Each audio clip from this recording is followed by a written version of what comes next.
Ginger. That's what you need. A mouthful of the good stuff and you'll see the back of any seasickness. Oh, thank you for your support, John. Don't suppose you actually brought any ginger? No, I don't get seasick. Terrific. Don't worry, Sherry. We've almost arrived at Cordona. I can see land through the porthole. So much for docking by tea time. The captain seemed more interested in his maids than in his maps. Oh, is Sherlock grumpy? Cheer up. We're back where we grew up. It's exciting. What's changed? What's the same? Ugh. I'm starting to question whether the weeks-long journey was worth it. Travelling all this way, enduring this indignity simply to visit a grave. Even if it is my mother's. Ah, that's just Mycroft's nonsense, still rattling around in your head. Try to forget what he said. I have. I believe it was that this is a performative farce, a feeble excuse to avoid responsibilities, and that there was nothing to be gained from it. You needed to do this. Enough of the self-pity and doubt. So we're a little late. What of it? We'll retire to the hotel and visit her in the morning. It'll be worth it. Thank you, John. And if you want to notify the captain's wife of his indiscretions, I will not stand in your way. Ah, at last. I'm quite ready to get off this cursed boat. Come on.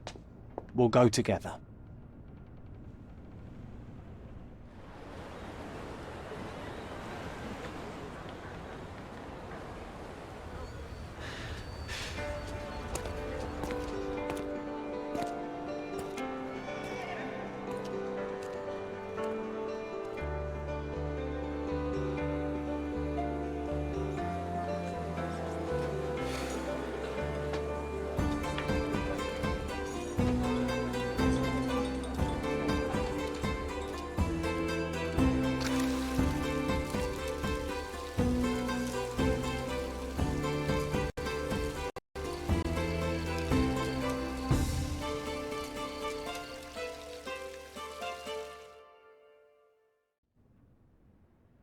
Hey, Sherry, come on, catch up.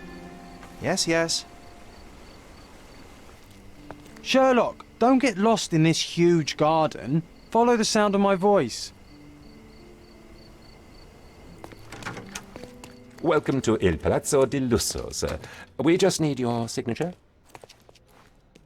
Would you kindly sign these papers, sir? There you are. Ah, Mr. Holmes. Yes, we have room 221 prepared for you. I see it was reserved for 2 people. Would you like a second key? Oh, no, I think we'll stick together. Very good. Rooms are upstairs, sir. Welcome to Cordona. Hurry up, Sherlock. I want to see our room. I hope there's a balcony. I apologise, sir, but your room is not yet ready. Perhaps, in the meantime, you would like to relax in the foyer? Tonight, the restaurant is offering a complimentary marlin ceviche to all our guests. Let's check what they have on offer.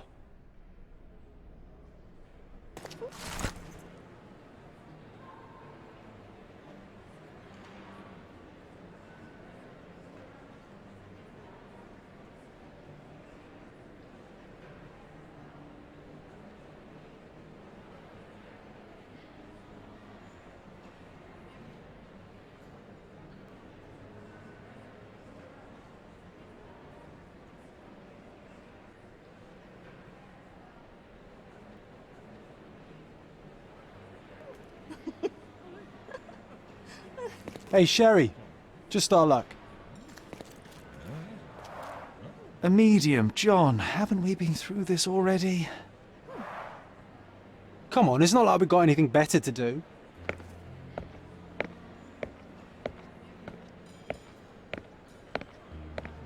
Excuse me, sir, but I believe Mr. Galich is conducting a séance at the moment. Perhaps you'd care to have your portrait drawn while you wait? Why? Pardon me? Why should I sit for a portrait? Sir, it's art. It doesn't need a why. It is its own justification. All things require justification, be they objects, systems, or beliefs. How about art as the lens through which we see the truth of the world? That's backward. Truth is not subjective and not complicated. It's just the truth. It either is or it isn't. You do not need a lens to see it, just an open mind. Ha! That seems rather close-minded. Truth, like beauty, is in the eye of the beholder. So tell me, what do you see? Mediocrity.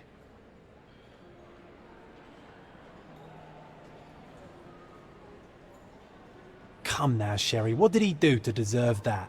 The servant mentioned ceviche at the bar, Sherry. You should grab us some, and I'll find us a table. I'm starving. Okay, time to check if John found us a nice table for the evening.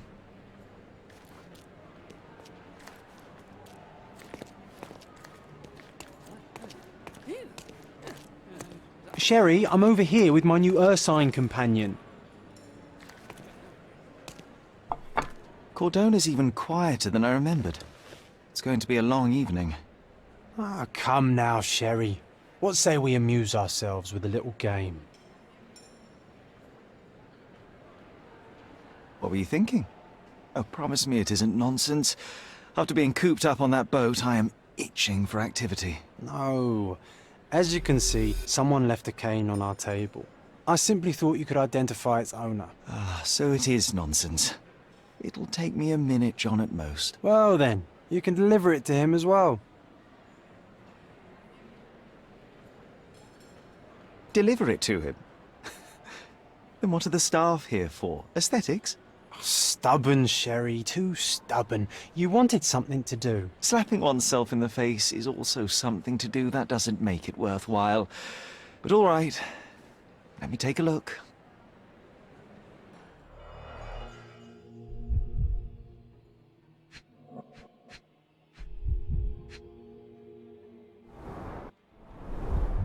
A crest depicting a bulb of garlic in a meadow. Perhaps the Fielding family or Meadows. Or Craven, from the Old English name meaning garlic place.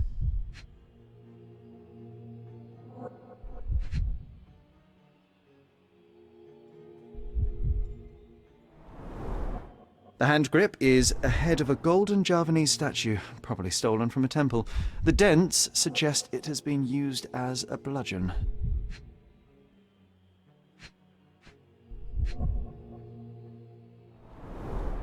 The cane is made of ebony, it's worn uncared for, and bears the scars of numerous hits. This cane is an expensive and ostentatious weapon. Its owner must be vain, volatile, and of noble English blood. Take it with you, Sherry. Let's return it to its owner. All right, I hope you noted down your observations in your casebook. But how are you going to find this nobleman? The cane itself is not enough. I may have to ask other guests if they saw who was here.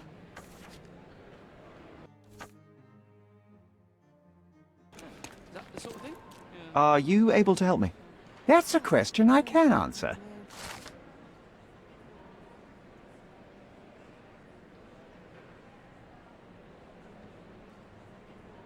Well, even with your keen senses, Sherry, I doubt you'll find the cane's owner on your first try. And would you be confident enough to bet on it, my friend? Why not? Let's see how good you really are. Not that one, huh? You lost the bet, Sherry, but don't let that stop your search for the Navy officer.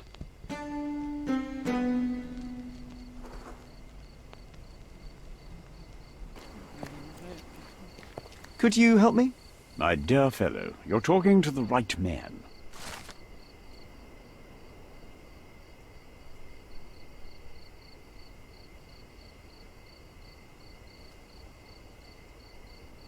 Hey, Sherry, don't we now have the perfect excuse to visit the séance? I'm just going to give the cane to its owner. You will not persuade me to take part in this show.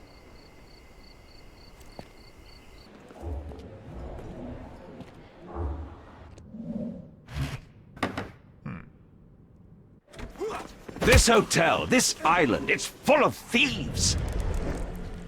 First my cane, now the diamond. Take your hands off me! Do you even know who I am?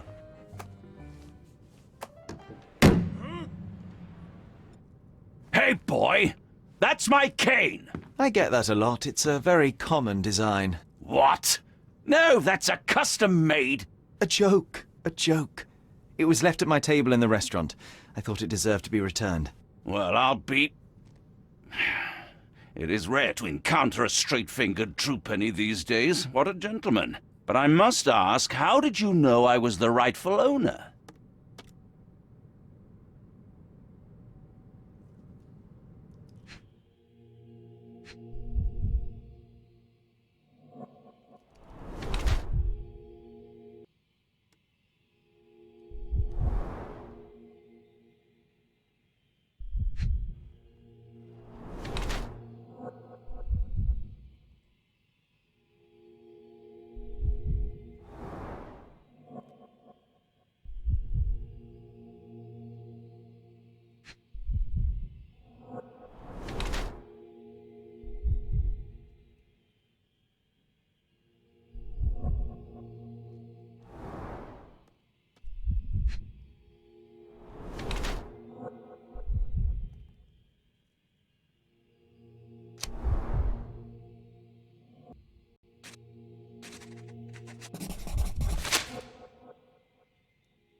Simple deduction. Your cane told me everything I needed to know. I was after a strong, middle-aged man with a keen interest in adventure, noble blood, and affection for strong drink. And if one were to go further, one may even be able to extrapolate your name from your heraldic symbol, Lord Craven. Marvelous. Simply marvelous. That's me, Lord Andrew Craven. You are the real medium. You hear that, Emma? Well, you found my cane. Perhaps you can locate my diamond, too. Yes, you should do it. It will be child's play for you, Mr. Holmes. And if a child can do it, then I'm sure the local police can suffice. The police? Why bother? I know this harlequin stole it. The only question is, where is it hidden? Fine. Give me my stick and I'll resolve the matter myself. This thief almost confessed after a single punch. I suspect a beating may result in answers of questionable veracity. Fine. I shall spare you and he the trouble if you first answer me this. You insist the medium robbed you during the séance. But what occurred exactly? It was a dirty trick. We were sitting here in the dark, chanting and holding hands, as expected. Then something began to appear from the medium, like a cloud or a bubble. The swindler called it ectoplasm. Ah, yes. Common in the spiritualist trade, and quite the spectacle. Indeed, perhaps too much. My beloved Emma screamed in horror, and I stood to defend her, attacking that cursed ghost. How brave. But my hand hit nothing. The medium jumped away from me, and Emma fainted. I lit the candle, and the diamond was gone. How does a priceless diamond become the subject of a séance? It is an unusual accoutrement. Emma wished to speak with its former owners. My grandfather told us it belonged to a Rajah, an Indian king. So you were summoning long-dead Indian royalty, and, pray tell, you were expecting him to converse in English? To be frank, Mr. Holmes, I don't believe in ghosts. But Emma was fascinated by the idea of meeting a real king, even a dead one. Well, a crown is a crown. Can you describe the stone itself? A yellow diamond, not less than 100 carats, and perfectly egg-shaped. There is not another like it.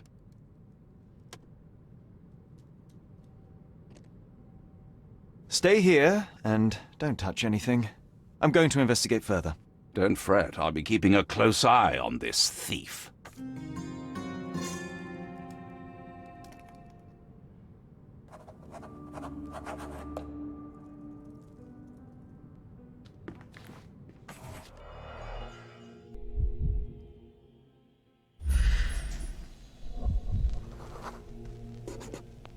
The diamond was placed on the table so that all participants could reach it. Half a glass of Balblair scotch and the remains of a poor Laranaga cigar. What else does a gentleman need? This must be the ectoplasm. Too bad there's not enough for a proper chemical analysis. Ectoplasm. The ghost was here, Sherry. There are light traces of rouge on the edge of this wine glass.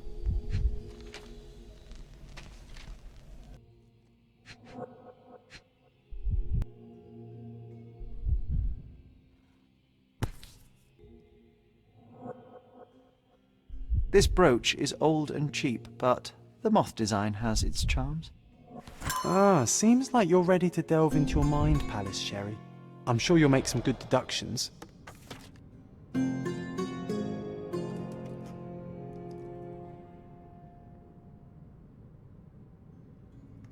It seems there may have been an unexpected visitor outside the window.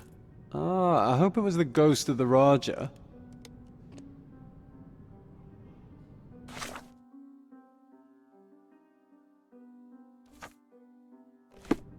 Pale skin, quickened pulse, unsteady breathing. She's barely conscious. The feebleness of women.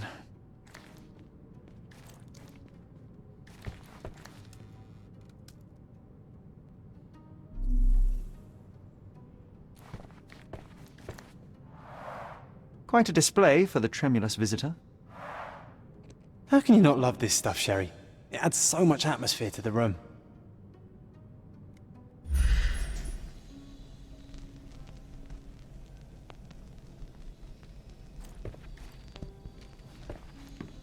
Was this covered on purpose? Of course. It is very dangerous to leave a mirror exposed during a séance. The spirits may become enraged. Or someone may notice the trick they should not see.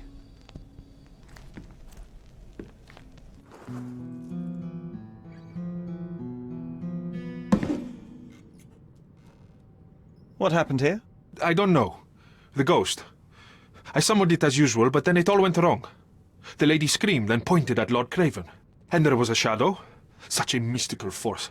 It terrified the lady. And it must have taken the diamond. Who else could have?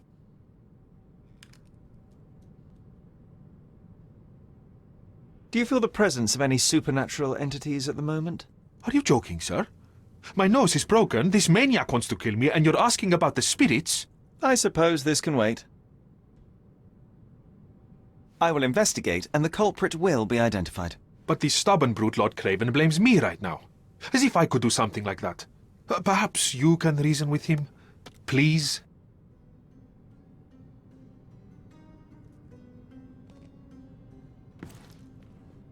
This hefty chair has nearly broken after hitting the wall. Could one man even lift it? At Cambridge, I was captain of the rugby team. It was no place for weaklings.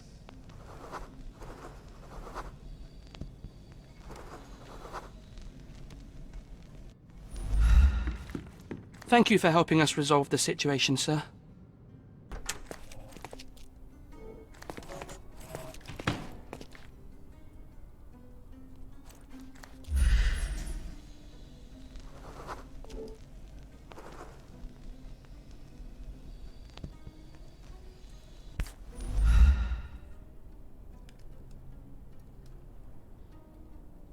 This looks recent. A shoe with a broken heel will surely leave scratches. All right, John. Do you think a ghost could leave this footprint? I'm reserving judgment. Use your keen eye to follow the trail.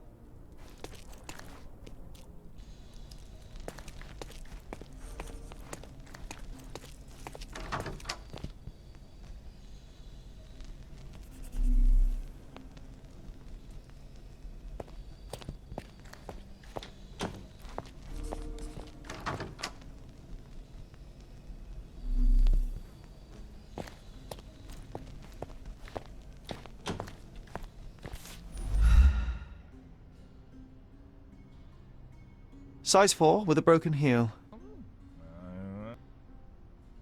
Rose D'Amour. All the maids in the hotel wear this exact shoe. So, definitely not the ghost of a Raja? Unless...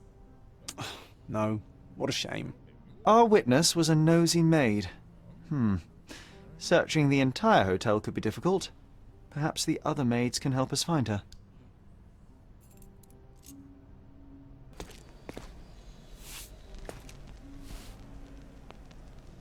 Finally, there you are. One would think a maid would be easy to find in this place. I'm sorry, sir. Do you need more towels? No. You are the maid who saw the ghost in the seance room, yes? How did you know? Simple. You changed shoes after breaking a heel while fleeing the scene. I'm sorry, sir, but if I may ask, who are you?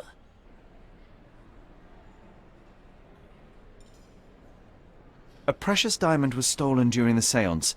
Lord Craven entrusted me with its recovery. I'm sorry, sir, but we are forbidden to discuss the private matters of our guests. Are you also forbidden from peeking into private rooms, Miss? Saletta. Lucia Saletta, sir. Tell me, Miss Saletta, what would your manager say if he knew you were spying on guests? Oh, please, sir, don't tell him. I have a family. I need this work. I won't, but only if you answer my questions truthfully. And don't play coy. I can tell. Describe what happened during the séance. A lady and two gentlemen were sitting at a table, touching their hands to something. The medium started to whisper and chant, and a ghost appeared. A ghost? You're confident? It was unearthly, sir. It grew from the medium's chest. A glowing cloud or a bubble. I pressed closer against the window to see better. And the lady saw you? How did you... Yes! She screamed and pointed, so I hurried to escape, and I broke my heel. But I did see the ghost. A sickly, evil thing. And that's all you can tell me? Did you see any of what happened next?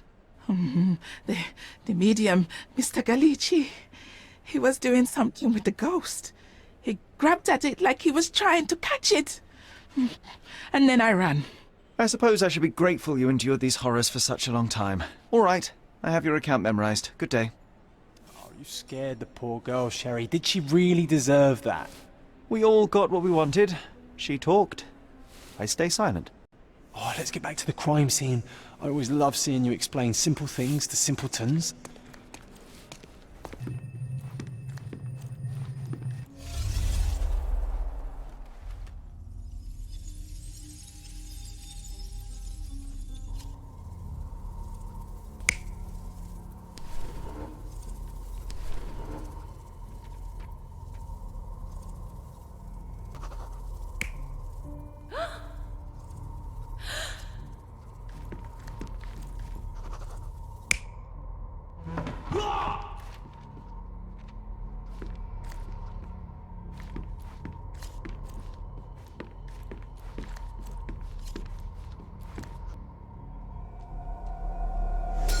It all began when the lady screamed and pointed at the window. Lord Craven jumped up, ready to face anything, ghost or human. The medium shrank back in dismay. He was not expecting such a reaction and had to quickly hide the ghost. The lady was the only one left touching the diamond, at least until she fainted. Amazing. It's like you saw it with your own eyes, sir. Oh, I forgot that you were here. I guess I should discuss all of this with Lady Craven. The Cravens are upstairs in room 226. It is one of our finest suites. If the lady was touching a diamond, then she would have felt the ghost take it. What do you think it felt like, Sherry? A jellyfish? Lady Craven is...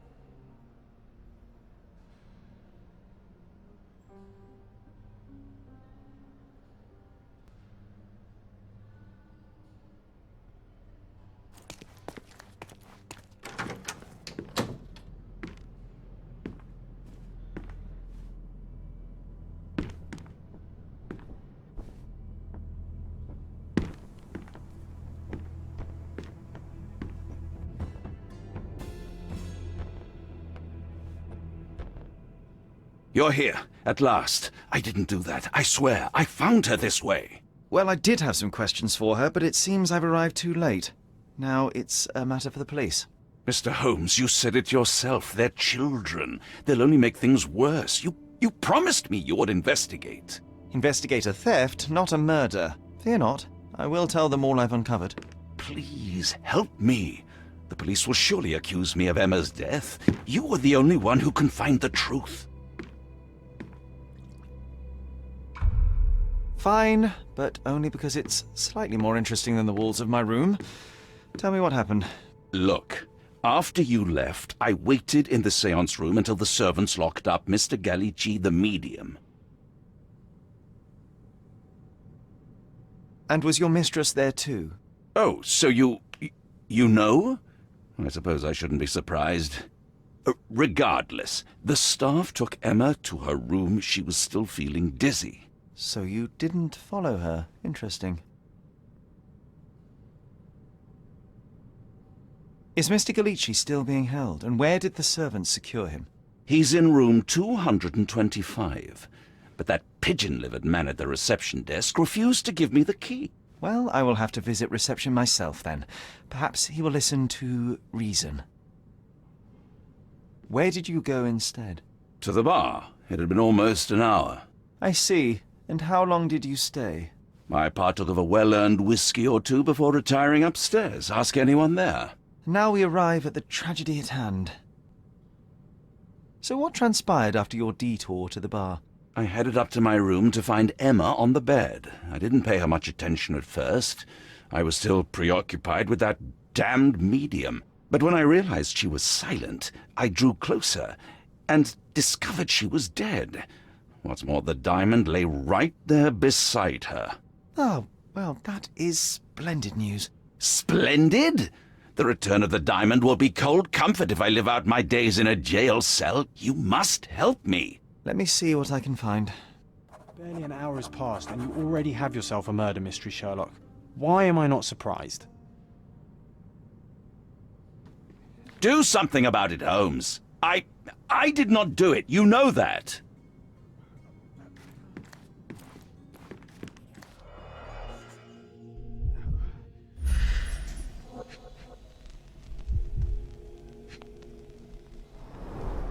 Strangled with bare hands, judging by the bruises.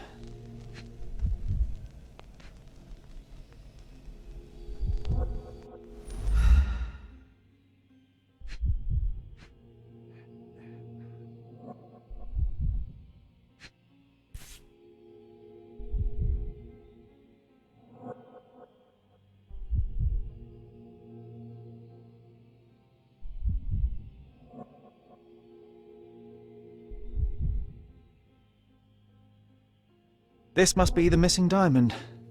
A tremendous specimen, now forever tainted.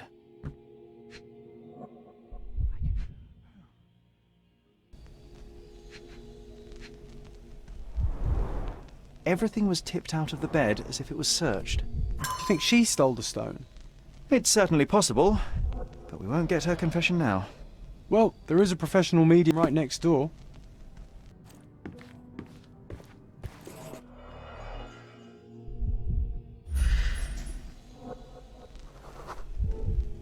Aha, a neat hiding place. Why would she conceal all of this? Several £1,000, that's quite a fortune.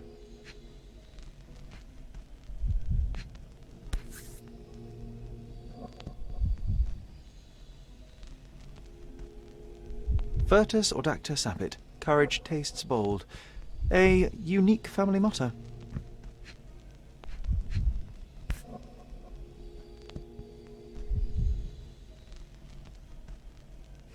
This ring looks out of place among the others, and the design is familiar.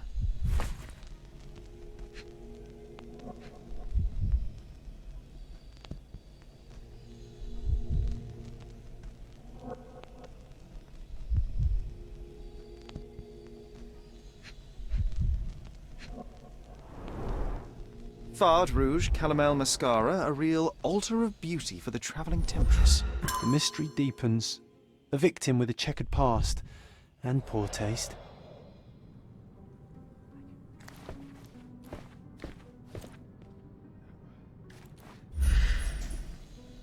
So young and so dead. A remarkably simple lock. Another mystery to investigate, my friend.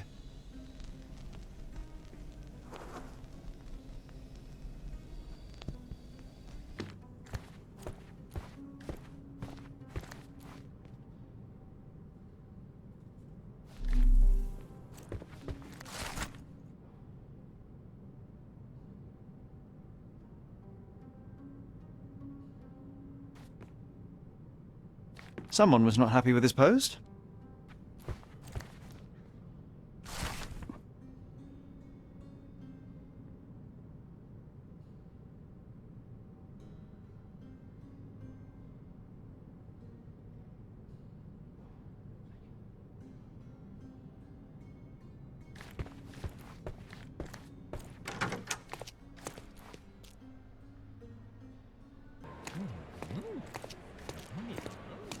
Sorry. Maybe a guest noticed him. May I ask you something? Friend, you're lucky there is something I know about this.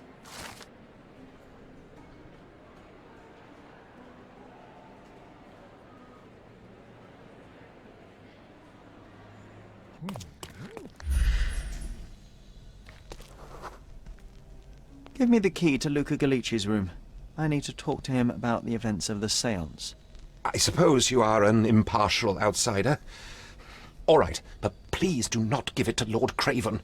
We do not want to see our reputation damaged further. Awkward. They still don't know what a nasty surprise awaits upstairs. Hush. No need to cause another ruckus. The last thing we want is the police to come meddling.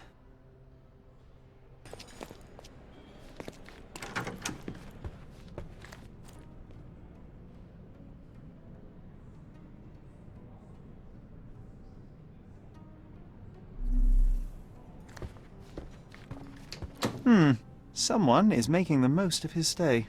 Can you blame the man? I'd say he's not ordering enough. Tools and accessories for masterful prestidigitation. Or weapons and defences against visitors from the great beyond.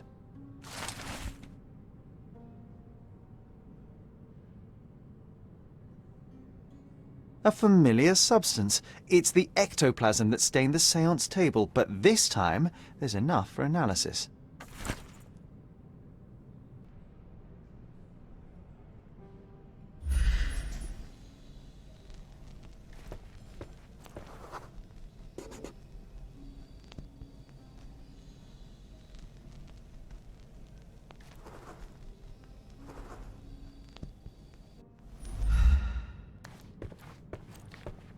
I'm afraid I can wait no longer to hear your account of the séance, Mr. Galici.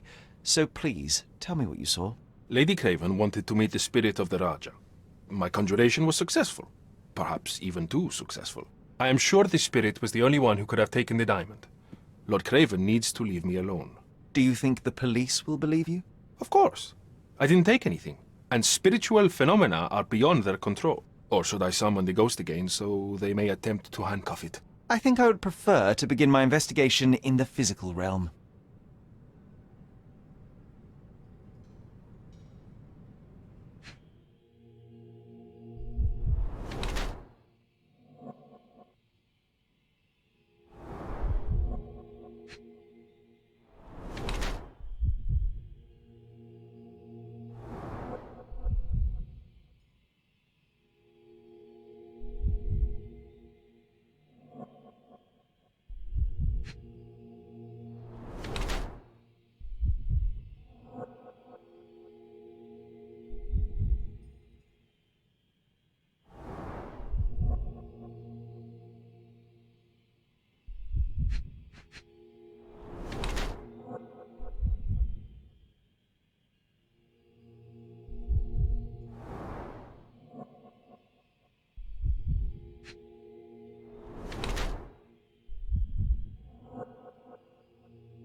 I have shocking news that changes your situation entirely. Oh, no, wait.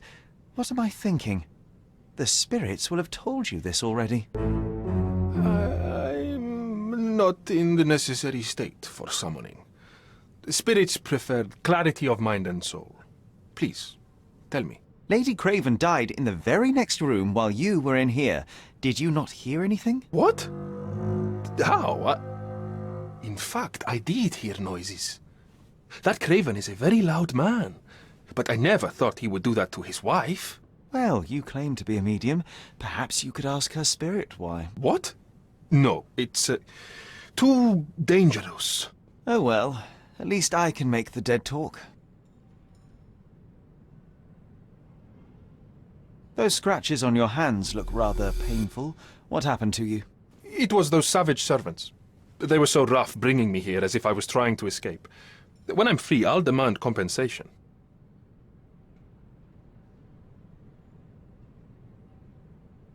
That's a remarkable pin of yours, Mr. Galici. Does it have any meaning? The butterfly? It's a reminder of a time in which I was truly happy. What a coincidence. Lady Craven had a ring with the same design. A coincidence indeed. I suspect it is a common theme in jewellery.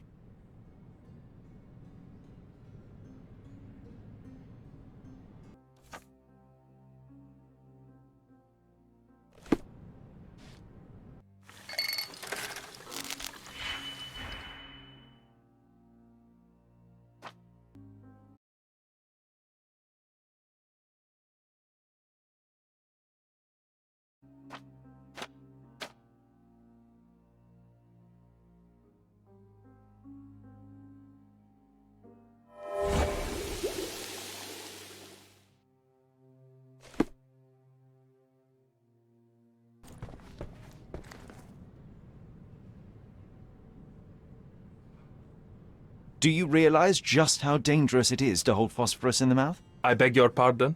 I'll bet it makes your rubber balloons glow impressively in the dark, but you'll regret it when the hypertension and vomiting sets in. You mock my talents, sir. You shouldn't be so flippant about things beyond your earthly understanding. How ignorant one must be to compare a spirit's ectoplasm with balloons. It was merely a word of caution. We both know how match factory workers look after several years on the job. Do you always travel with your books, Mr. Galici? I do. In my line of work, one needs resources available to help deal with the unpredictable and unworldly. Bilge, balderdash and baloney, the lot of them.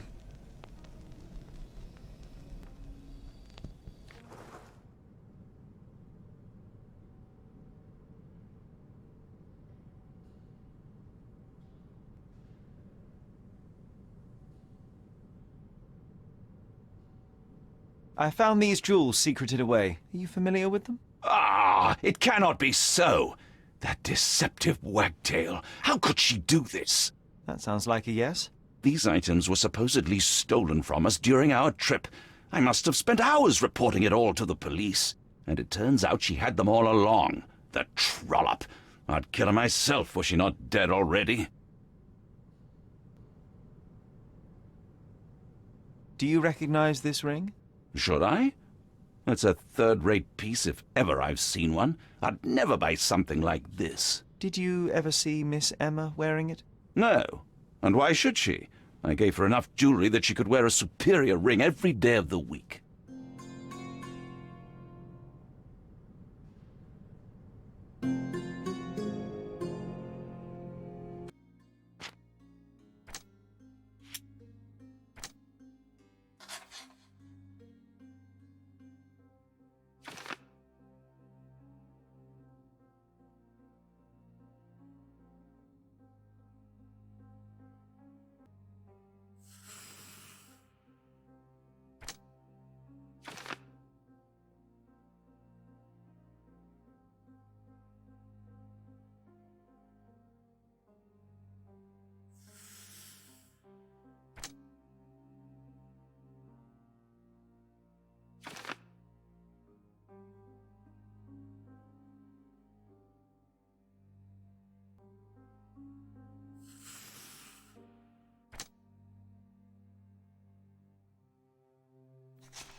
Luca Galici, I know you murdered Lady Craven, and I can prove it.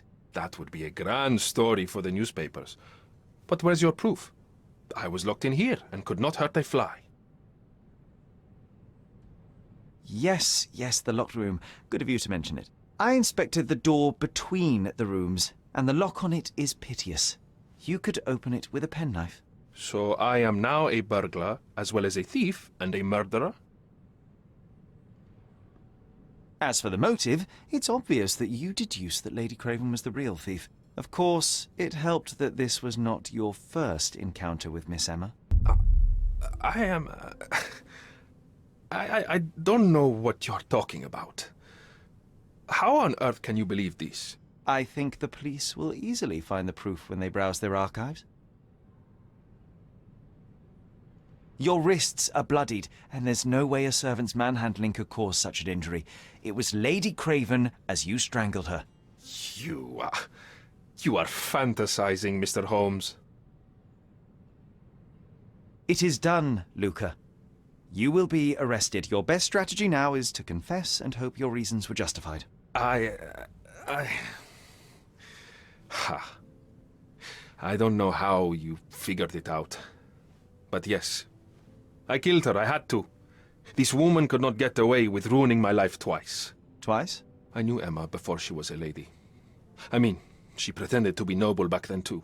But only so our gang, the Moths, could steal from those snobs. She betrayed us, stole all our money and disappeared, leaving us to rot in jail.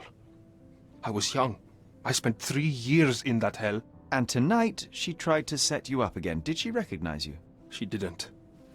I came to her afterwards, pleading that she drop this farce, but she laughed in my face. I just remembered my time in the clink, all I suffered while she indulged.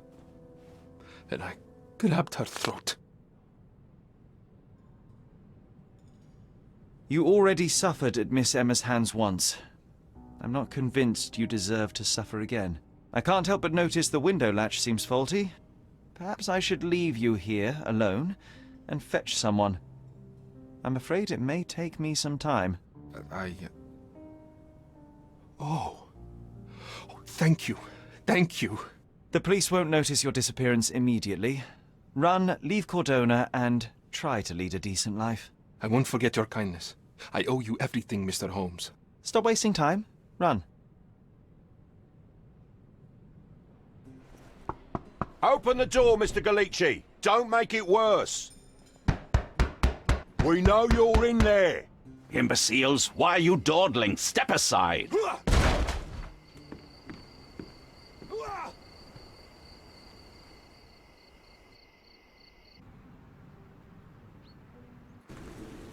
That was too much fun, Sherry. I'm buzzing. Buzzing. Wasn't it fun? A woman died, John. I was too slow to the truth, too hesitant to intervene. How can you... Oh, lighten up. Those people made their choices. If you swan about with a diamond in your pocket, that's what happens. Wealth is a weakness. So we must blame those who covet it. With enough money on the line, Sherlock, a man will do just about anything. Even murder. And then we get to solve it. I suspect you perhaps cannot grasp the true horrors of mortality, John. Oi, I am aware of my perilous existence, thank you very much. I must admit, even if the outcome of the adventure was imperfect, there was some pleasure to be had in the puzzle. Well, Cordona seems more depraved and decadent than we thought. I bet you'll get another chance. A bet, you say? A figure of speech. Just a figure of speech. Ah, damn.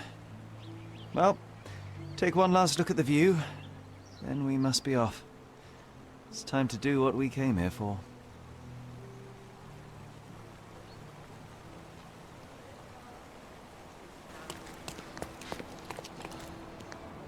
A free ride for every hotel visitor.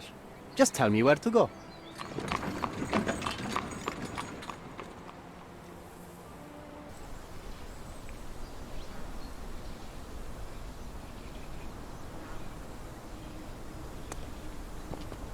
Is everything all right? If you don't feel up to it, I won't tell anyone. It's just a goodbye, John. It won't be difficult. I've already come to terms with my mother's passing. So you really don't remember? To what do you refer? The funeral. Sherlock, you were distraught.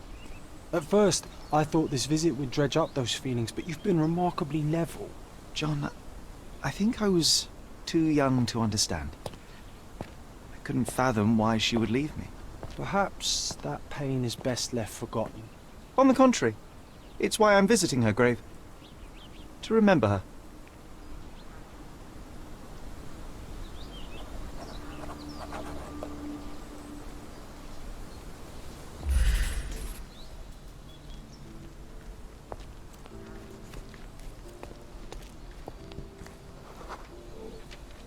Mycroft was adamant that we leave for London immediately after the funeral. He never told me why, but I saw how unsettled he was by the long requiem.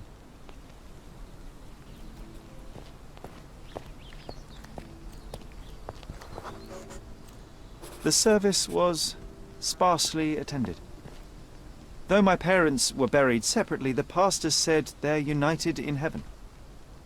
I didn't believe him even then.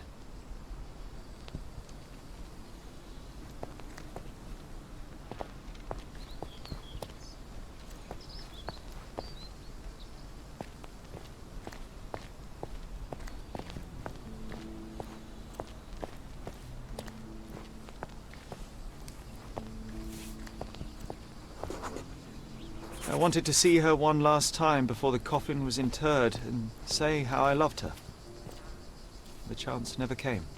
I feel rather faint. You're fine, you're fine. It's over now. You remembered everything. It will get easier soon.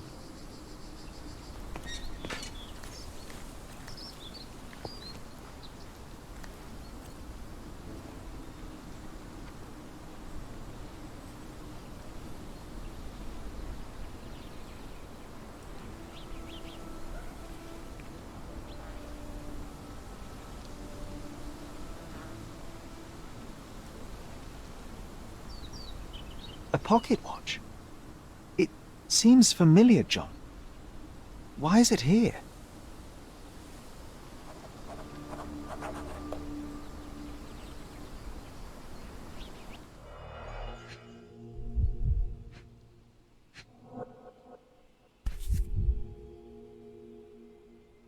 This watch was a gift. My mother's initials are engraved on it. The piece is in good condition. It must have been placed here only recently.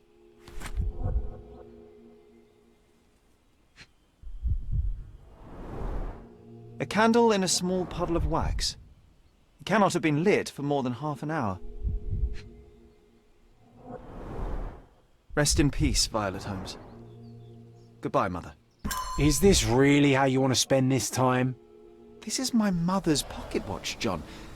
Who put it here and why? Are you not in the slightest bit interested?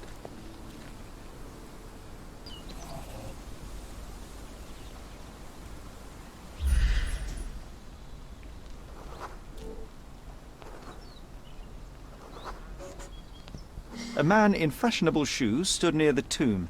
The size of the prints suggests he is approximately 5.5 feet tall.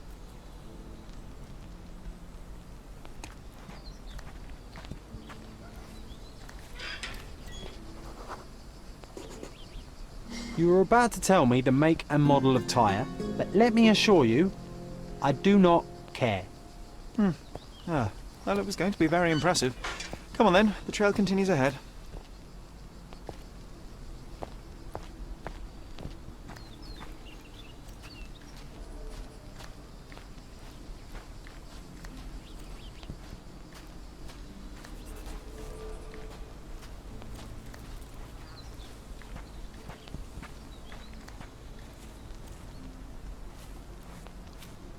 He mustn't be far away to leave it unattended. A portable easel was kept there.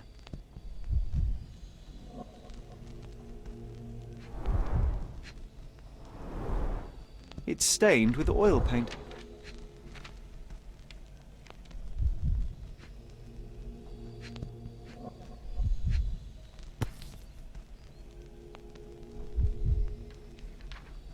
The Hospitaller crypts.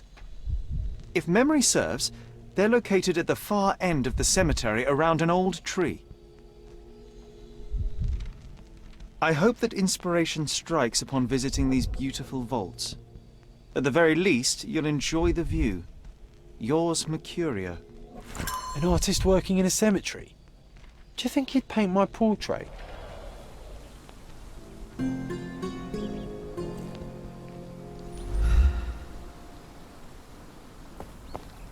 Oh, it's that ridiculous artist from the hotel.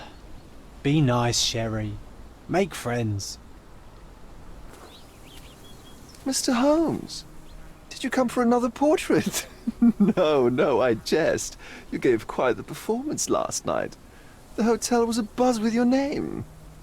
I must say I was rather absorbed in it all. The fallibility of men.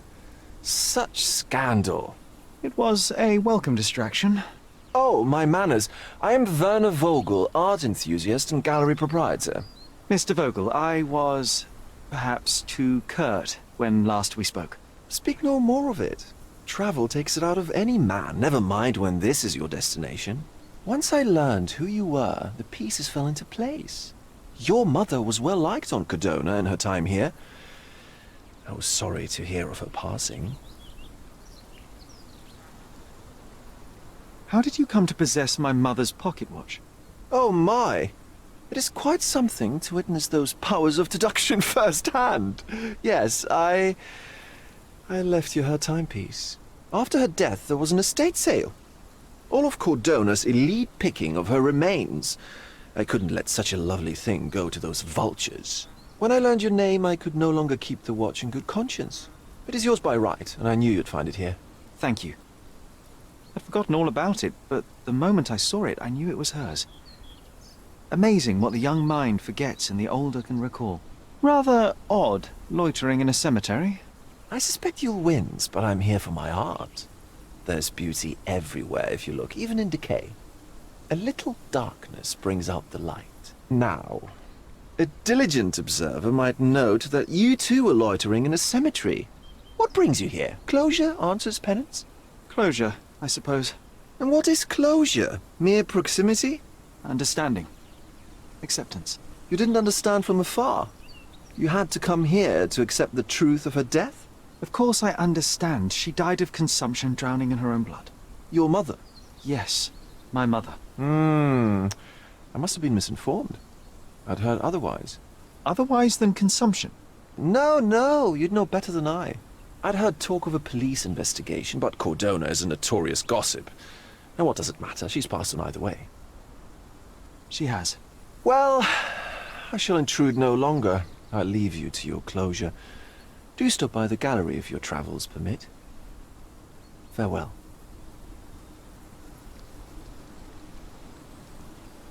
Are you all right, Sherry? Take as long as you need. Whatever I need, it isn't here. We should explore Cordona. Perhaps there are archives that may shed further light. Stark do this, Stark do that. I'm not a clerk, damn it. How am I supposed to get those records now? Yes? What is it? Would you like to report a crime? No, I wouldn't. My name is Sherlock Holmes. I want to use the police archives. Wouldn't we all? I'm serious. So am I. Officer Logan locked himself inside and he's not letting anyone in. What happened exactly? A tailoress from Scaladio's been robbed. Logan spent 2 whole days at the shop sketching the thief, and she still insists that it's all wrong. That shrew drove him up the wall, she did. But why the archives? Won't that stall everyone's work? You bet it will. He's looking up all the thieves in Cordona over the past decade. Say one thing for Logan. He's persistent. Would you mind if I talk to this tailoress? I could get you the sketch in no time. Get off your high horse, mister. You think you're better than our sketch artist? Actually, I'm quite certain I am. Let me prove it. Well, I see no harm in it, as long as it gets Logan out of there. In fact, I need to look up some records too. Here's the address. Good luck.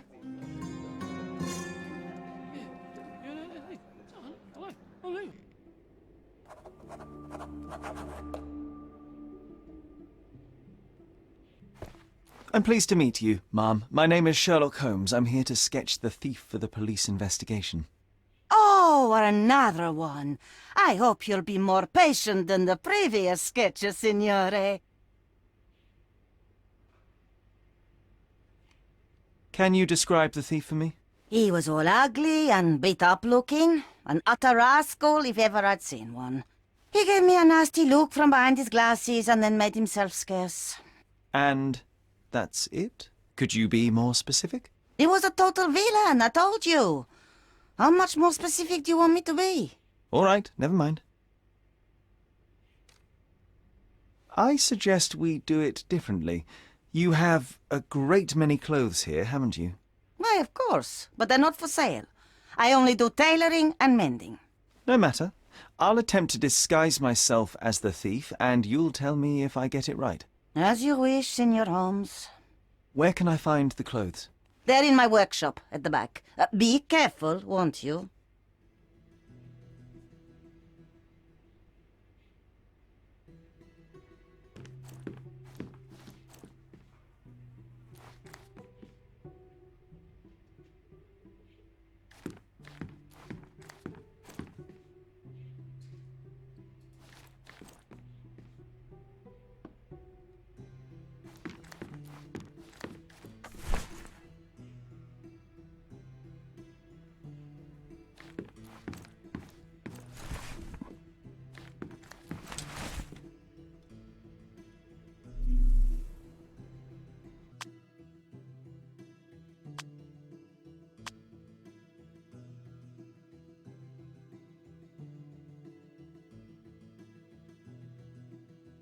Your face is too innocent now.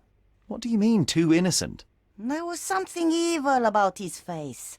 Like a moustache. Yes, the kind that all villains twirl as they plot their evil plans. I'd say that not all villains wear moustaches, but I get your point, Mom.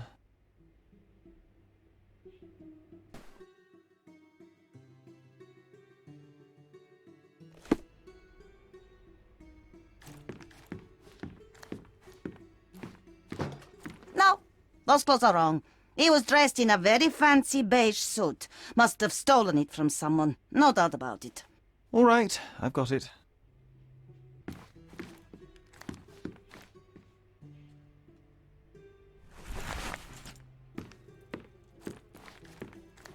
Oh, look at this old chap putting on airs like some Italian doge. Why don't you disguise yourself as him instead? We have a job to do, John. Oh, come on, at least do him first.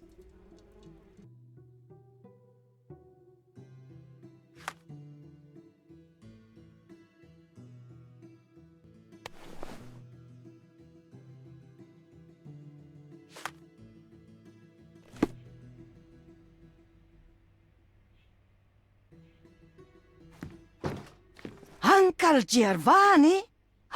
Oh, signore, you look exactly like my uncle.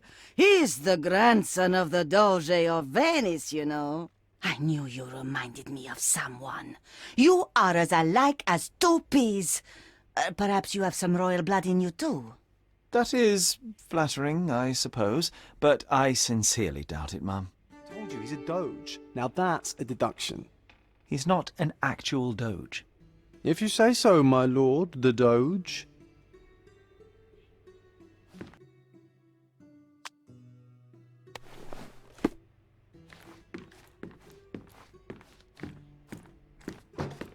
Ah, it's you. I mean, it's him. It's him. Excellent. Now I can make a sketch and take it to the police. Yes, sir. Please do. That rascal is still on the loose. I hope they are better at catching than sketching. Before I go, Mum, are you quite certain that you don't have any clothes to sell? Well, I suppose you can take the police uniform. An officer forgot it here years ago, and I don't have any use for it. If you want to buy clothes, visit the outfitters. You can find them all over Codorna. I hear they even do free rentals now. Let me show you where the nearest one is. Thank you very much.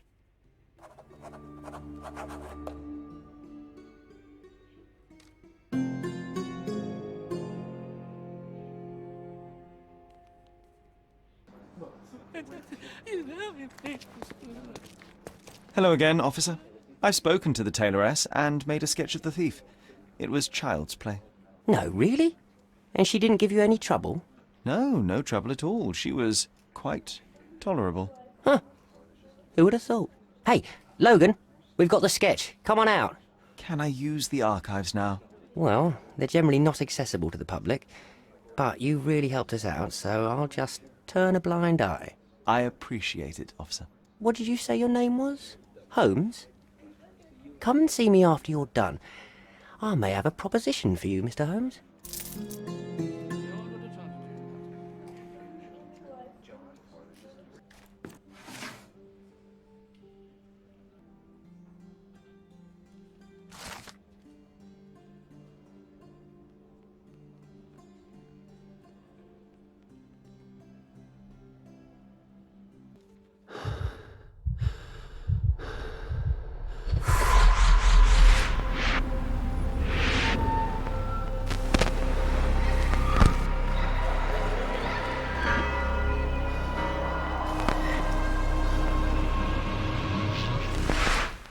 John, I just recalled that we were living here on Cordona in a manor.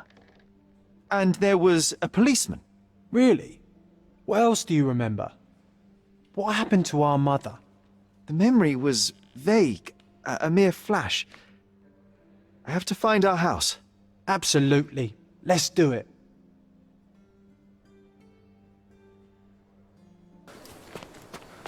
Hey, Sherry. There's post here. And it seems as if the letter was delivered recently.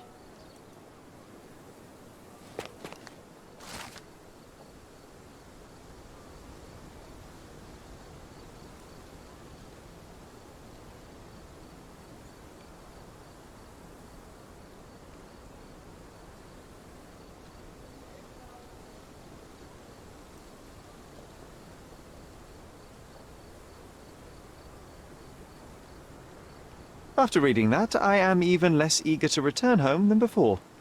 Let's investigate our manor. That's the Mycroft I know. Predictable.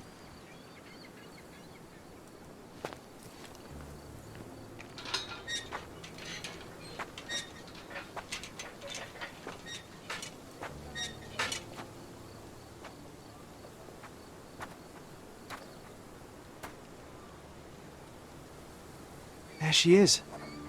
Our old manor. It's smaller than I remember.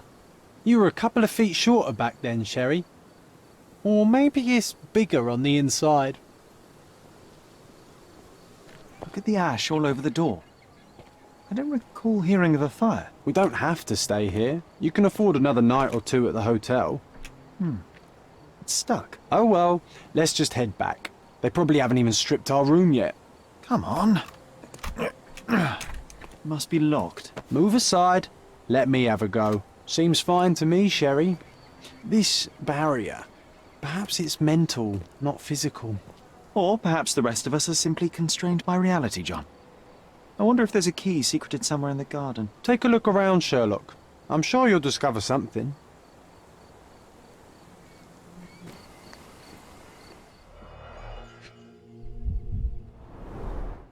I did not expect these to still be here. It was enjoyable to practice using real handcuffs to make an arrest.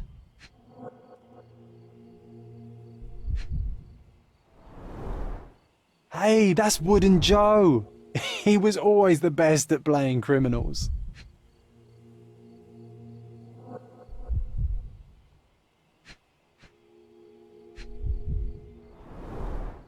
And this must be the reason our suspect was apprehended. Wood and glass, very precious.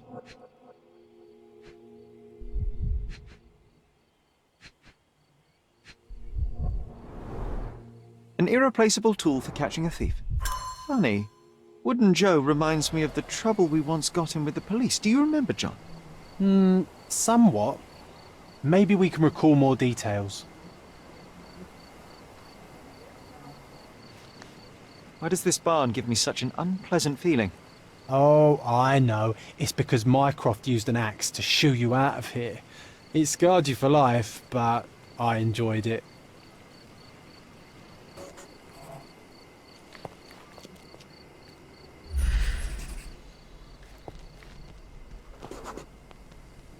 The policeman brought us both home, John. That's why he was here. I'm pretty sure he brought something else with him too. Do you remember what it was?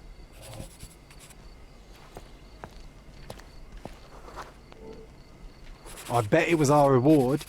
No, we were not so lucky. It was a set of lockpicks that we had used to sneak into someone's house. That's why we were arrested. Did someone come out to investigate all the commotion?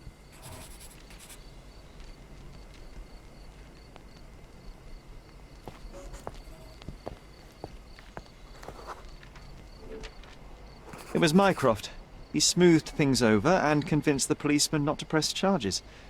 The officer left and never returned. But we had to endure a serious talking to from my brother.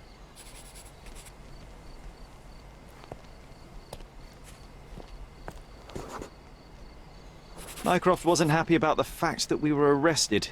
It felt like he lectured us for hours. Did we give him something afterwards, Sherry?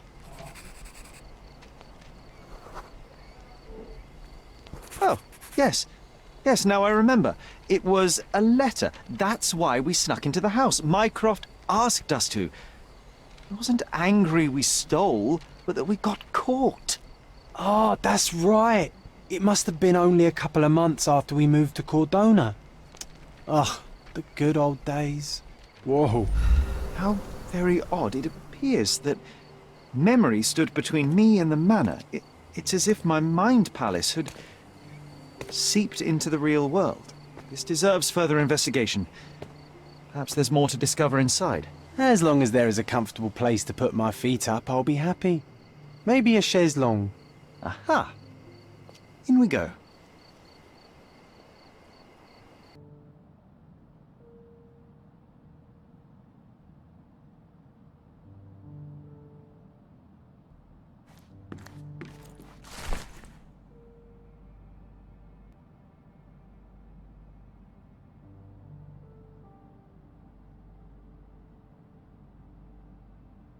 And I was wondering why it's so empty in here.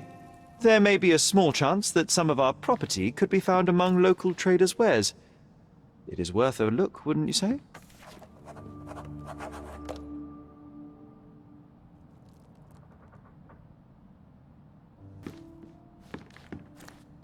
Hey, this is the luggage we brought from London, isn't it?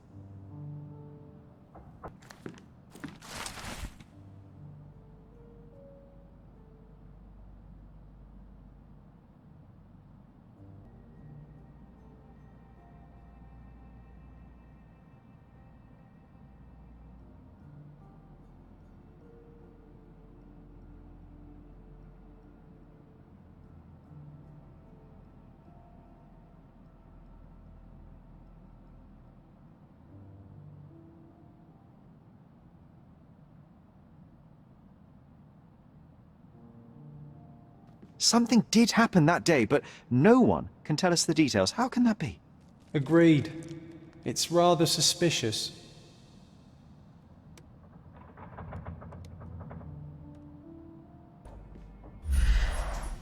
I remember how angry Mycroft was about these marks. He called it a frivolous, childish endeavour. I heard footsteps upstairs a second ago. Wait, do we have an attic here?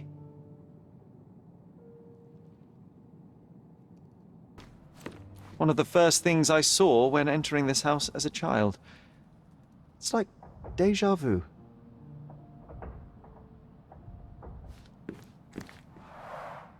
Mycroft's umbrella, the only outgoing thing in his wardrobe. Another memory incoming, Sherry.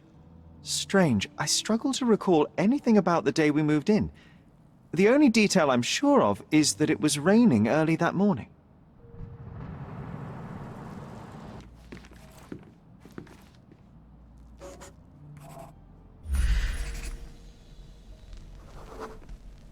There was always a hat on our stand, but I'm sure it did not belong to Mycroft.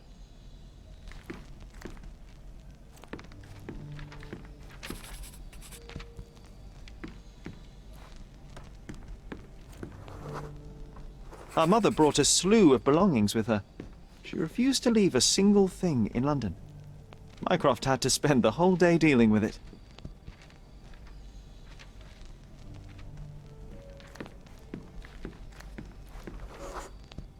This trip was a challenge for our mother. I tried to help her. Do you feel it? Is it the air shimmering, or is it my imagination?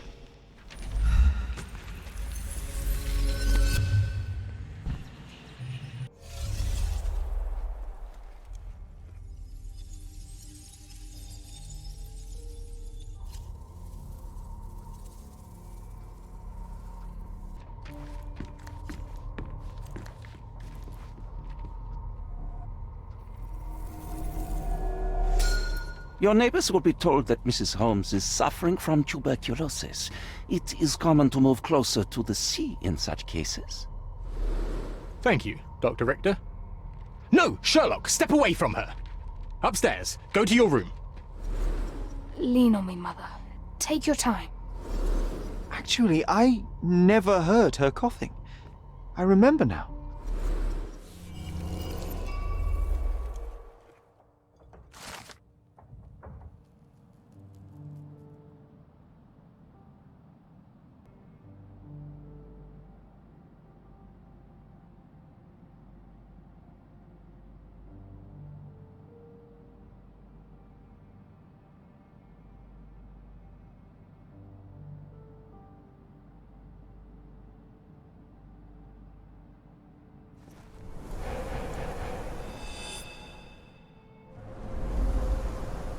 Oh, I feel dizzy. It's stuffy in here, isn't it? John, are you all right? I'll be okay in a minute. How about we find our room in the meantime?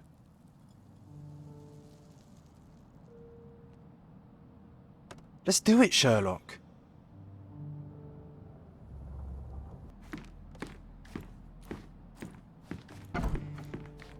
Look at this. It's like travelling 10 years into the past with a single step. Oddly satisfying.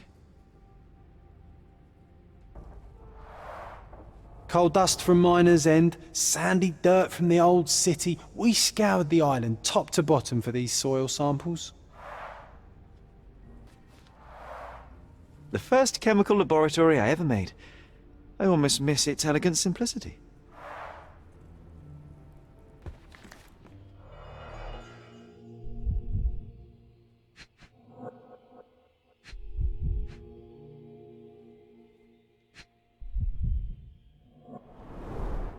The only fiction book on my table. I can still hear my mother reading it to me.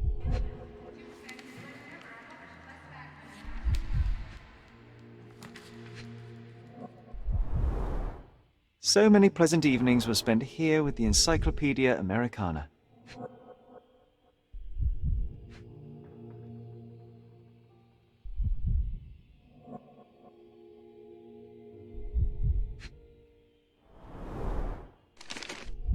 Interesting. What's that over there?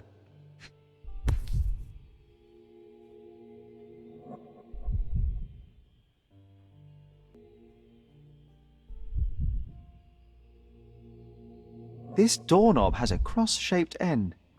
Too intricate to be merely a handle. You know what? That definitely looks like a key. Let's poke around and see if we can find any secrets.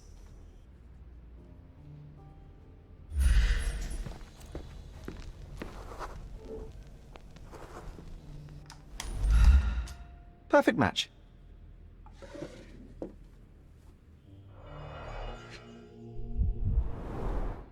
My small archive of crime clippings. Maybe I should pick up this habit again.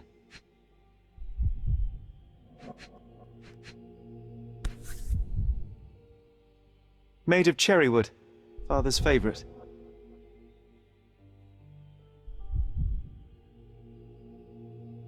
Still has a faint odour of tobacco, one of the few things on this island that smell like home.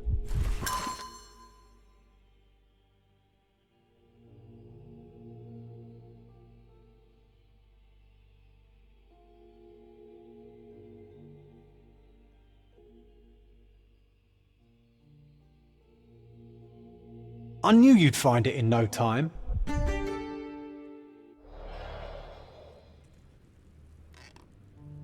I've definitely found a better use for it. You mean for spying on people? Oh, these must be the notes of my earliest observations. We wanted to locate a particular dog we'd spotted, and we met it, didn't we? I'll never forget how challenging it was to obtain this simple sketch. Need to repeat this one day, but with bullets. Oh, it reminds me of our neighbour. He had the same balloon in his yard, only bigger.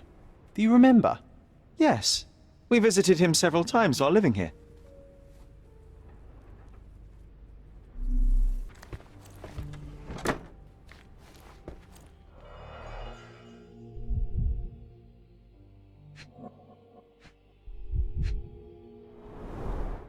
Cannot believe all my toys are still here. Hey, they were not just yours, they were half mine too.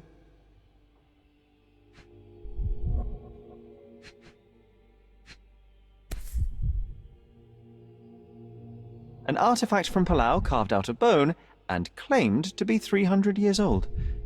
My mother proved it was a fake. My very favourite plaything. It was the perfect pirate treasure.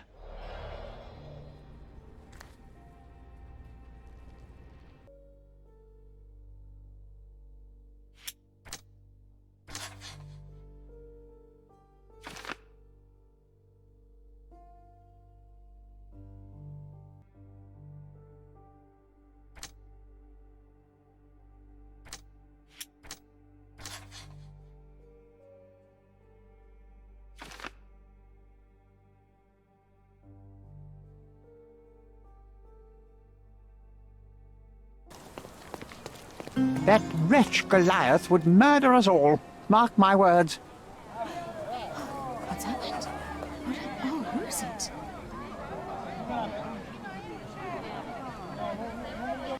It's as if a storm went through here.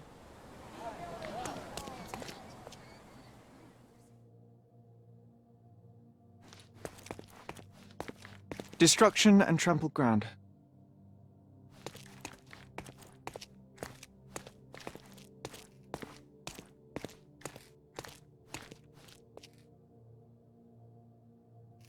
Destruction and trampled ground.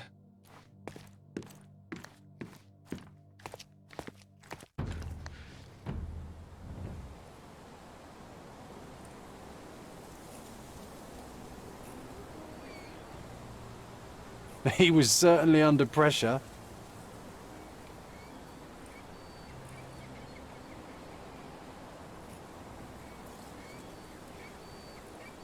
Oof, a contortionist you were not. A missing pinky, middle-aged. It's none other than Theodore Gilden. Disjointed vertebrae. Difficult to say if it was a way to start or finish him off.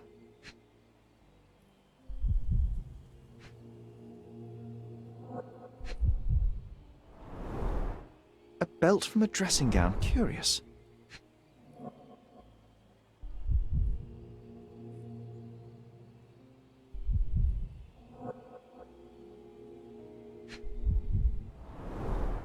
A kneecap reduced to splinters. Oh boy, Sherlock. Another death means another question. And we shall answer the question. It's far too interesting to give it up to the police. An amount of attention that most can only dream of.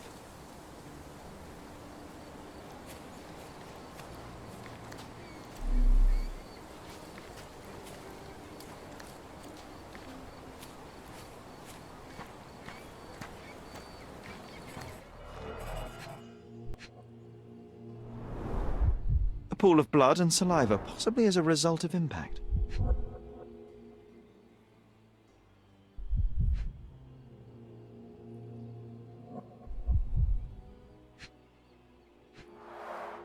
A strong pull broke this leash.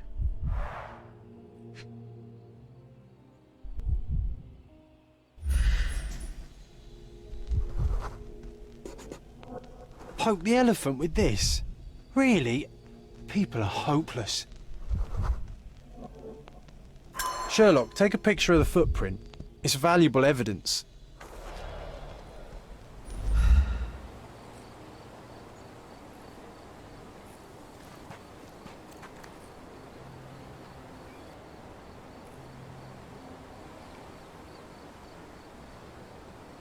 This photograph can help us find the old article about the elephants.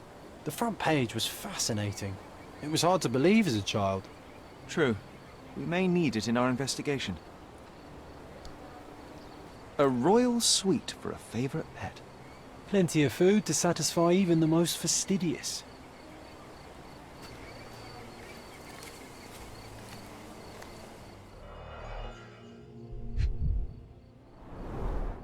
A coal gas tank. Enough to pump up an airship.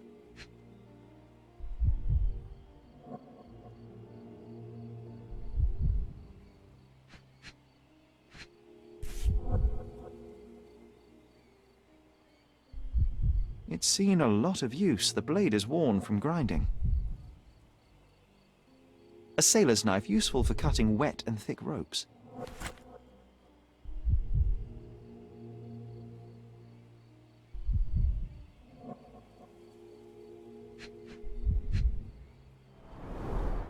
Fresh signs of impact. A rough landing led to an altercation with this shed.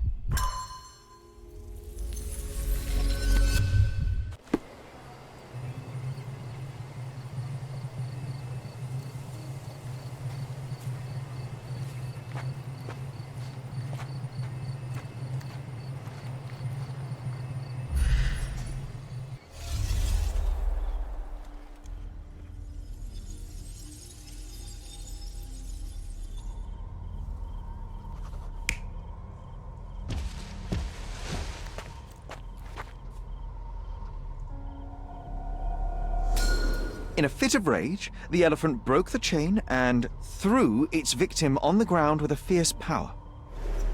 Escaping the scene, it pulled the body with it, but dropped it at the gate. At least some of this was witnessed by a third party who was hurled against the shed. The elephant can't have gone too far. I can still track it. I suppose you find it. Then what? Push it all the way back to the manor?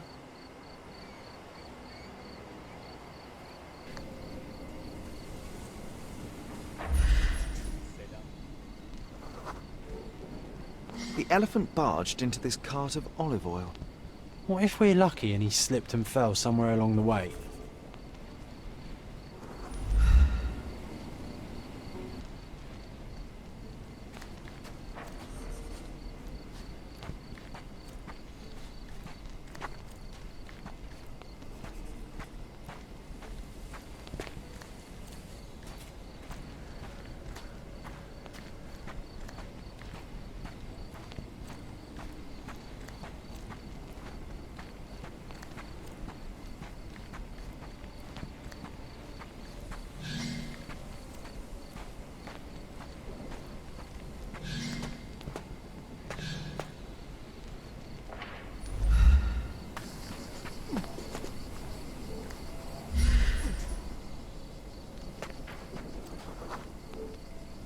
Okay, hear me out. If an elephant falls in the forest and there's no one around to... John, no. Oh, you're such a killjoy.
Strange. It was hung with care.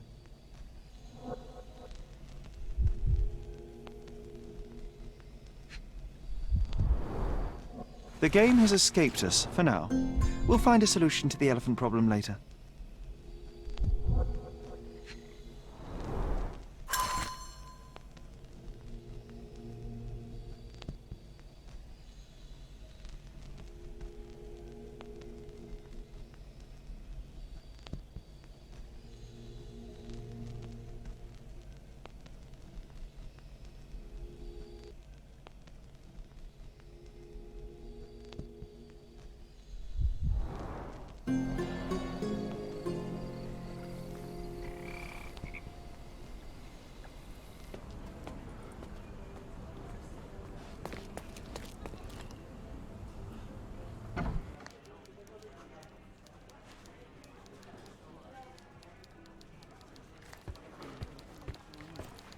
Stop the presses. Who is Cordona's handsome stranger?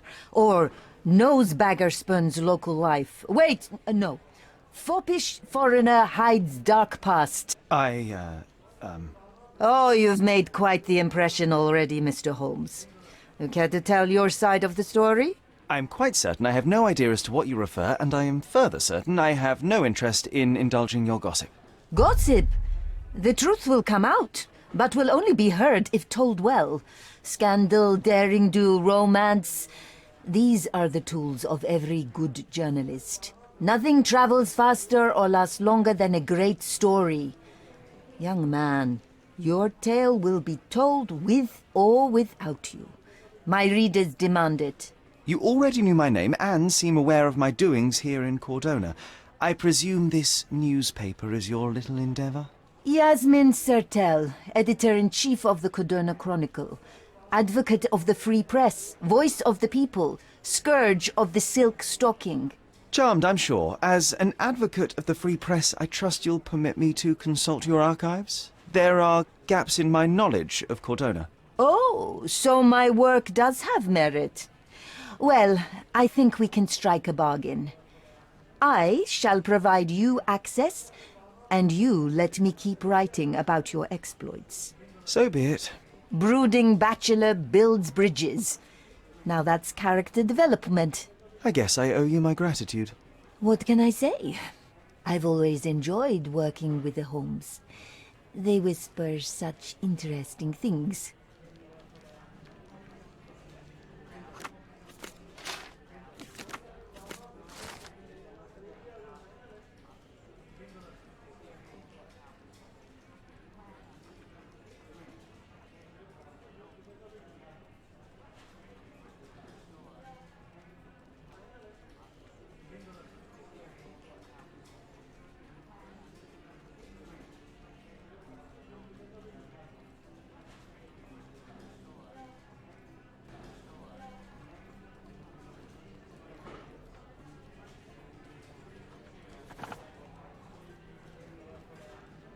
That's the article. Feeling old already?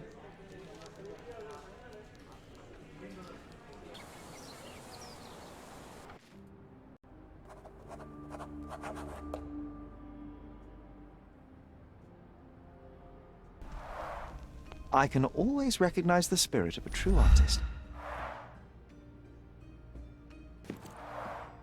This young lady has a childish interest for her age.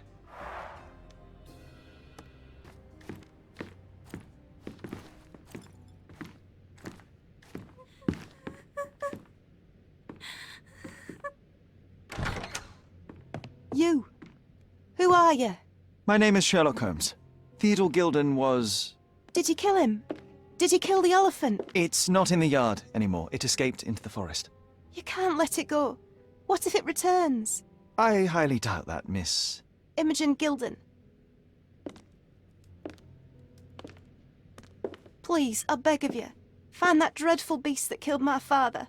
I suppose we do need to learn what happened.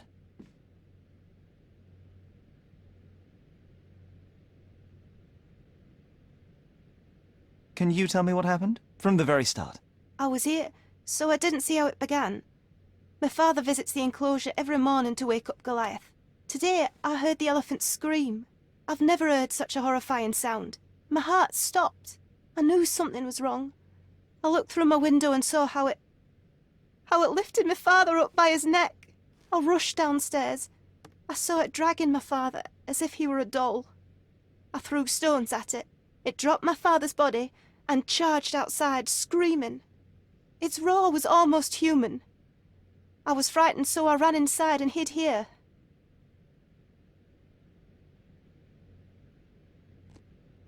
Well, it was the most probable outcome, living with a giant wild animal such as that. How can you be so cold? Goliath murdered my father, Mr. Holmes. He mustn't be allowed to get away with it. Well, thank you for the information, Miss Gilden. I did have some questions for your father. Perhaps you might help me with them? I wasn't privy to much of my father's life, and it's very hard to think of anything at all with Goliath still loose. Please, Mr. Holmes. Very well. Do you mind if I ask you more questions if I find anything that might help? Anything to catch that monster. Miss Gilden, I was on this island 10 years ago, and your father knew my mother. I believe I even had the opportunity to ride that balloon outside, but I do not recall seeing you. I lived at my late mother's in Sheffield at the time. I'm in no spirit to reminisce right now. The elephant is out there. You've never heard the name Violet Holmes before? Perhaps your father... Please, Mr. Holmes. With that beast roaming free, I can't think of anything. Very well.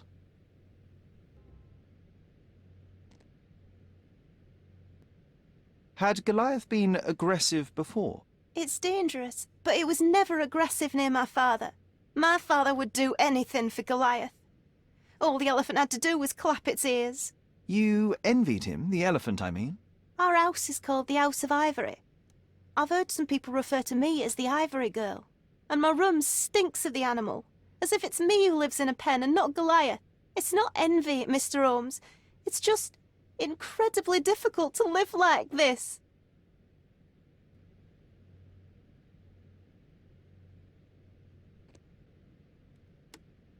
Did you observe anyone else in the yard? Any of your servants, perhaps?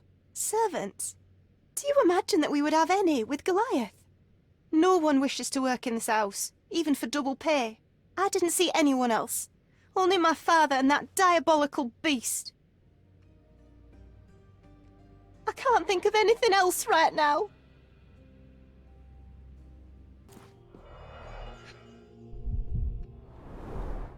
She packed as much as she could carry.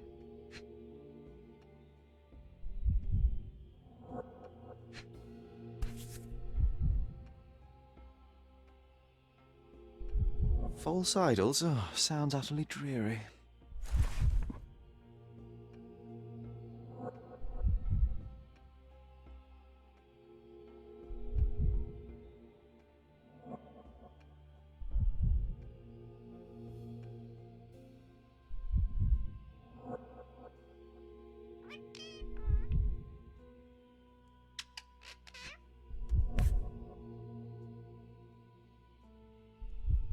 The same dull poses on all romantic photographs. So idyllic. Enjoy your happily ever after before it stales. Hey, Sherry, we need to talk. You found false idols. We need to find the remaining two. What does bazooka even mean? Would this paper be good for anything but blowing one's nose on? They're not rubbish, Sherry. There's something more. I'm serious. Very well. I doubt it'll be worth it, but I will find them for you, John. You'll thank me later. They're some of the most imaginative books I've ever read. What did you say? Speaking aloud helps me think.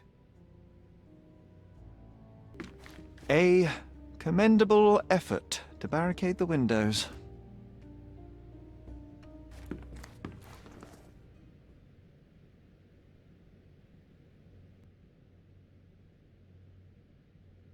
How can you read something like this? It's hard to swallow, and that's not due to the hard cover. You're hardly serious. Any library without Nabe and Laura is incomplete. If you can read, then these books are an absolute must. Love and adventure. They're about life. Oh, I wasn't aware that exploding pyramids were a part of daily life on Cordona. You haven't seen life, so you might try reading about it at least.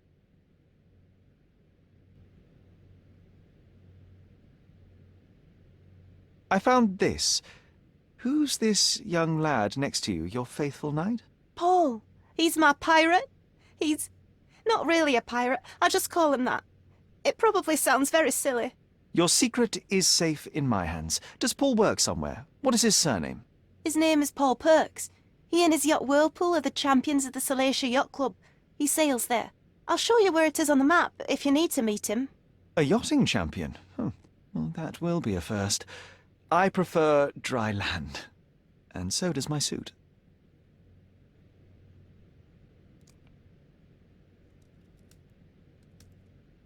These bags of yours, it looks as if you've packed your entire room. Were you planning on going somewhere?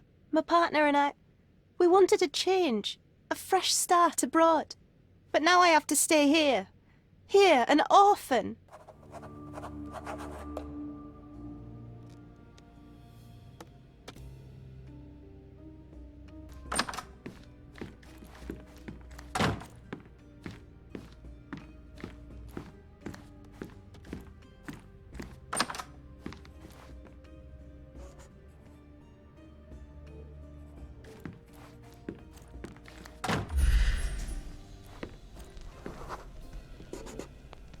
The nicest spot in the room. Mr. Gilden spent hours of his life right here. Staring at an elephant's backside. What a wonderful life.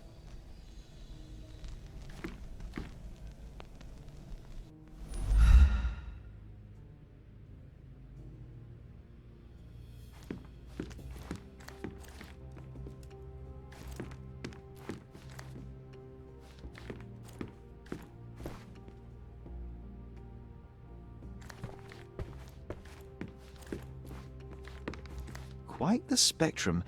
From the history of the Roman Empire to conspiracy theories of the French Revolution.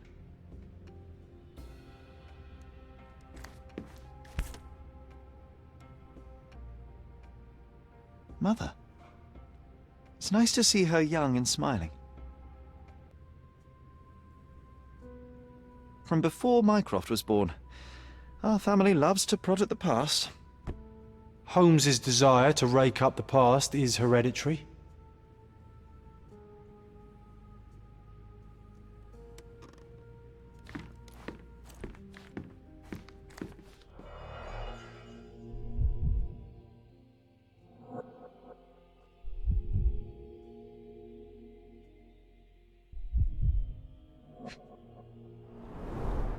What's so special about this place? Another elephant?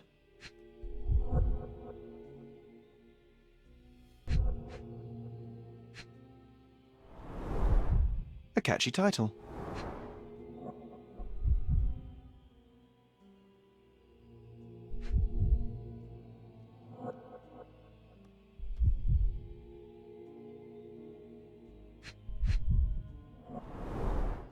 A partnership annulled with a single stroke of a pen. I should take a photograph of the plans. I don't want to carry them around.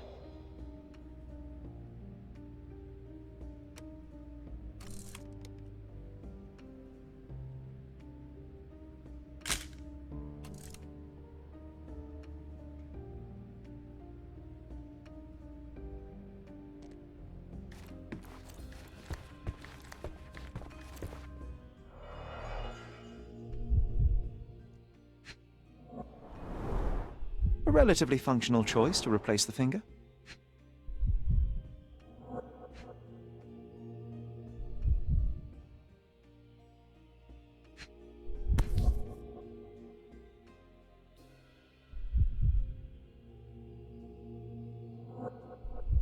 Oh, the pungent stench of an animal.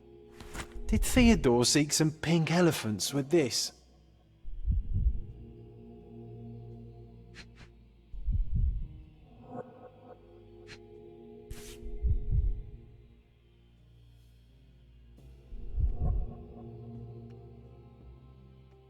I think Miss Gilden has barely matured.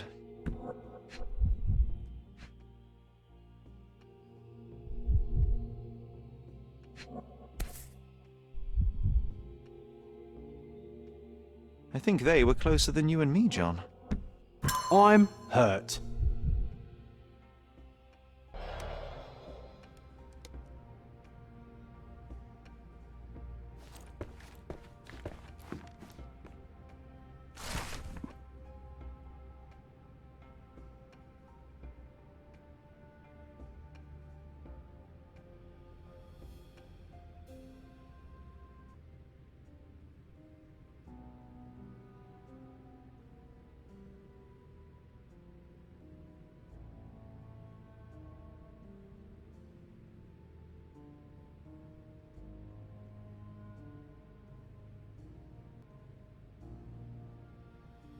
His second child? An apparent son and heir, I'd say.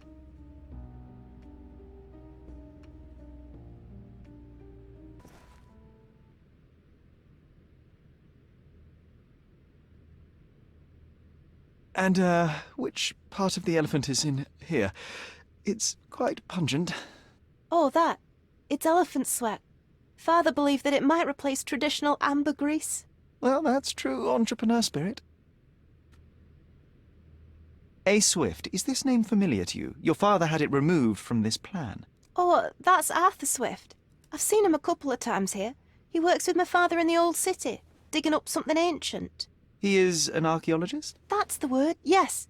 But to be truthful, I really don't think Mr. Swift is fit to be one. I've just learnt a lot about archaeology from my favourite book series. Oh, they are page-turners. Inspirational, I'm sure, but would you happen to know where this Mr. Swift might be found? I don't, but perhaps you can find out somewhere. My father's work with him is all official. Lots of boring legal papers with signatures and stuff.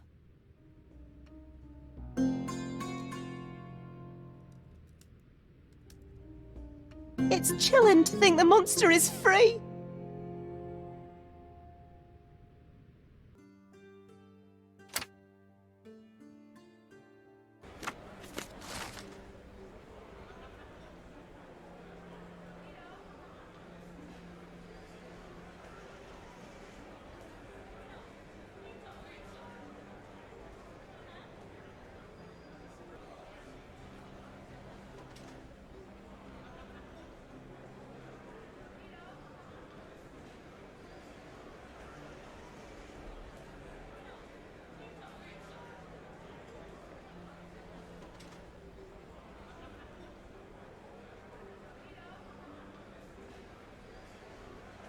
With your love for archives, you would have made the perfect bureaucrat.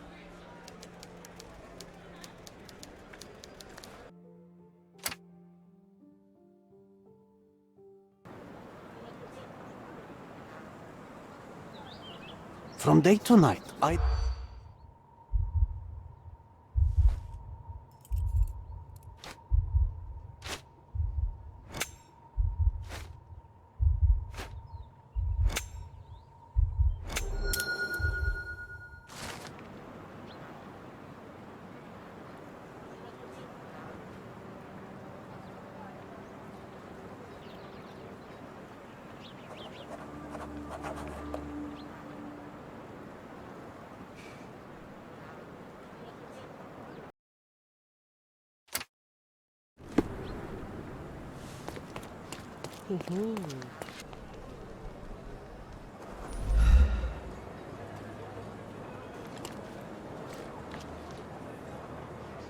Stop blocking the view.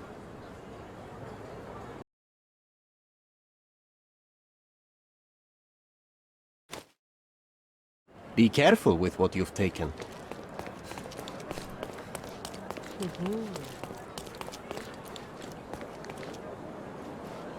Sir, kind sir, might I steal your attention? I am not buying. Ah, that is the thing. You won't waste a single mangir. I am a digger, you see, and I have heard of a dig site so deep it clogs your ears. I want to be there. Why are you telling me this? I have heard of a man recruiting for such a dig. A man with a scar, such as the one that you're hiding. And your boots are dirty with the deep clay I am so familiar with. Oh, I hope it wasn't too rude of me to point that out. You have a good eye. And you just want to dig? Dig deep and that's it? What's the catch? Are you in desperate need of money? Oh, there is no catch, sir. I won't even ask for advance pay.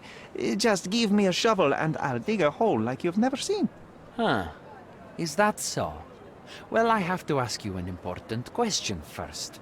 Would you be fine working for Brits?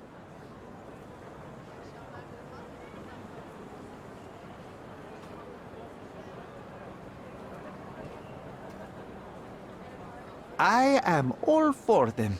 Well, you say that, but can you prove it? I'll sing you a very special song. God save our gracious queen. Cut it! Or people here will make you their queen. I can also speak in limericks. Please don't. You might be a little bit weak in the head, but a natural-born digger with a keen eye is what we need. Take this permission slip and go to this address. The guard will let you in and check with the professor once you're there.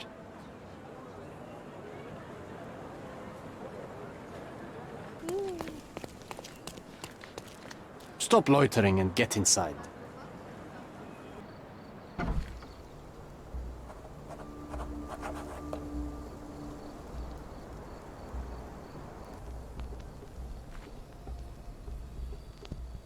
Where's the fire in your eyes? Where's the smile? I am sick and tired of seeing apathy among the new workers. Sir, believe me, I do have the spark. I want to start work straight away. It's as important to me as it is to you. Ah, that's the spirit. I'm on the verge of a great discovery.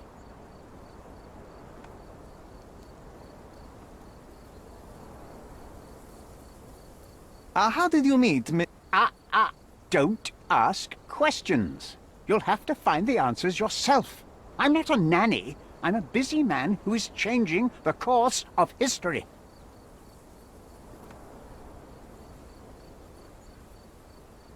I am ready to work. Splendid. Do you know what I am working on? Archaeological treasure. You're hoping to find something priceless, something that will change our history. Bravo, young man. I couldn't have said it better myself. It's true. We're looking for Vitus Lemonius's tomb. I'll help you. That is my goal as a worker. Good. Listen to me carefully, then. I hate repeating myself. I am Professor Swift. We have 3 rules here. Don't touch anything, Always return the tools, and don't distract me unless you find something. Sounds simple enough. Are you the only one in charge here, Mr. Swift? Yes, I am the only one, and no one else. You hear anything other than that, it's a lie. People of your kind can have difficulty understanding who's in charge. Take a minute, memorize my face, and then get to work. Oh, I will definitely take a closer look to memorize my superior.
I wish I could be as passionate about something as you are, Mr. Swift. You value knowledge and dedication over everything else. It's a long road, young man. A sharp eye and attention to detail are the only stepping stones along this path. You have to sacrifice everything you love for the larger prize. Exactly. So much in life is superficial. I wish more people would understand. I never heard a truer word, lad. Folk will ignore what truly matters in life, and for what? Convenience. Bold words indeed. I doubt that many scientists would be willing to support their bragging with fieldwork. The academic world is full of restrictions. Our honorable professors are too afraid to dirty their hands. God forbid if they have a stain on their shirt. You can follow in my footsteps. You can start learning by returning to work. Show me what you can find.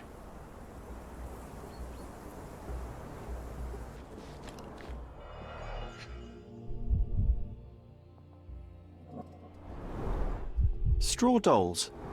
Eerie, but effective for a scene recreation. Oh, I want one of these. Or two.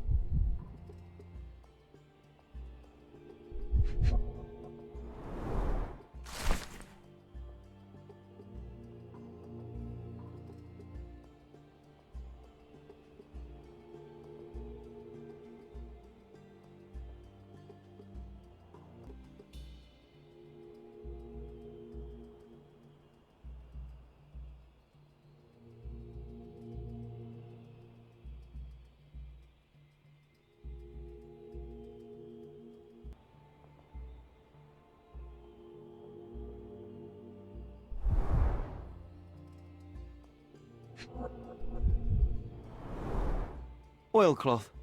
Won't fade and waterproof. Enough here to make tent sails and more.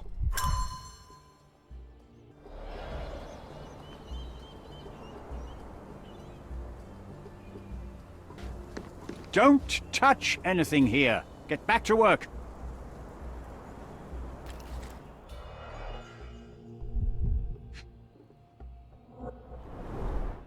This reminds me of my father's room.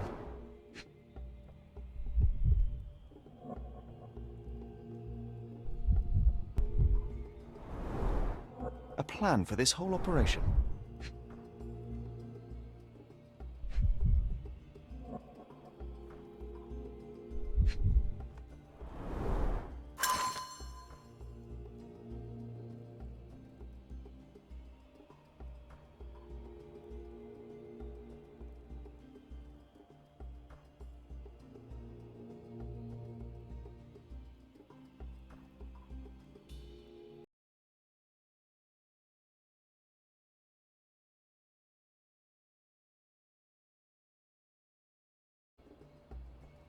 I see now.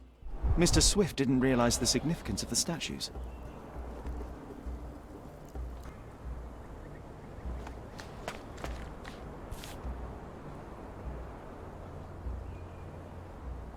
Sharpest pickaxe. A guilty pleasure of the real archaeologist. Missing your Laura, Mr. Swift? Who knew archaeology could be so exciting? Exciting is certainly a word. Swift lost his temper when...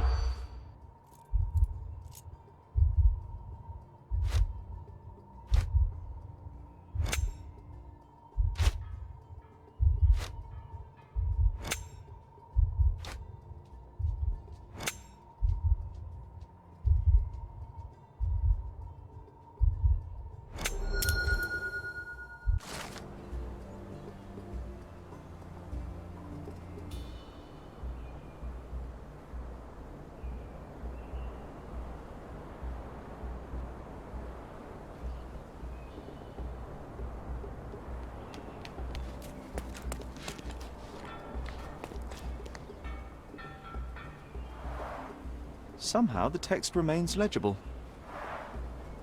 Let's see if I remember my Latin.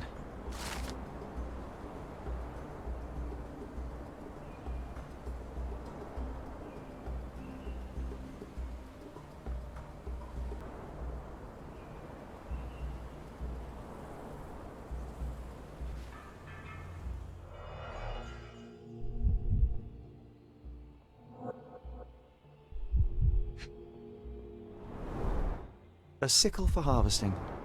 The ancient Romans honored the seasons. A goddess? A mother? Someone's wife?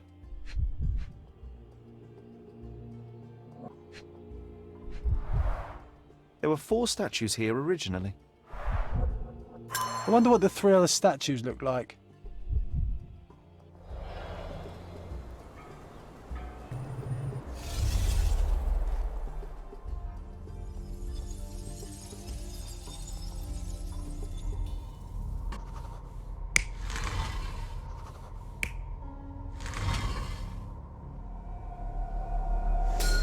It seems everything's in place.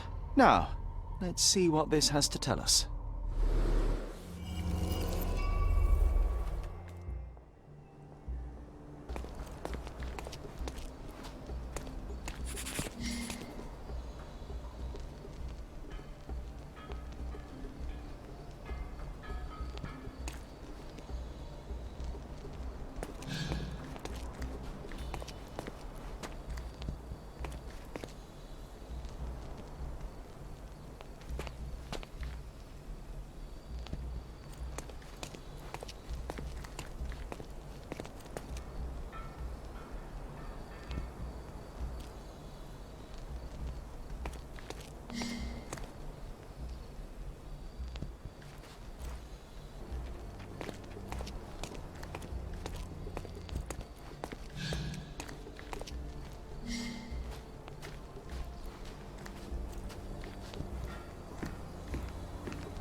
Here is your discovery, Mr. Swift.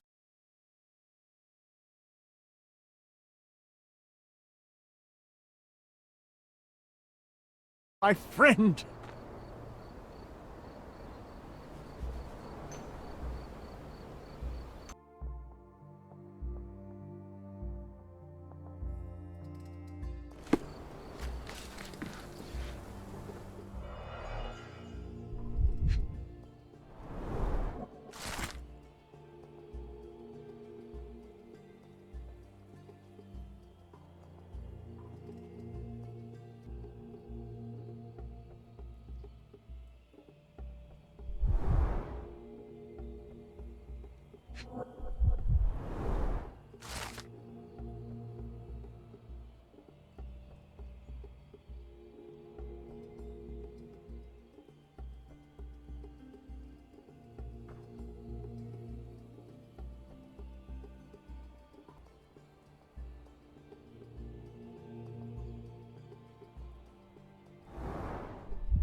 A box of darts. Handy against rodents of all kinds.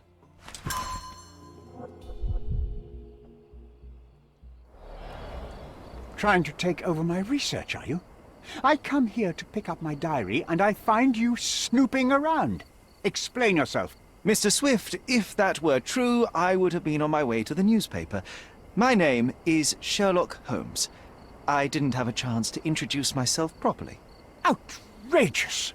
You deceived me, sir. What is the reason for your being here? Who sent you, Mr. Holmes? Theodore Gilden's premature death brought me here. Theodore is dead?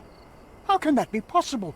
I'm thinking of all the possibilities, and I'm not crossing out anyone who might have been involved. Even his elephant. The land you're excavating belongs to Mr. Gilden, does it not? Did I hear an accusation? I have nothing to hide.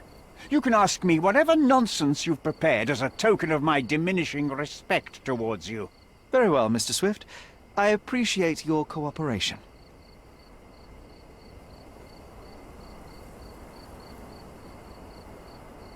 When was the last time you saw Mr. Gilden? A couple of days ago. We discussed the site. I believe in the tomb and its secrets. Theodore's patience was stretched, however. He was already inventing new projects. It wasn't a long conversation. I suppose that his daughter will inherit everything now, along with all of the eccentricities and problems. And not forgetting Goliath. Eccentricities and problems, Mr. Holmes. One of many. Were you at the site this morning? Affirmative. This project is taking a lot of my time, as you see. I spend more time underground than on the surface. When did you learn about Theodore's death? Just now. You just told me. And you aren't surprised, shocked? I won't tell anyone if you shed a tear or two. Weren't you partners, after all? We were. And it is a real shame. But I've seen too many deaths in my life, Mr. Holmes, for the news to truly shake me. Will you allow me to return to my research, or are you insisting on remaining an obstacle? Oh, I haven't even started yet.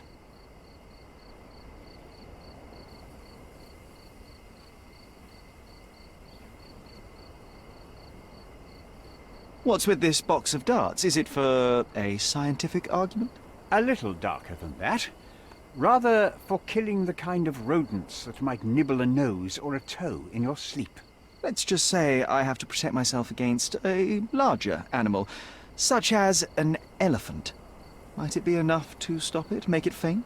If I were you, I wouldn't bank on it.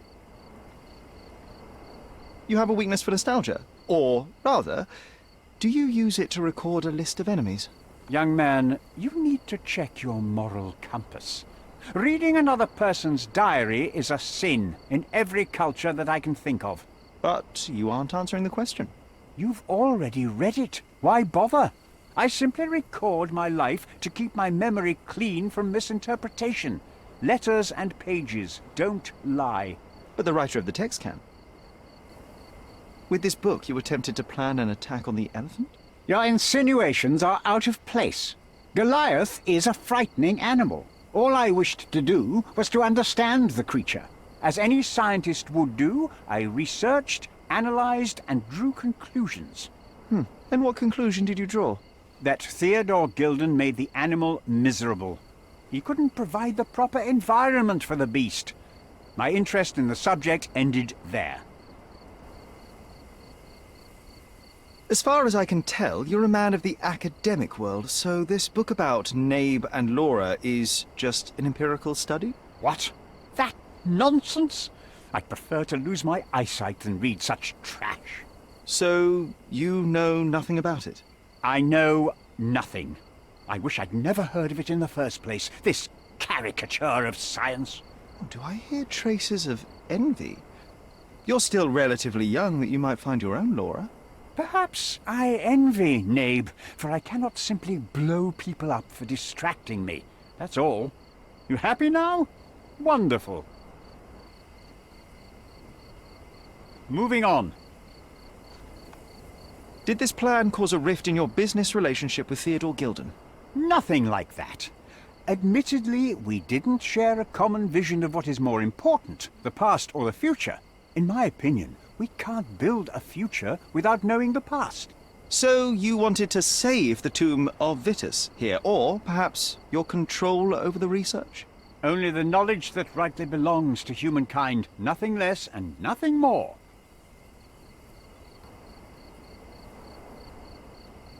I'm a busy man. Have you seen this person before? The one beside Imogen Gilden? No, but he's with Imogen, so I suppose that he's a friend of hers. That girl always has her head in the clouds. I could have said Theodore was different, but that wouldn't have been entirely true. Away with the fairies, was he? That's one way of putting it. Either way, I don't know much about Imogen's life or her friends. The type of elite that pretends to be educated.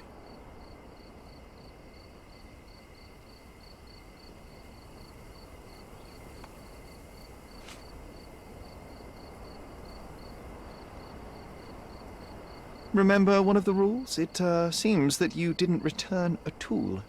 Is this knife yours? Do I look like a fellow who carries a knife?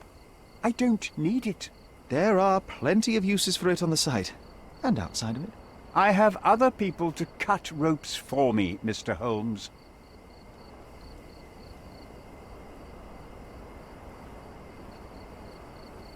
Gilden's elephant is quite an unusual addition to Cordona's fauna. What is your scientific opinion on that? No matter how much Theodore loved it, it still remained a wild animal trapped inside a stone pen. Goliath needs savannas, fields, lakes. I'm sure that Goliath did not have a plan to kill his owner to head to the savannas. What do you think? No, animals don't kill in a typical sense. I can only presume that it tried to protect itself from captivity, from Theodore. It was a gilded cage that was predestined to break. What's with this intricate recruitment process? Pro-British workers charge less? As a head of this organization, I need to secure a productive environment. It's impossible to do so if there are political differences, especially here, where the native population doesn't support our efforts to find the ancient artifacts. Decent pay can also stimulate productivity and shut down any political discord. Hadn't you thought of that? You're young. You have time to fritter and fight with everyone you meet. I don't have such a luxury. Our workers receive enough pay for what they do. So don't start a discussion you know nothing about.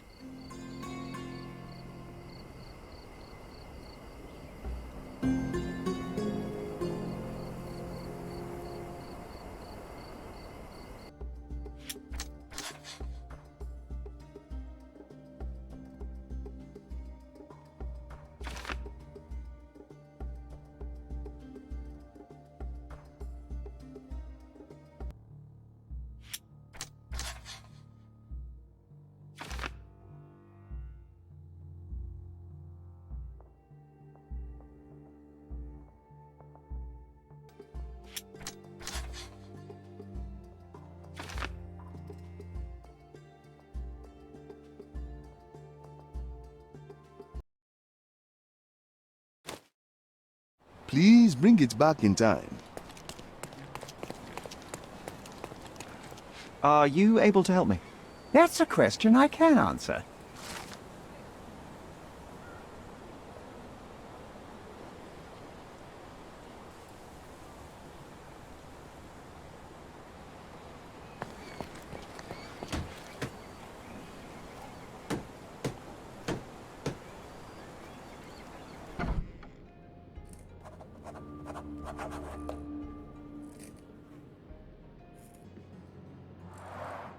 Bloodied bandages. Has someone been hurt?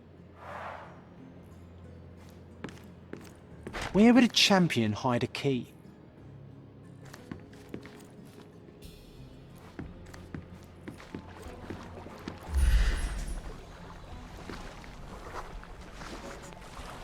The champion's whirlpool.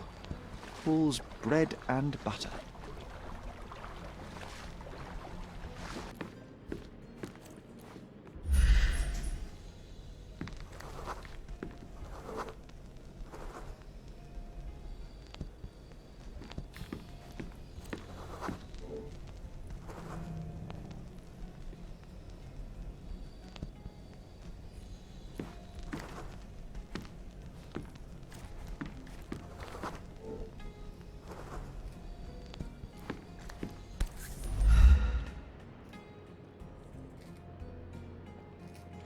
I hope Paul is more skilled at yachting than he is at hiding keys.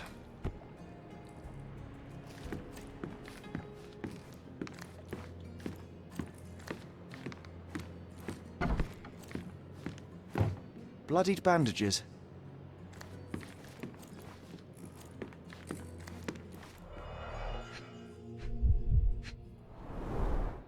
To earn big, you have to spend big.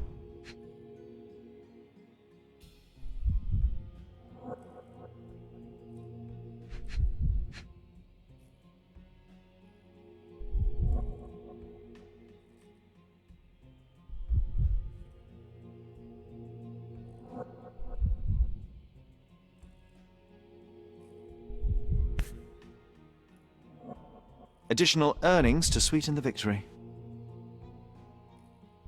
An interesting place for a message to a champion.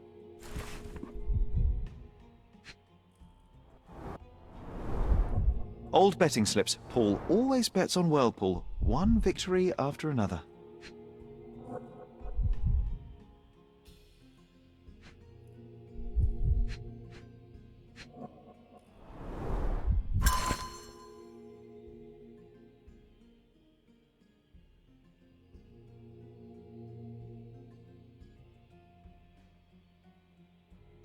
Mr. Gilden wasn't afraid to get his hands dirty.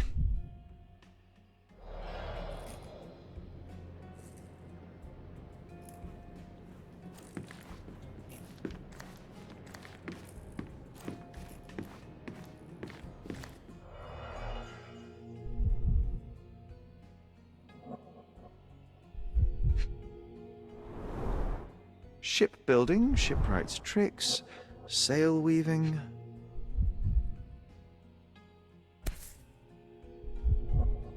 A box full of darts. Each has a needle and can be loaded with drugs.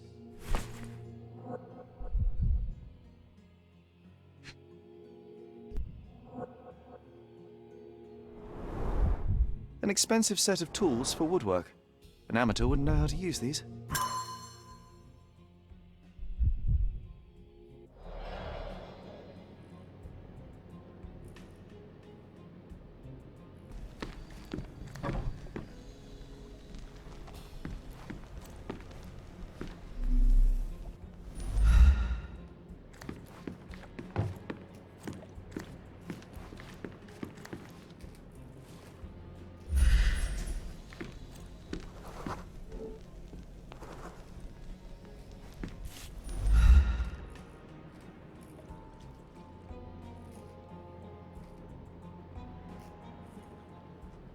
Undeniably psychotropes. Not for toothache, I think. A typical tea tin. I wonder what he has for biscuits.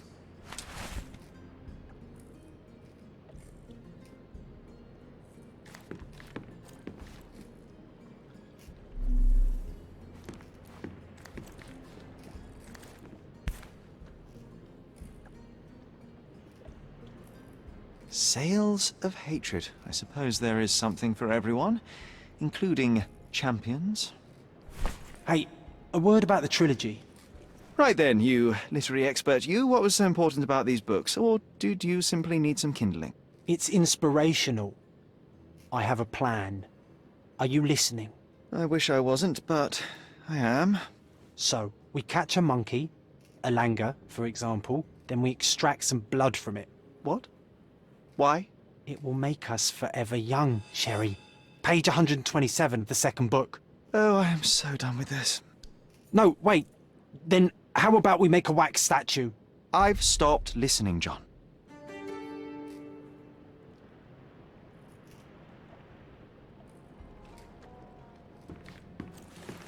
A foghorn to navigate and warn others at sea. It should have a warning to cover your ears.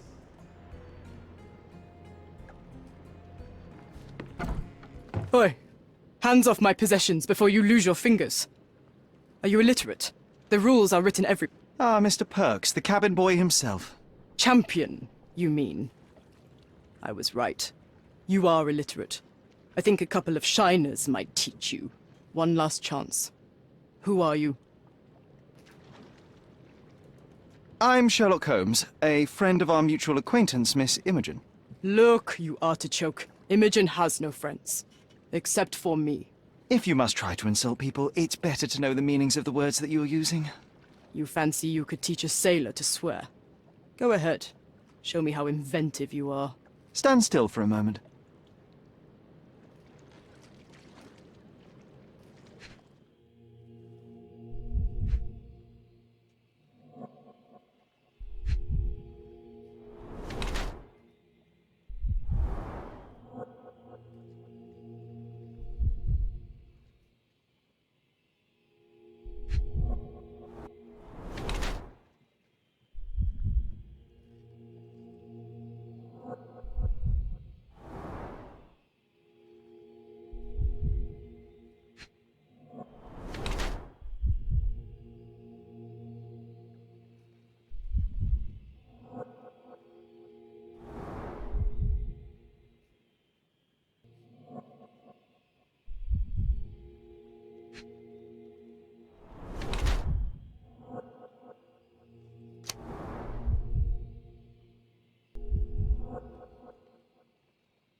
I'm impressed by how well a woman can handle a yacht and endure so many hardships on the open sea.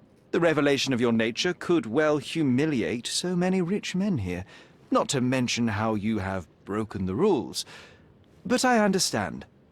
You've done this to forge a real career in the sport. But tell me something. Has no one asked you why you don't grow a beard? Shh! Have you been following me? You better not be wanting to end my career, 'cause I swear you'll regret it if I get outed. Damn you, Paul. I'm sick of... Who's this peacock? Does he know who I am? I definitely know who you are not. You're not a dictionary reader, at least. I wanted to see how you... pals interact with each other in your natural habitat.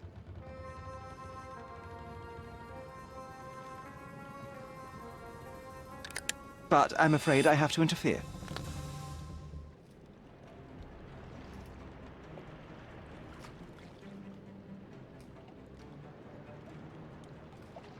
I'm coming.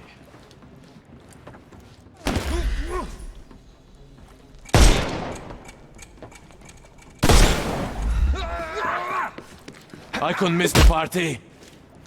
Dodge this! Don't bother. I'm coming for you.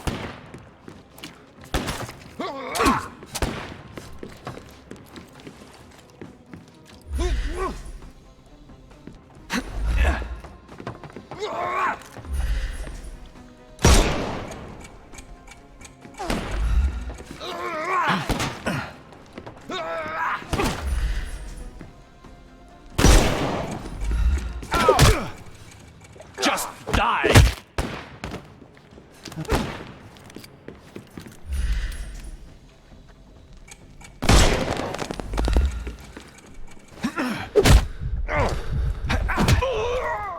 The snuff's ready. No more. Give him the pepper snuff. I'll put you 6 feet under.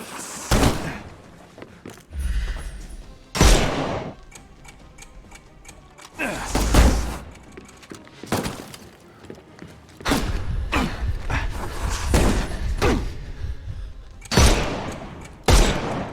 can overcome the brute now.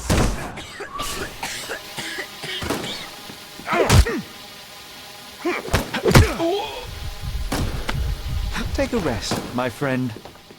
Dodge this!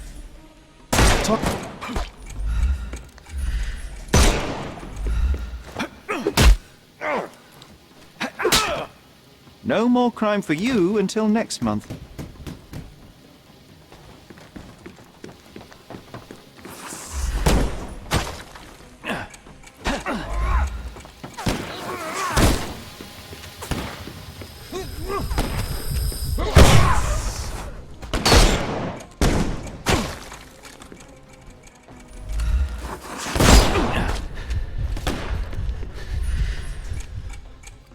He's all yours now.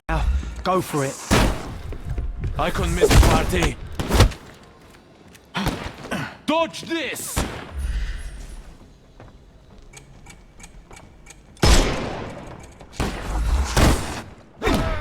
The snuff's ready.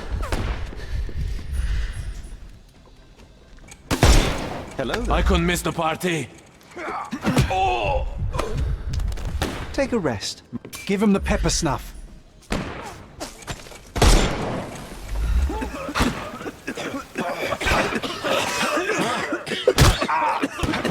Take this!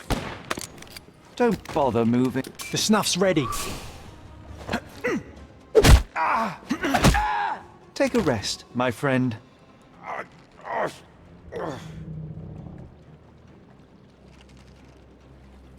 there's no reward for risking our lives.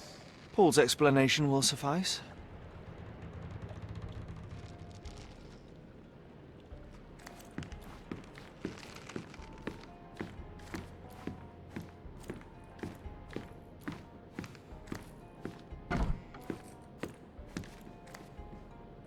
Your fellow mariners have a strange way of showing hospitality. They were not my friends. Are you sure? I would rather risk my neck for someone who's at least honest and thankful. Perhaps then don't enter someone's life and be so judgmental, pretending you're better than they are. Then give me your perspective and allow me to see through your eyes.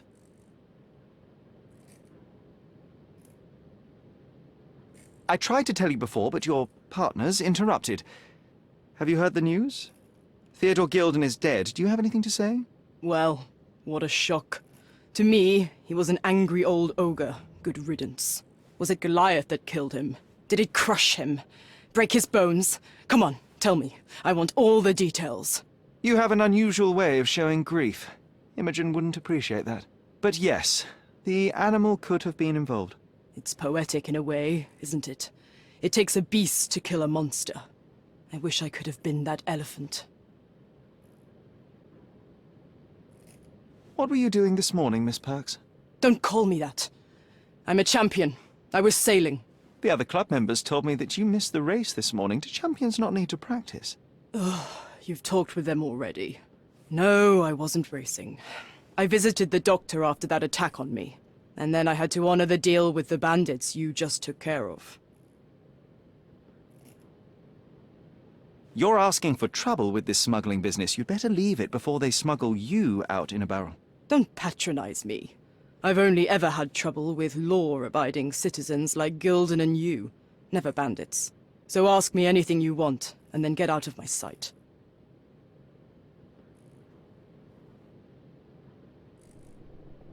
Between yachts, darts, and notes from bandits, I've discovered many fascinating facts about you. But this, an installment of Nabe and Laura's adventures. Why did you sully your library with this? It's a gift from Imogen. I didn't buy it. I might have turned a couple of pages, but nothing more. I swear. I will give you the benefit of the doubt, but your literary taste has put you on my blacklist.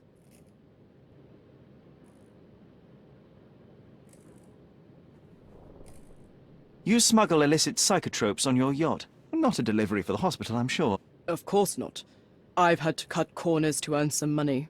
How might a person afford to pay for a yacht in an honest way? I don't know, although I'm smart. The buyers are my customers. Adults who are willing to pay for their pleasure, or weapons for jewels. Whatever they want me to deliver. Nothing criminal. Well, it's your lucky day. I'm not here because of smuggling. Have you tasted this tea yourself? I wouldn't have been a champion if I had used it. It's just a side business that keeps my career afloat. It's quite expensive to compete in yachting. Sometimes I cut corners. Such as fixing whirlpool yourself? Exactly. And sometimes I just have to pay. That's how I earn money. I don't sell slaves or take the last mangear from a poor family.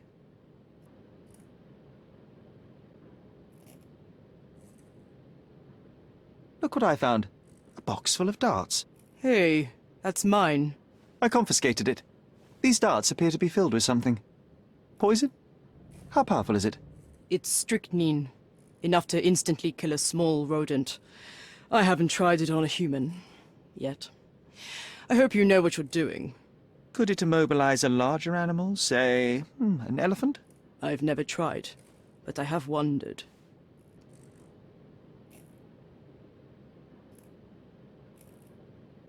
It seems as though Theodore Gilden hung a sword of Damocles over your life and career.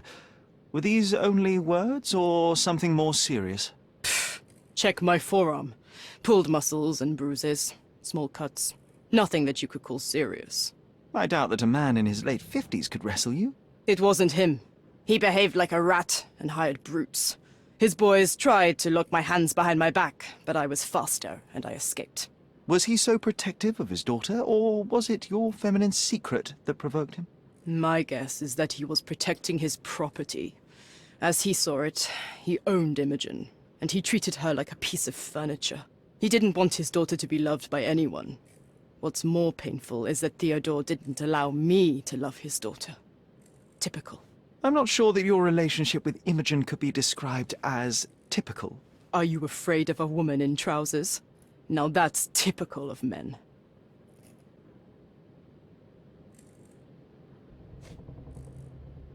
A charming picture. I've heard that champions do often pose with their trophies. Cheeky. It is a lovely trophy, though. I'm sure you will agree.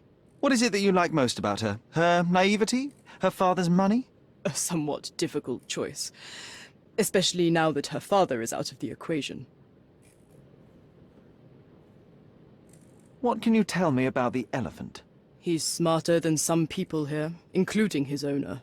Although I feel he could be dangerous, no matter how much he's fed. Why is that? Have you ever seen Goliath attack anyone? Well, not exactly. But I saw it, abusing some poor tree during one of its walks with Theodore. The expression on that old ninny's face was priceless. But it wasn't funny to look at. Believe me, it was frightening.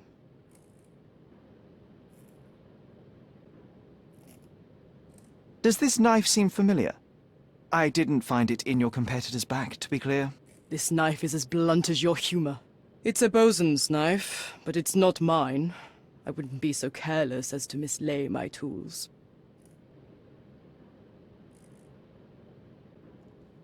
A. Swift. Are you familiar with this name?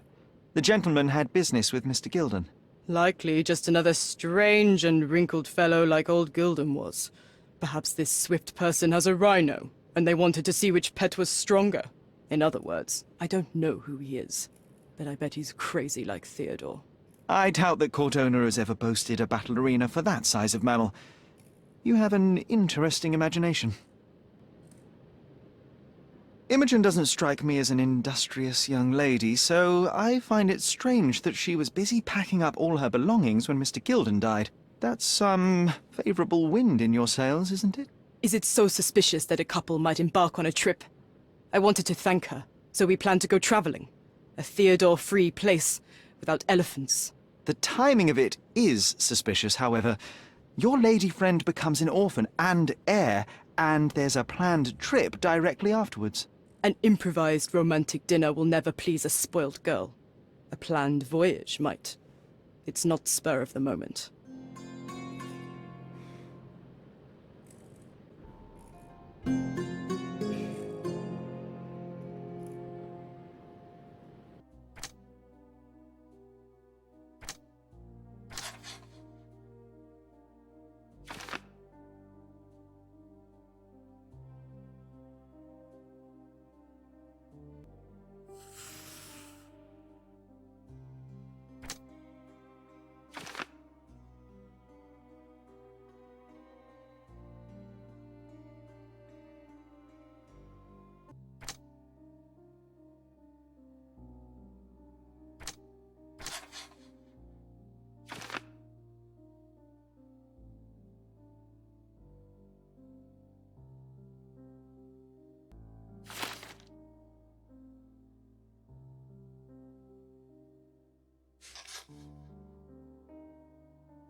Mrs. Nini seemed to know her sewing inside out. I bet she missed us. I hope Miss Nini won't misunderstand me. It might fool an elephant.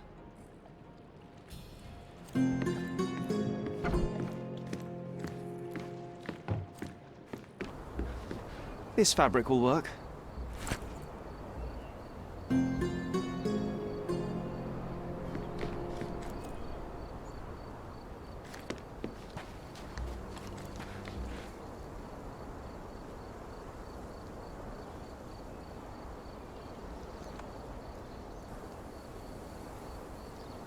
Your partner had a very specific attitude towards the things he treasured. Was this habitual for him? That would have been too much even for him. Don't get me wrong, he had a harsh temper. Like a true businessman, he was ready to burn his competitors to the ground. But threatening someone physically would have been something new even for him, am I correct? Absolutely. Besides, I had never seen him this angry. The fellow who received the letter must have been extremely alarmed.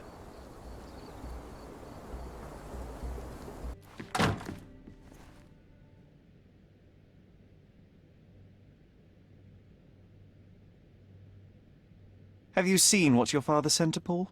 This is despicable. My father was never a gentleman, but this crosses the line. I knew that father wasn't fond of Paul, but this is just awful. If only he could have seen how good Paulie is to me. Are you aware that Paul smuggles drugs for a dangerous gang? Mr. Holmes, I've already told you. I call him a pirate in play. He's not an actual pirate. He's a champion and a brave gentleman, not a thug. Let us agree to disagree on that. But don't be surprised if one of his clients knocks on your door.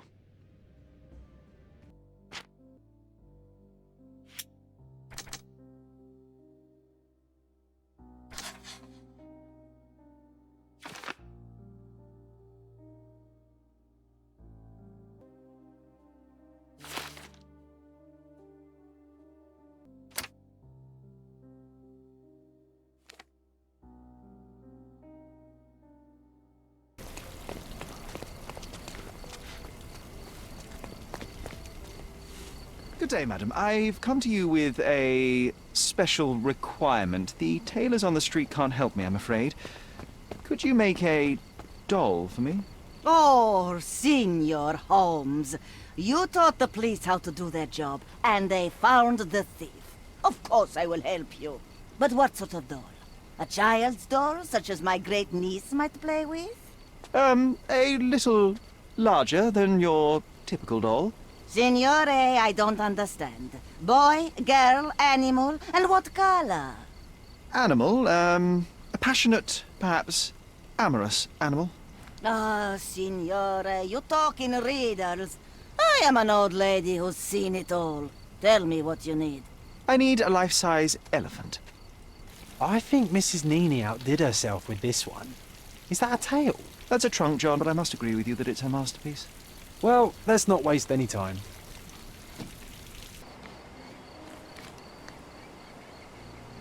The game is on. So, what's the plan? I hope it all doesn't go horribly wrong. We know that the elephant is seeking a female. We can arrange that. A doll with the appropriate scent might do miracles. So you're a marriage broker? Well, I suppose that makes me a groomsman. Oh, she is a bit breezy, I must say. Well, Goliath is eager for a single female elephant in his area. It should be just enough for his taste. You'll need to trust me. Are we ready? I can't stand the tension. We're ready. Let's call the elephant.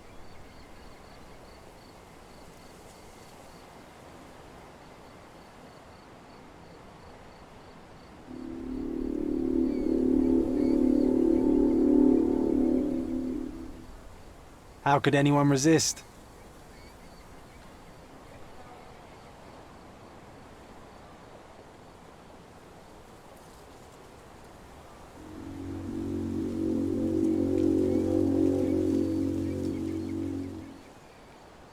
I knew a lady once who said just that.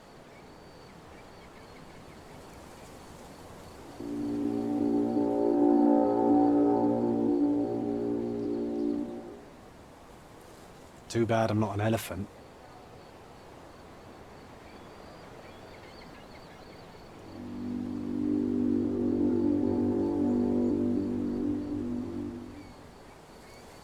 Take your time, Sherry.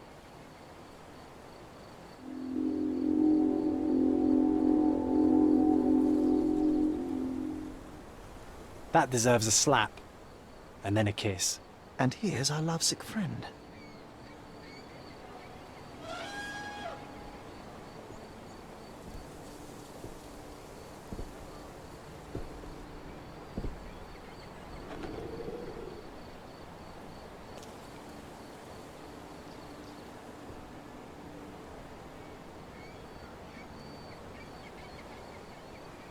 What is the meaning of this? Why are you bringing it here? I won't allow you to leave it. I assure you that it is only a temporary measure. It won't be long until the elephant is gone, I promise you.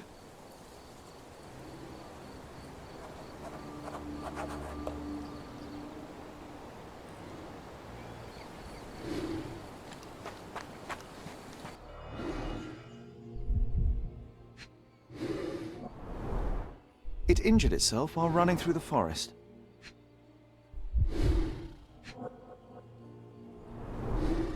Peaceful and compliant, almost a gentleman.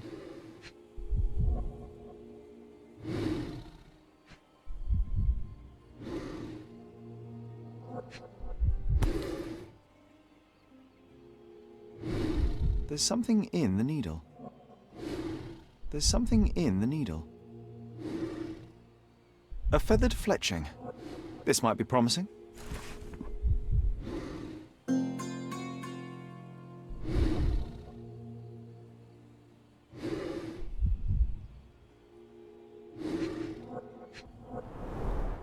The left tusk is larger and more worn. You're a left-tusked elephant.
Did it feel good killing Theodore Gilden after the humiliation and threats? What? I thought you were blaming Goliath for that. No, I think you killed Theodore Gilden. Goliath is, unfortunately, a victim of circumstance. I'm far better than to kill Gilden. Believe me. I can understand why you killed Mr. Gilden. He saw you with his daughter. He checked up on you, yachtsman, smuggler, and a woman. He went so far as to hire some thugs to attack you. Theodore knew your weakness, your career. He forced you into a corner. You're a survivor. You were prepared for the worst, but Theodore surpassed even your worst-case scenario.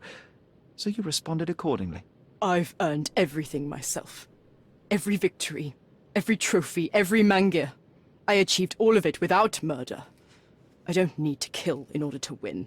And you weren't afraid that he would reveal your secret to the owner of the yacht club or your competitors?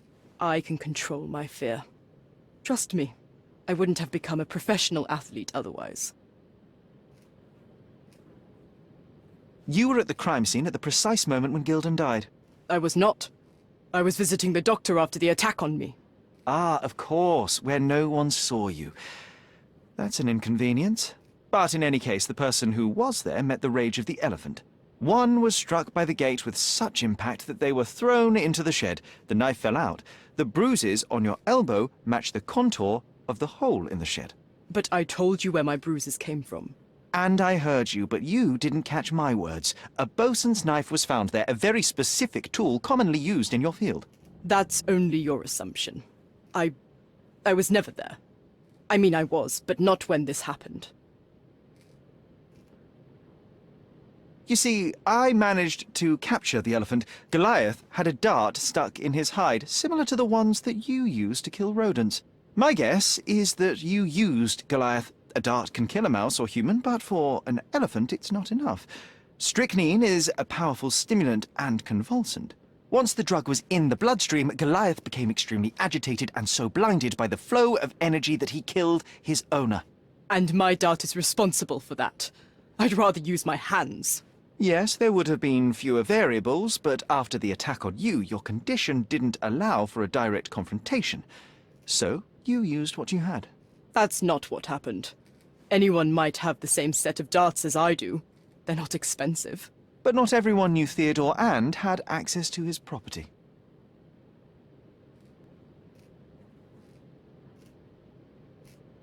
I revealed many truths and lies concerning Gildan. One banal fact is that he was a bitter and angry man who acted according to his own desires and impulses. Such people are dangerous, they are unpredictable, and value their own comfort more than anything and anyone. The same as you, Paul. Are you out of your mind? You're a gambler, smuggler, and actor. You indulge your self-importance. Such egocentricity and impulsivity is frightening. I won't allow you to play with someone else's life. You are under arrest. Wait. At least tell Imogen. Tell her where I am. I think she deserves a space without you. I've heard you can gamble on racing in prison, only it's rat racing. No yachts. Goodbye, Paul. Why did you pick my Paul? Out of all the people on this island. Just when I needed someone I could rely on. Believe me, I saved you. I found the true murderer. Would you really choose to live with the person who took your father's life? You took away the pillar I was relying on. Paul was my only hope. You've destroyed it. It was Paul who destroyed it, not me. I was merely the fact-checker who discovered the real culprit. And now about that elephant. Oh yes, Goliath. You did nothing about it. I had to deal with it. Fortunately, there was a real man wanting to help me. He agreed to buy Goliath and relocate him to his property. I suppose I must congratulate you. I'd rather you leave. But first, here are my father's belongings. Some of them have information about your mother. Take them and leave me be. I appreciate it, Miss Gildan. I assure you, I only wanted to find the true perpetrator. Perhaps. Or perhaps you found a convenient scapegoat. Goodbye. I truly hope you meet more honest people in the future. Take care.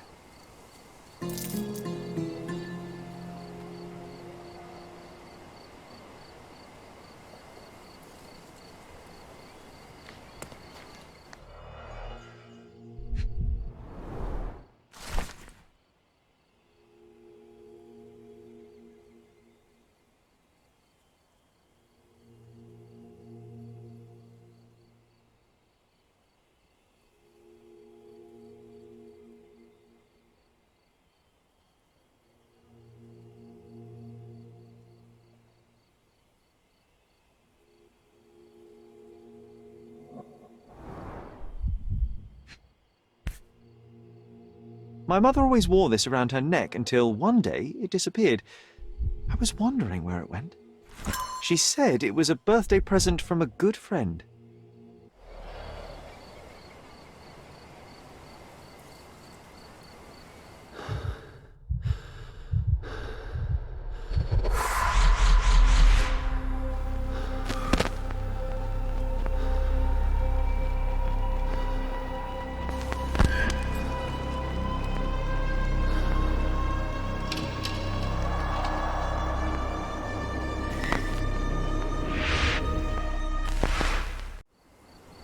I just had another glimpse of a memory, John. It's fuzzy, but I'm sure it happens somewhere in the manor. Finally moving forward. Shall we go?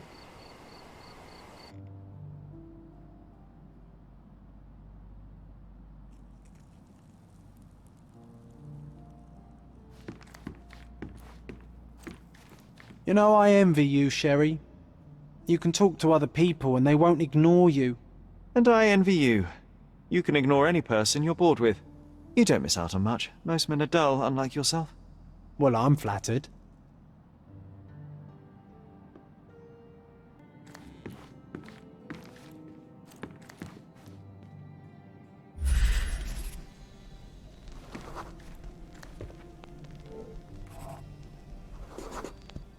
I had a surprise for my mother. I was holding an ancient Greek vase, or rather, you had a shovel with you, John. I remember now. We dug up the vase from Greek ruins here on Cordona, and were eager to show my mother right away.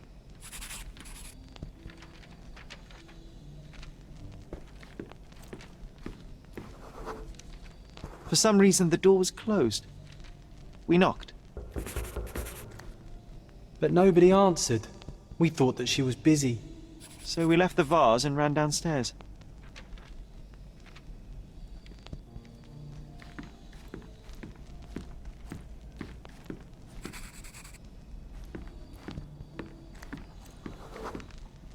I decided to gather some archaeological tools in order to take a closer look at the vase.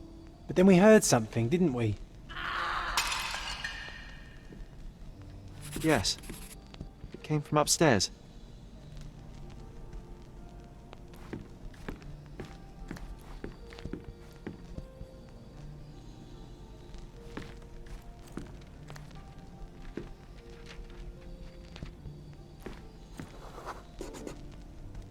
The vase was broken, shards scattered all over the floor.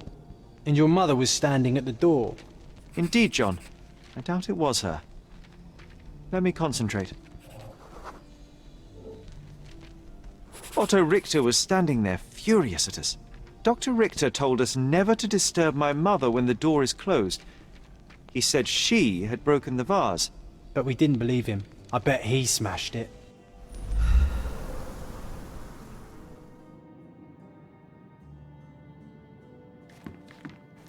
Her things are still here. Presumably Mycroft never felt the need to sort through it all. Or couldn't bring himself to. No. He would have put it behind him and moved on. My brother is not one for sentimentality.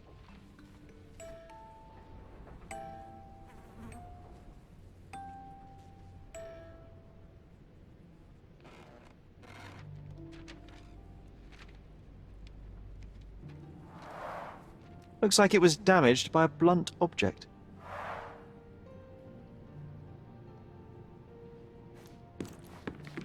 This room always reeked with an acrid medicinal stench. And here is the reason.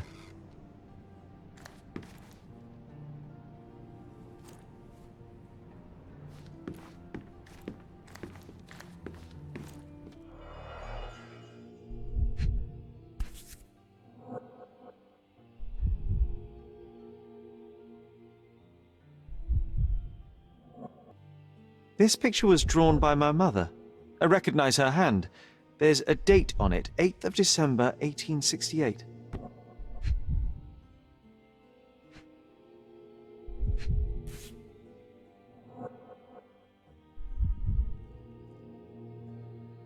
This seems a bit odd. I can recognize my mother's style, but it's far too sloppy. Dated 12th of February, 1869.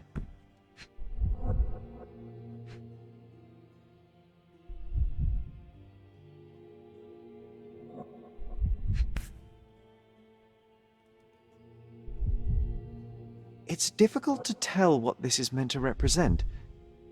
There's no date at all.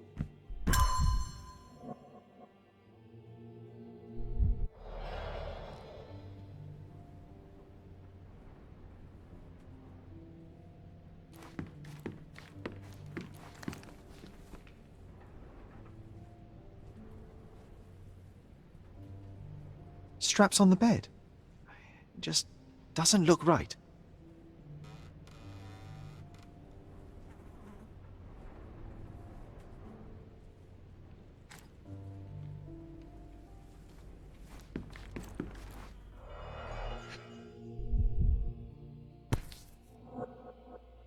Seems this was the most frequently used medication.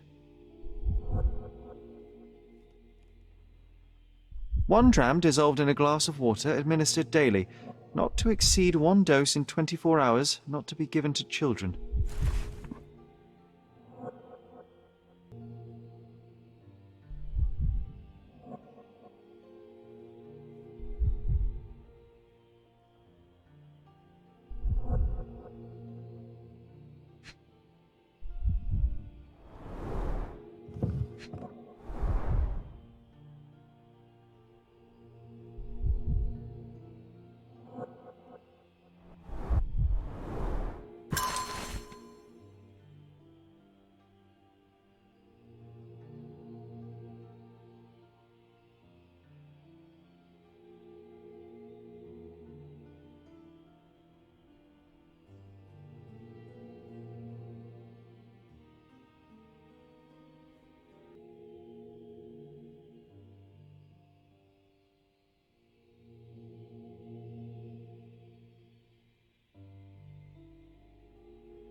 Oh, I would love to take a bath right now. Not this one. Surface corrosion suggests it was prone to extreme temperature fluctuations. For medical purposes, I suppose.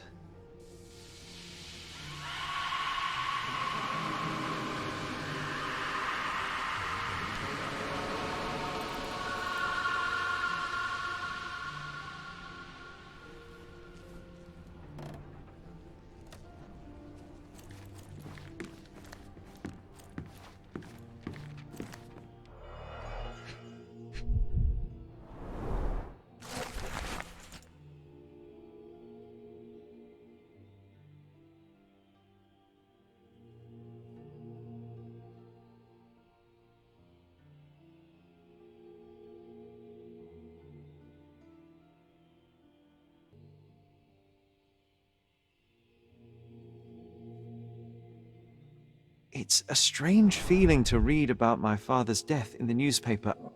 I can't recall anything except the deep feeling of loss. You were too young. It happened before we even met. It's so sad. I'm sorry.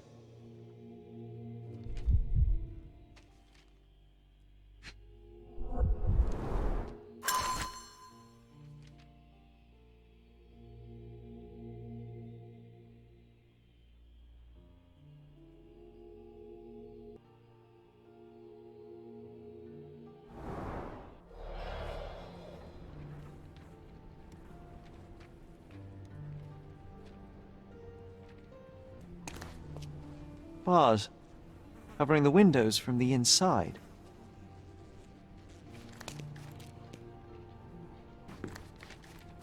My mother loved flowers. They made her smile. I remember we would bring a new bouquet every week to make her a bit happier. That's why we collected all the violet flowers we could find on the island. Look what I found! The White King is under attack. Sherry, can you save him and checkmate the opponent in one move?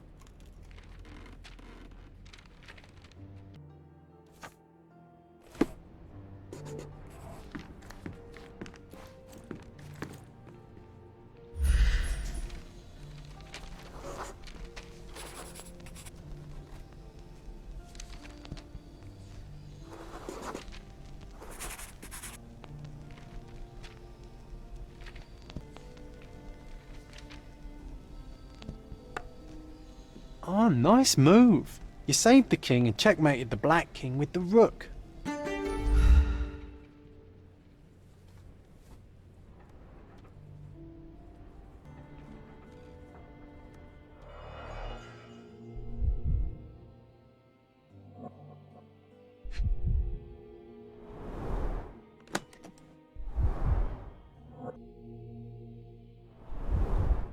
Do you think the doctor could have used these tools here? I hope not.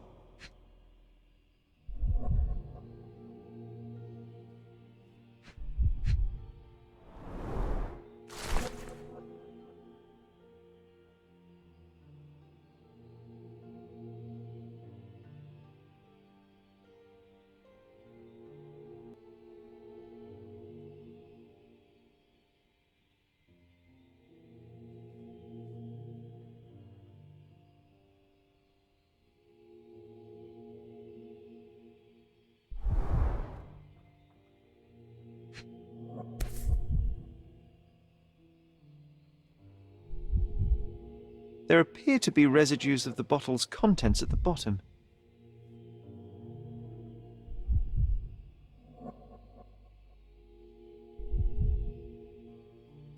No labels. I doubt it ever had one. Oh, it brings back some memories.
Mother was troubled that morning.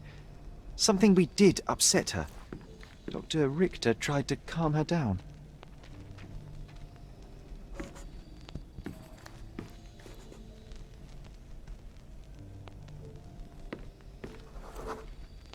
The broken plate shards were all over the floor. Mycroft had to change his suit as the one he was wearing was completely stained.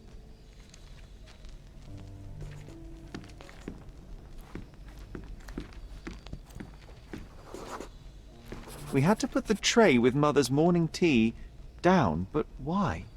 It's starting to ring a bell. I think it happened in the morning.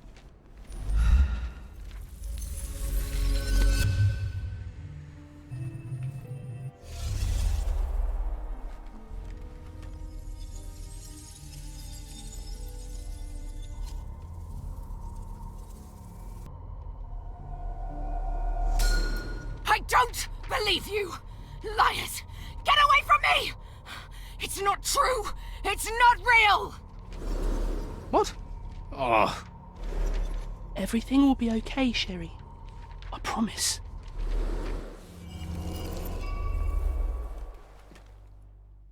It was the morning of the 9th of April, the day my mother died.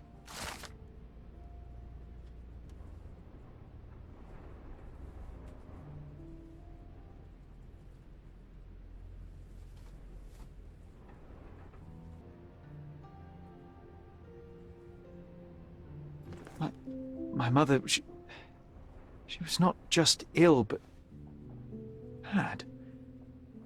God have mercy. I'm sorry. That explains why you locked the memory away. There must be more, John. That was the morning of her death. I need to know what happened. John! Every time you... I just don't... Please, Sherry, leave it be. Just breathe, John. You know that I cannot leave the last stone unturned. We are so close.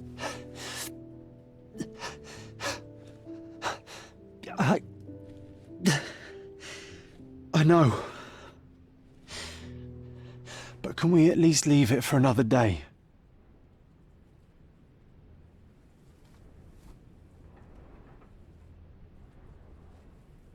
It cannot wait. Let us find another door and finally learn the truth. That's pointless, Sherry. To date, you have had no control over the return of these memories. It is all triggered by your work elsewhere on Cordona. You must accept that this will have to wait. Are you all right? In the end, little has changed. My mother was still unwell, just not with tuberculosis. What I do not yet understand is why Mycroft lied about it. There are precious few pieces of this puzzle remaining, John. Let us dawdle here no longer. Indeed. Wait. Did you hear that? Yes. Metallic souls. What is this sailor doing here?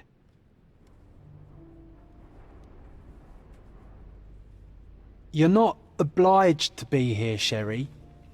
We can leave any time you want. Sherlock Holmes, isn't it? I was looking for you. With whom do I have the pleasure of speaking? You can call me your new game. The rules are simple. I have something for you, but you alone must work out what that is. And that something is my prize, I suppose? You're a fast learner, sir.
I cannot believe that Mr. Vogel has somehow successfully called my attention to his gallery.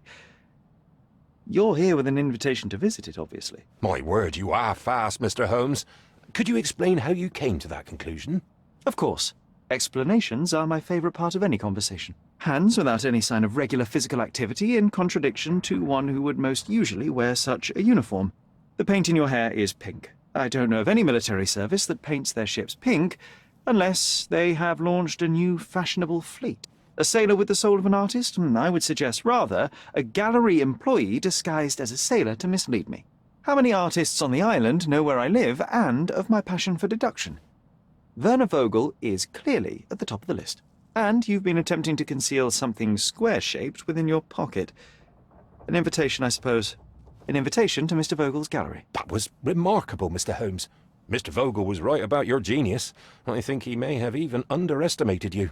This is your invitation. Please tell Mr. Vogel that the seed has been planted.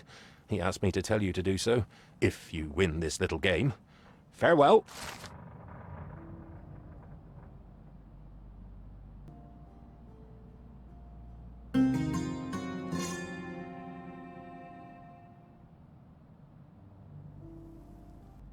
You won't believe it, but Werner's other idea was to put me in a dress. Mr. Holmes, you came! Oh, how kind. Though now, of course, I realize it is because of my game, not the works on display. It needn't be one or the other. Your man's disguise was easily debunked, Mr. Vogel, but I shall admit that you planted in me the seed of curiosity. Ah, terrific! I had no doubt you'd put the pieces together. Let us call it an opening gambit before the real game begins. So, this little game of yours, what's it about? An enigma to solve.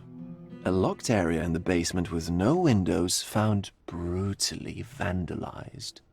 I have no clue how it was possible. What about this intrusion? What happened? Last night, I was about to leave the gallery when I heard a noise downstairs. I went to the basement, but I didn't see anything out of the ordinary. It was admittedly a rudimentary inspection. It is not uncommon to get rats down there, so seeing nothing of note, I left and locked up the building. When I returned this morning, alas, I discovered that part of the exhibition had been torched, and there was no sign of the intruder. The mystery being, of course, that all the doors to the gallery were locked exactly as I left them. And the door to the basement is the only entrance? Correct. Tell me you're not intrigued.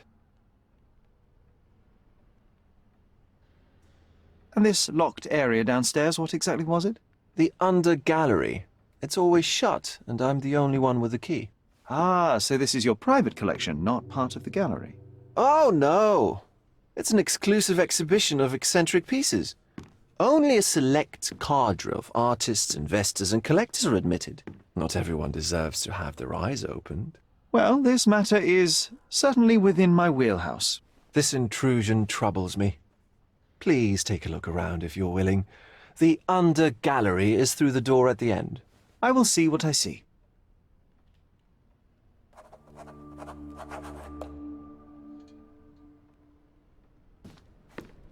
Back home, we've got a taxidermist. He's gonna have a heart attack when he sees what I bring him.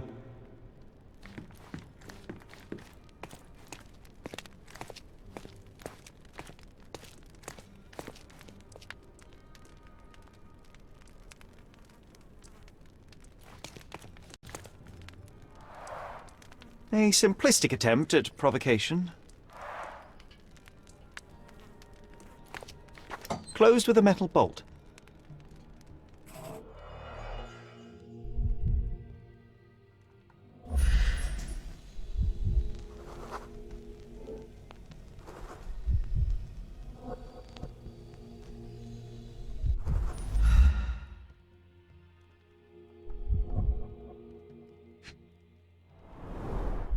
Footprints. Size 9.5.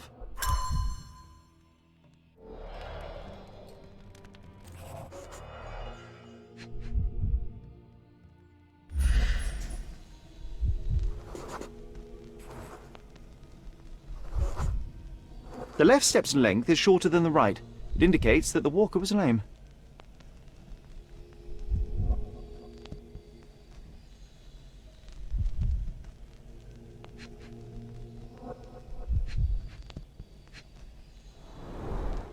Old, and hasn't been used for a long time.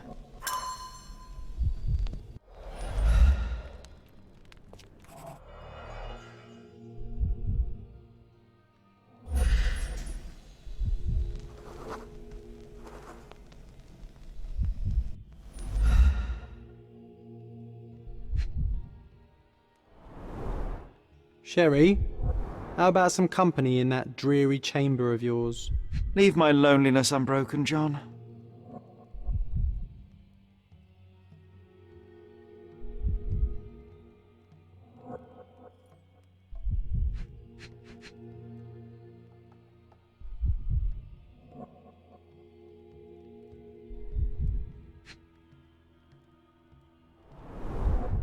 A handprint of the thing from another world. But it looks fresh, and its coal origin ruins the effect of the extra mundane.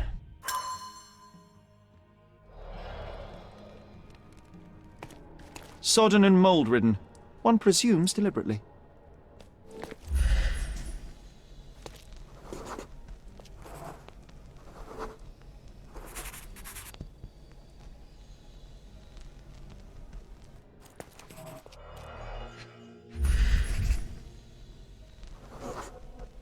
Ugh, sheer vandalism.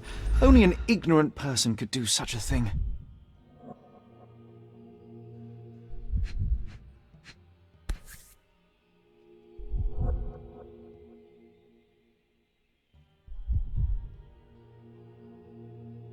A Maupau butt. Coal fingerprints. I think we're looking for a man with a coal moustache.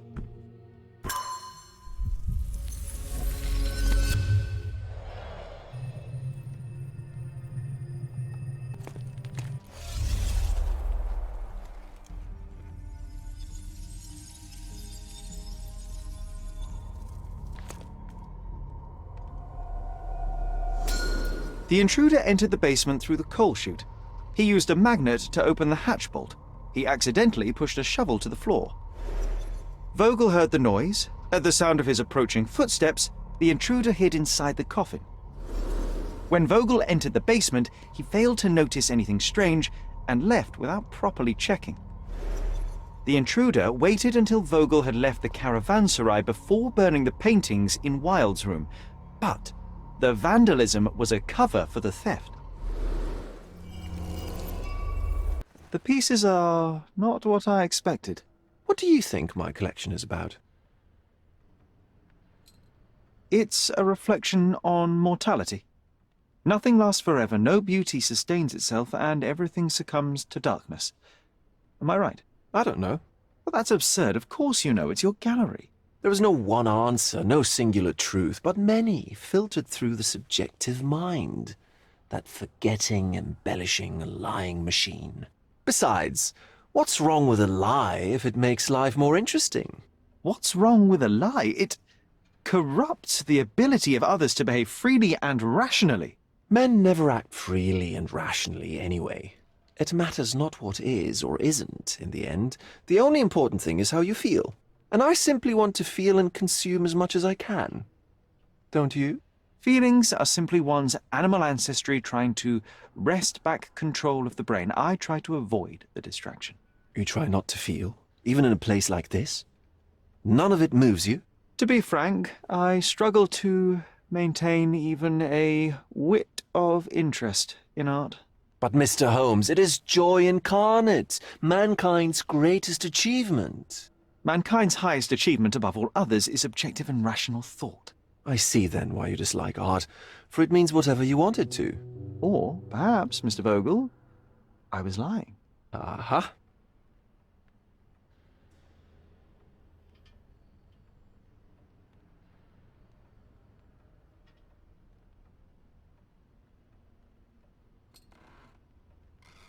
Mr. Vogel, I have confirmed that the intruder was an average-sized, flexible Malpal smoker with a limp. As it happens, the vandalism was a cover.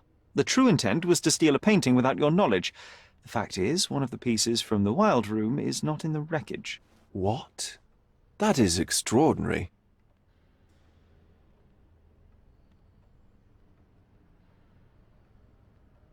This thief was familiar with the gallery and he was sporting a limp. Do any of your clients or artists come to mind? My, your attention to detail is remarkable, Mr. Holmes. I should introduce you to Bosch's works. Alas, I'm afraid I cannot suggest a culprit. The fire was a clever attempt to hide a stolen painting, even if it didn't fool me. I found the remnants of an empty frame in the pile of ashes. The canvas had been removed. Do you know which paintings in the Wild Room may have interested a thief? Were any particularly expensive? Those pieces belong to a well-known artist named Boniface Mercurio. They're controversial, but not of a notably high value. The intruder entered the basement through the coal chute. He used a magnet to open the latch and dislodged the shovel while doing so. That's the noise you heard yesterday. When you went downstairs to investigate, he hid in the coffin. It seems I should have checked the space more thoroughly. There's something more, is there not? I can see it in your eyes. Indeed. There is another intriguing angle. I recently received an anonymous offer for one of Mercurio's works. The sum was more than fair, and indeed could have saved Mercurio from his artistic poverty. But he declined it. Was it a performative whim? Some artists lionize pain and hardship as if their work would be worse after a meal and a hot bath. I cannot tell. But not only did he refuse the deal, he insisted on displaying the painting in the public space. I was hoping to change his mind, but artists are a special breed of stubborn.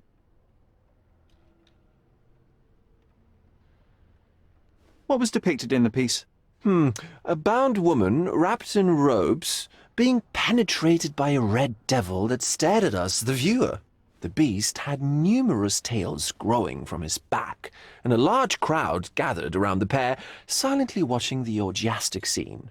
Okay, well, given the nature of the other works on display, it's hard to see why that one stood out. What could possibly be its value?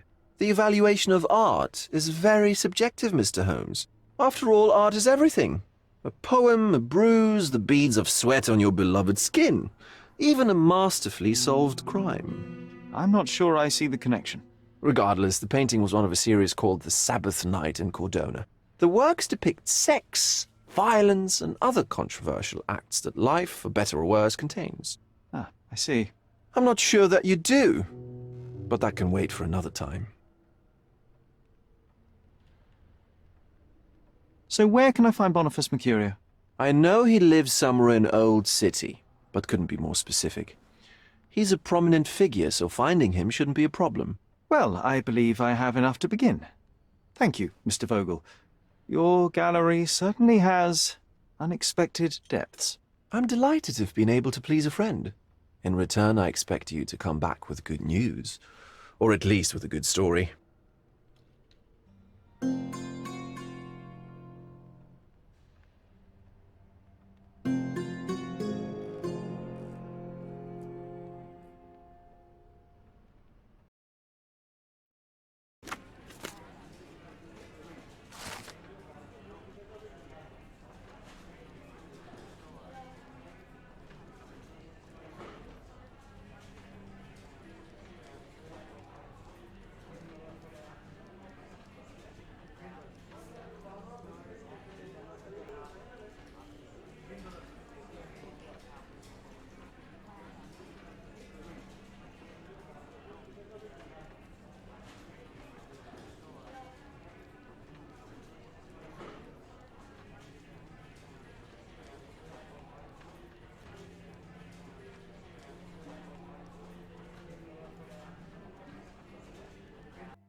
Excuse me, young man. Where do you think you're going?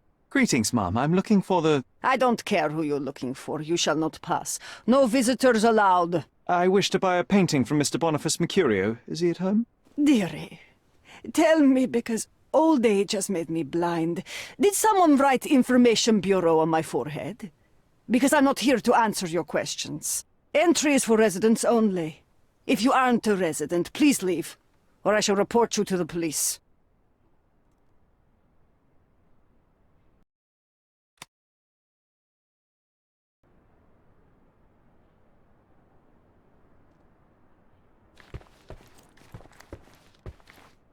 Boniface, sweetie.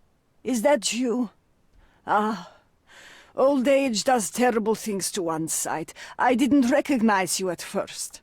How are you, ma'am? I'm ashamed to admit that I've lost my key. Do you have a spare? For heaven's sake! How many times will you lose that key of yours? Of course I have a spare. You artists all live in your own little world. Please, accept my thanks. I would rather accept your rent. You promised to pay me several weeks ago, and I'm still waiting. I will pay you, I promise, very soon. You'd better do, my dear. Or else I'll just change the lock. And I won't fall for those cow eyes.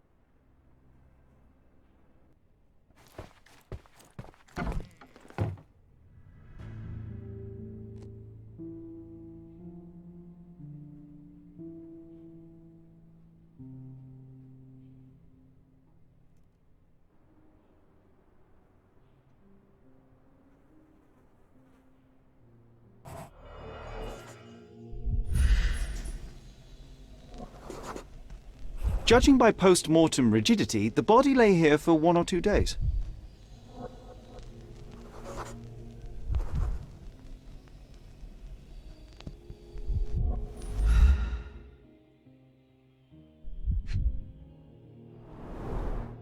The wound is precise. It was inflicted by a razor or a knife.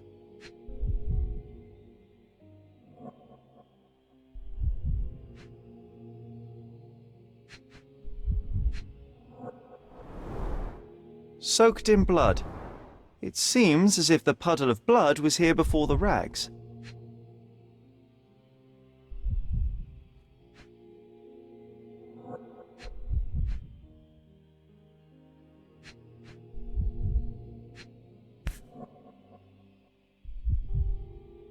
A normal kitchen knife.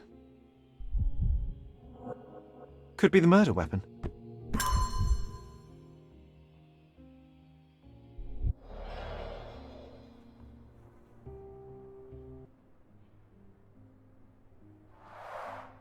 The blood has dried. I've heard of this style of painting. It is called Expressionism.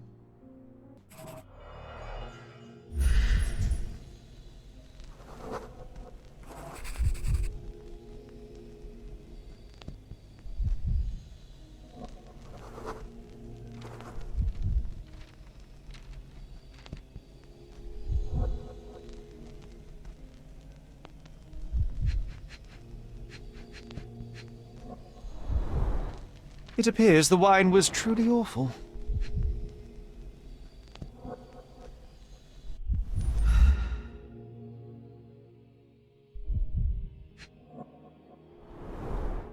I wonder where he got that fancy camera. Despite the overall tendency towards mess, you cannot sit with the drawer pulled out like this. Someone left it after searching.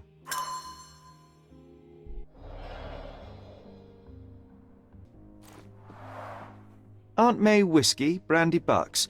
Quite a collection he had here.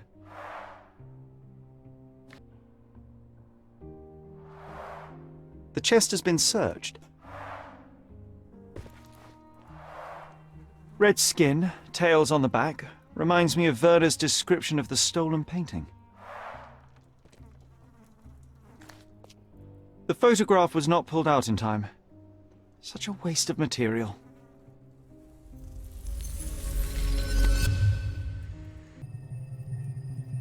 Look at this, John. Isn't it our stolen demon?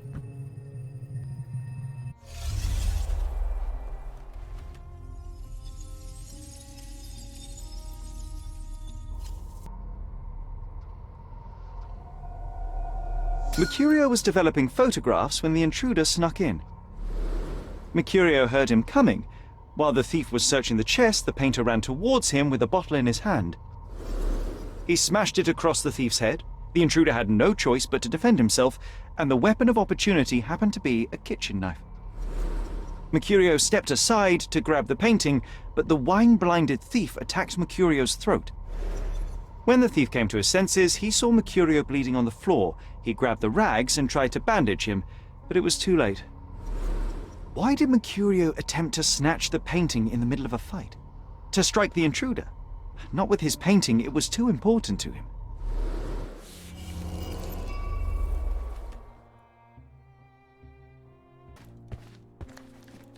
It's time for some chemical magic, John.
That doesn't look like the painting we need, Sherry.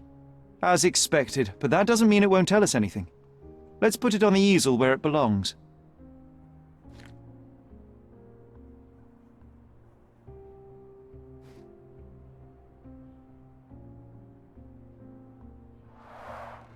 I guess this is his most ordinary painting. Spot the two differences, John? If the intruder didn't take it, the skull should be somewhere here.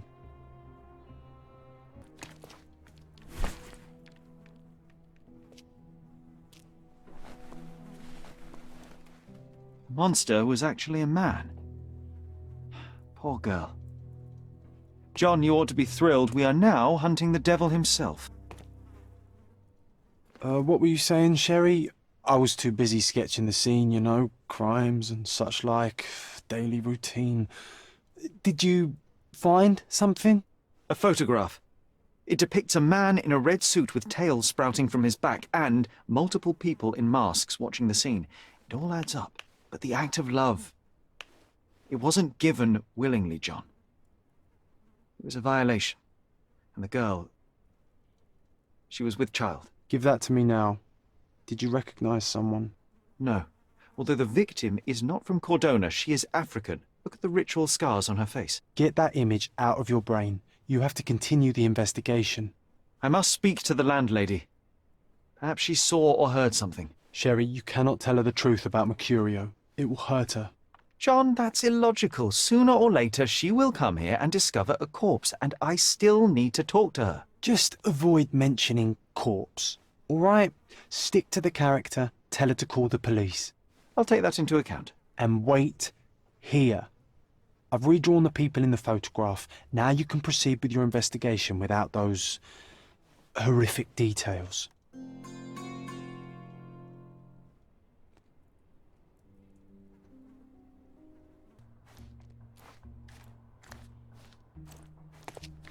What's wrong, dear? You look like you've seen a ghost. Can you tell me if anyone else has recently entered the flat? Oh, you're talking about that limping man. I'm sorry I let him in. I was scared. And I thought maybe he would motivate you to find money so that you would pay your rent. No offense, dear. Can you describe him? Oh, so you weren't at home. I was so certain you didn't leave your flat that day. He was of average height, had a limp and a tattoo on his neck, and he was smoking Malpal cigarettes. My husband used to smoke those. They have a horrible smell I can recognize from a mile away. Can I ask a favor? Of course, dearie. Please call the police and ask them to enter the flat, and don't look inside until they come up. What? What trouble have you stepped in this time? It really doesn't matter. Thank you, Mum.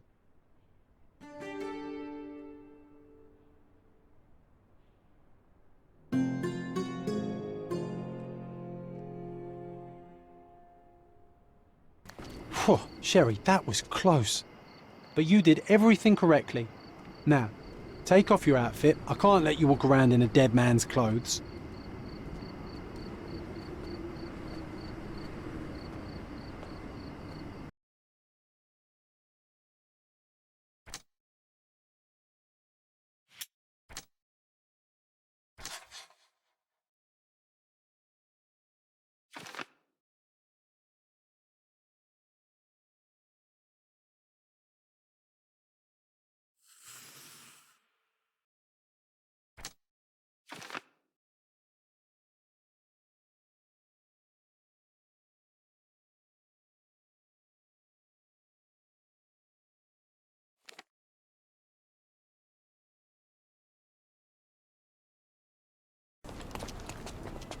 Are you able to help me?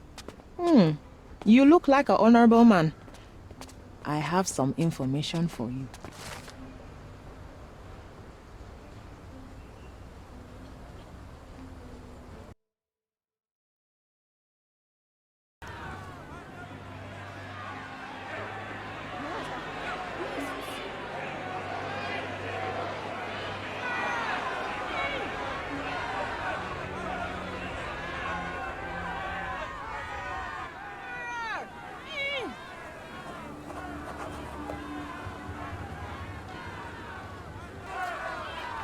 Can you satisfy my curiosity?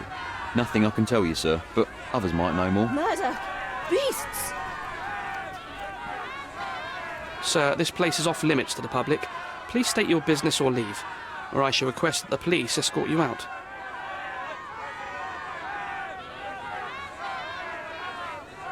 My name is Sherlock Holmes. I'm a private investigator. I'm looking for a witness for a case. A private investigator? Really? Even so, you're not authorised. I can't let you in. And you are? I'm Ronald Harlow, here to handle the refugee situation on behalf of City Hall. I'm the acting supervisor here, so I have full authority here to ask you to leave, or I shall order the police to detain you for trying to pass the blockade. Please, step back.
What about the murder that this crowd keeps shouting about?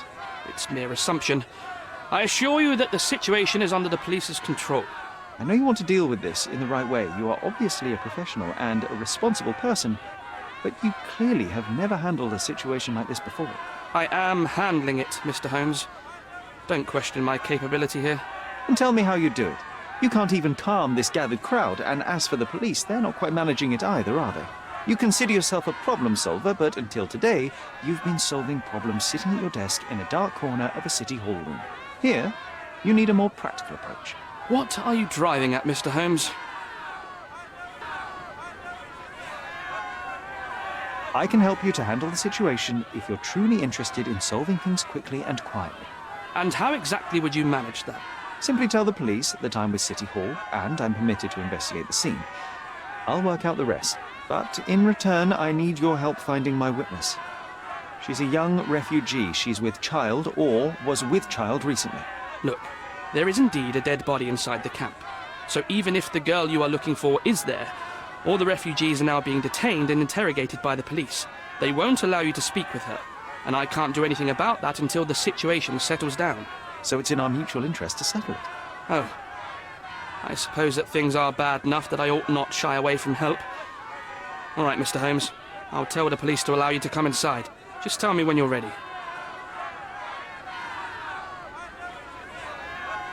Mr. Harlow, how did the refugees end up here exactly? Oh, so you're not from around here yourself? I've been away for some time, but I read the papers. Yes, this whole story has been in the papers for almost a year now. They were smuggled to Cordona on a ship from Africa. Smuggled? Then why didn't you deport them? The smugglers managed to sneak them to shore and hide them inside an abandoned warehouse. When the police raided the warehouse and found the refugees there, the ship was already gone. We aren't even certain as to which ship it was. We have busy shipping routes with other colonies these days, you see. So you decided to lock them up under a bridge? There was no other option. We're still trying to work out what to do with them. I only hope we'll find a humane solution and not put them on a raft and float them out to sea. Mr. Harlow, what exactly do you do here? What are your responsibilities? What I do and what I am responsible for are two different realities, Mr. Holmes. On paper, I am in charge of the camp territory, security, provision, and the refugees in general. What I actually do most of the time is knock on every City Hall door trying to obtain some funding, or at least rations for the camp. The police here on City Hall's behalf too? They are, minus those who came here after the body was found.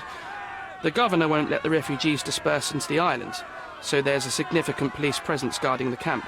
Naturally, they answer directly to the police. I have some influence here, but I'm not their direct authority. I'm ready to take a look at the scene. All right. Go inside the camp and find Inspector Tewkesbury. He's the officer investigating the scene. Tell him I sent you. Say you're an independent expert from City Hall. He'll fill in the details for you. I'll find my way with words. Thank you, Mr. Harlow. So they keep these refugees under a bridge like proverbial trolls. No wonder the people outside are so disturbed. Who the hell are you? How did you get in here? Mr. Ronald Harlow let me in, sir. I'm Sherlock Holmes, a surveyor of refugee affairs with City Hall. You're Inspector Tewkesbury, I presume? A surveyor? What does that even mean? In short, I've been sent to conduct an extensive report on the incident for the Colonial Office, and to assess all the damage inflicted on state property. Got it. Another paperworm sent to count money and get food for archive mold. Go on, look around, but don't make yourself too at home. As if I didn't have enough problems before you appeared. Could you first tell me what happened here? What happened? People from the bridge above the camp heard a woman screaming and saw a mass of refugees attacking a man. Clearly not a refugee. When the camp guards came by, the man was floating in the sewage canal with a knife in his chest. Bam. A murder. Big news for Cordona. I'm sure. Thank you, Inspector. And none of the refugees were harmed? One fellow was cut. He's lying over there near their kitchen. He's in a bad way. You mentioned a woman screaming who attracted the bypassers on the bridge. Was she harmed? No, she's all right, but perhaps the whole debacle started because of her. She started wailing and the refugees stood up for the girl. And where is this young woman now? Back there in the shacks, same as the rest of the refugees. She's being questioned by my men, but she's just some refugee girl. Can't understand much English. Did you learn anything about the dead man? The fellow looks like a thug. I've had dozens like him fished out of the sea over the past 20 years. Ever since these refugees arrived, there have been people on Cordona with bad blood in them. My best bet is that this thug had something against them too. And no clue as to his identity? He had some items on his body, but nothing to indicate who he was or where he was from.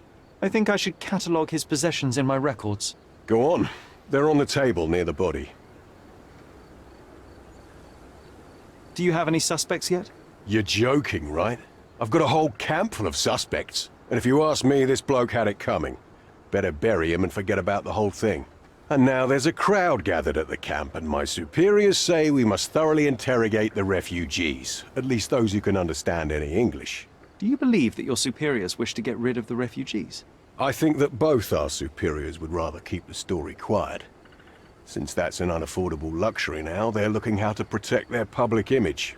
That's why I have to waste my time waiting for my people to turn every stone and befriend every refugee. Clearly a left handprint here.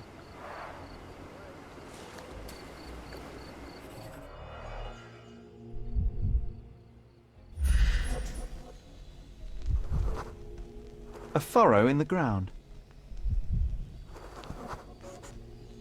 A blood trail leading to or from the canal.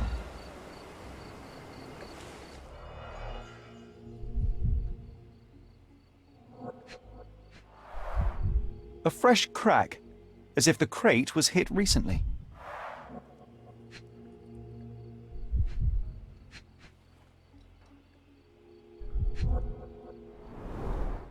Someone bled profusely here.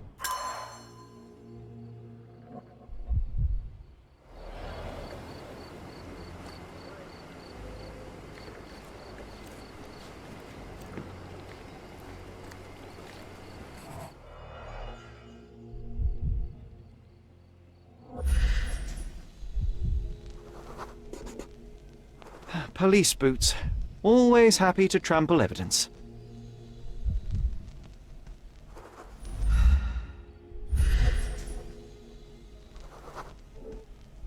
A man's footprint.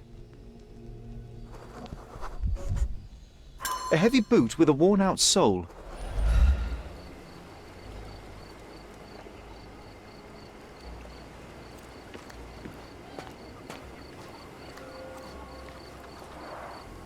Oh, carnelian agate beads, a traditional African adornment.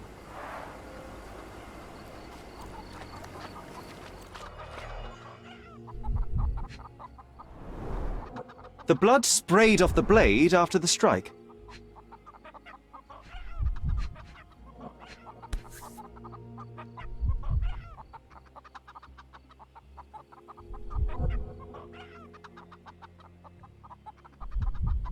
No hint of blood or impact. It might have been used as an improvised weapon.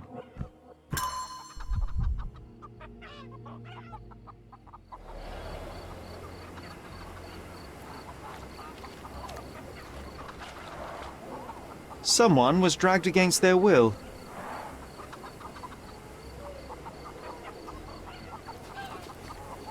The refugees have been detained and will not leave until all the circumstances are clarified.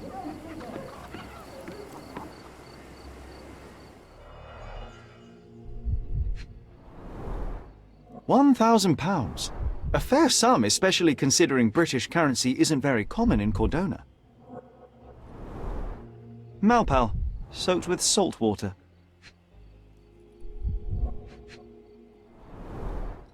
A simple leather sheath. Perfect for a dirk.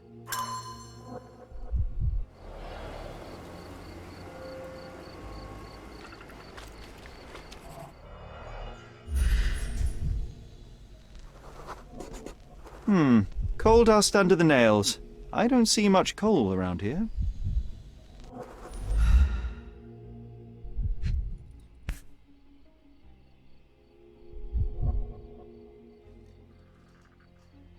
A steel dirk, sharp. A common accessory among sailors and soldiers. I'd say the blade penetrated upward, however the wound is too messy to be certain. An interesting tattoo. Does it mean something?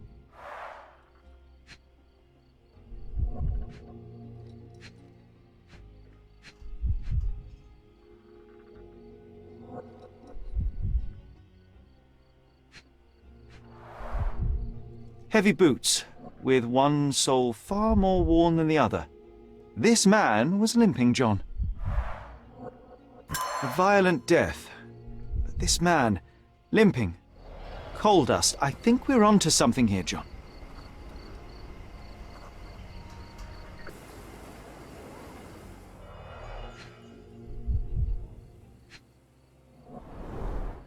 The cut is deep, potentially serious if not treated immediately. He is in shock, feverish and dehydrated. Sherry, you know first aid. Surely you have a duty to help this man. You can't leave him to certain death. You know what? I'd like to understand. What? How did our dead man end up inside the camp in the first place?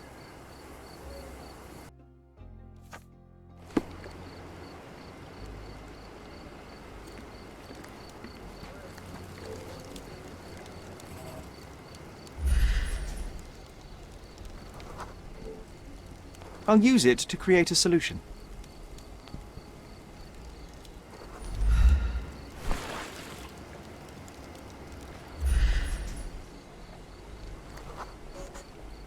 Just washed. Better than nothing to bandage the wound.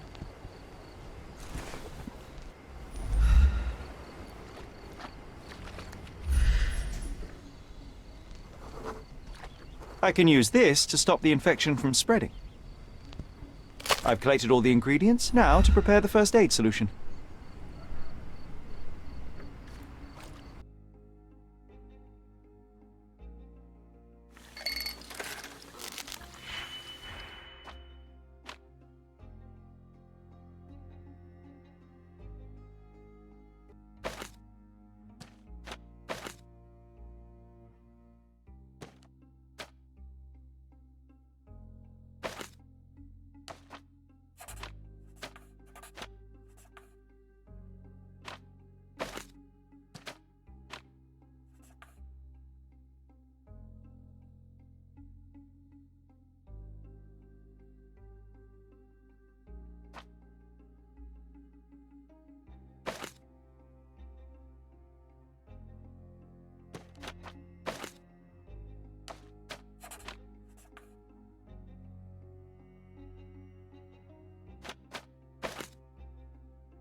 Thank you.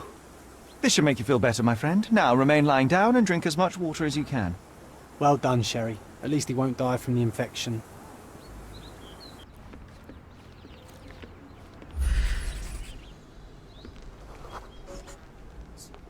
Sealed shut. About the passage, I doubt our man could get everything through will these go down. grates. If they find out about the passage, everything will go to...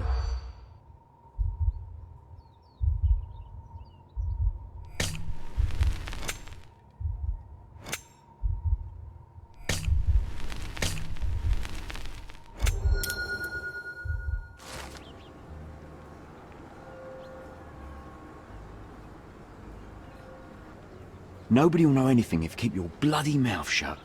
The coppers smell fishy here, Sherry. Perhaps we should sniff around in the camp a little more thoroughly.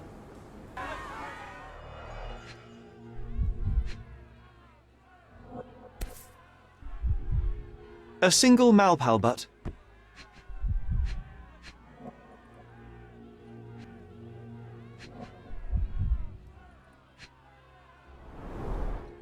Roadman's cigarettes.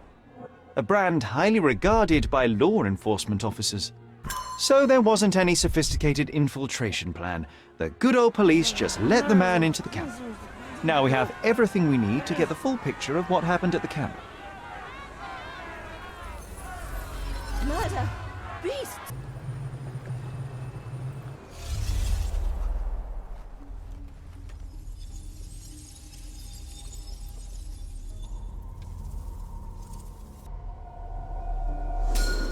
So, we have a thug who came to take a refugee woman with him. She resisted, but he dragged her by force.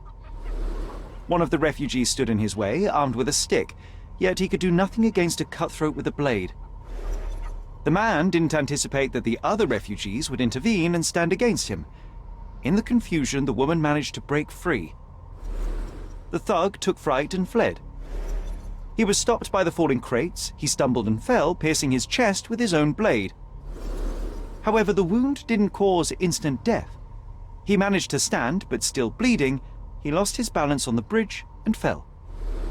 Before all of this, the man had freely entered the camp through the main entrance. The police admitted him after they had a short smoke together. You live by the sword, you die by the sword. In our man's case, it's the same sword.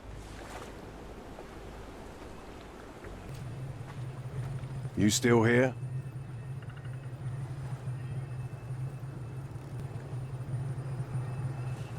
The guards at the sewers were speaking about taking refugees out of the camp. Do you know anything about this, Inspector? Less than you do, obviously. And this doesn't bother you as an officer of the law? I can neither punish them nor put them on the right track, if that's what you're asking. Maybe your friends at City Hall could do something about it, but I seriously doubt that. To be honest, I'm sick and tired of being frowned on for my uniform. If those fine gentlemen you've eavesdropped on are in some shady business, that's on their heads.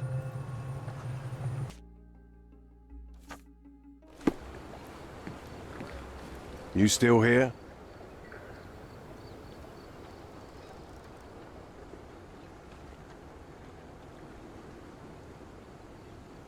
Inspector, I believe I can aid your investigation. I know who the dead man is and what really happened. You do? Well, good for you. But I'm afraid I'm not the one you need to share your findings with.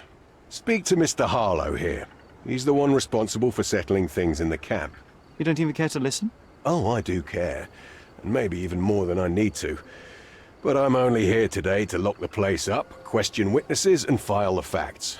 It's sad, but coming up with conclusions is not among my tasks here. You fellows at City Hall do that. Anyway, speak to the supervisor. I'll just stand by and listen to what you have to say. Mr. Harlow, your refugees didn't murder anyone. What? Pray tell me what you've learned. All right, listen carefully. This might solve one problem for you, but will create a few more. Oh, well, that's a great start. The man came to the camp intending to kidnap one of your refugees, a woman. What he didn't expect was that the refugees would stand up to protect the woman. A brawl had broken out. In the chaos of it, the man stumbled over those crates and fell on his own blade. How do you know he fell on his own blade? The wound in his chest was inflicted from an unusual angle. It was not an offensive stab, shall we say. The refugees didn't touch him, and judging by the blood at the scene, the intruder managed to raise himself but was unable to walk very far. He ultimately fell into the canal. But how did he sneak into the camp? Why didn't the police see him? And this is where your new problems emerge, Mr. Harlow. What do you mean? You're not a dull-witted man. You know what I mean. There is no feasible way to get into the camp without the police guards knowing of it. The pile of mess I had to sort out has just become bigger, but somehow that doesn't surprise me. Anyway, I thank you for your help, Mr. Holmes. I'll take it from here. Meanwhile, I'll make sure the police aren't detaining the refugees any longer. You can go back in and look for your witness. You think one small clock can make any difference in this place? Who knows, John? Just one ill-fitting cog could make the whole machine crumble.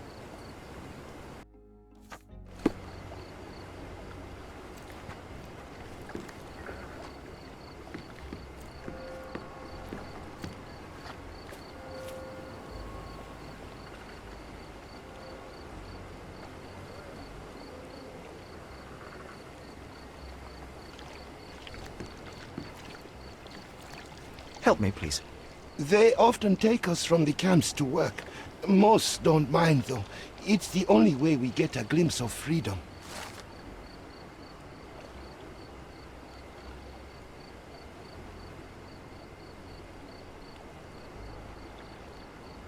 So there's a smuggling ring in the camp. This wasn't the first time that someone freely entered the camp to take a refugee out. At least it was certainly his last time. My gut tells me that we'll learn more about this ring when we find out where the thug came from.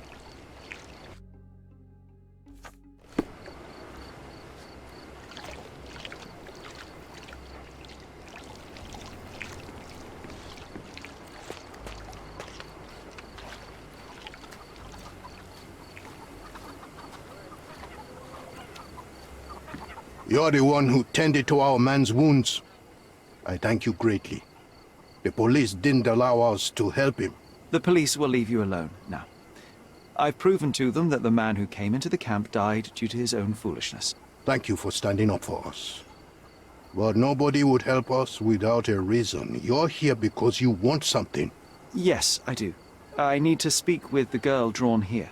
The dead man came for her too. He wanted to take the girl away, but we won't allow her to be hurt again. What do you want from Nayla? Nayla. She was hurt some time ago. I'm here to find the people who did this and bring them to justice. And to find them, I need Nayla's help. Will you let me speak to her? Justice. There's no justice on this land. But you helped us, so maybe your words are not empty. You can speak to Nayla, if she wants it. But I will be watching you.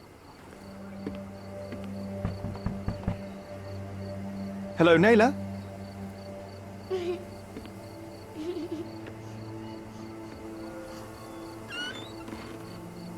My name is Sherlock. I know someone hurt you. I am here to help. I'm trying to find the people involved and bring them to justice. Please. There is a photograph, and I'm sorry, it is terrible, but I simply must ask. Where did this happen? What can you tell me about these people?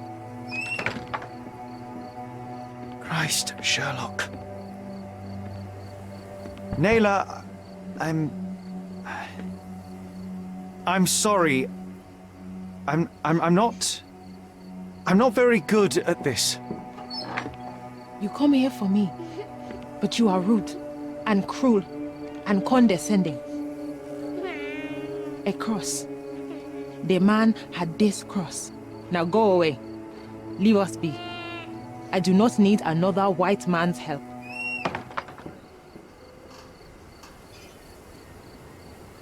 Oh, glad that wasn't me. Not my best work, John, by a long shot. Nayla doesn't want us meddling. I'm starting to wonder what this all achieves. But she helped you anyway. Now we know that maniac's face and the cross he wore, we can still catch him. I owe you a lot, Mr. Holmes. You still here?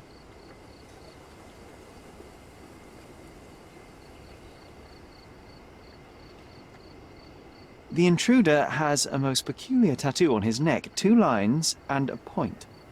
Do you know anything about it? You really want to know, kid? Why? You want to play a policeman or something? I'm sure you have it in your records, so it won't hurt if I have it in mine. In my records, it's just a tattoo, as it should be in yours. Ah, to hell with you. Suit yourself as to what you're going to do with it. Off the record, though, such tattoos are often connected to a man named Mr. Niccolo Bernadotti. Bernadotti, you say? A respectable businessman in Scalario. His company imports goods and wines, and smuggles everything that can be smuggled between the colonies and the mainland. His people can be identified by an obscure tattoo, just like the one over there our friend has. But these are all merely rumors, you see. If Mr. Bernadotti was a criminal, he'd be in prison now. Or hanged, right?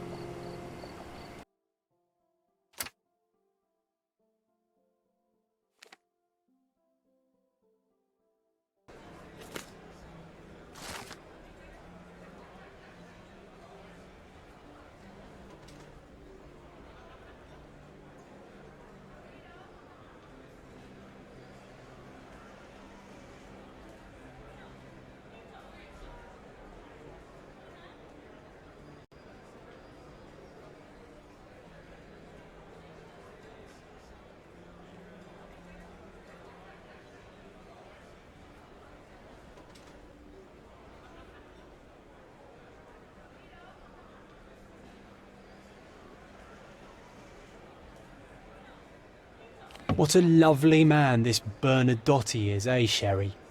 Can't wait until we get to meet him.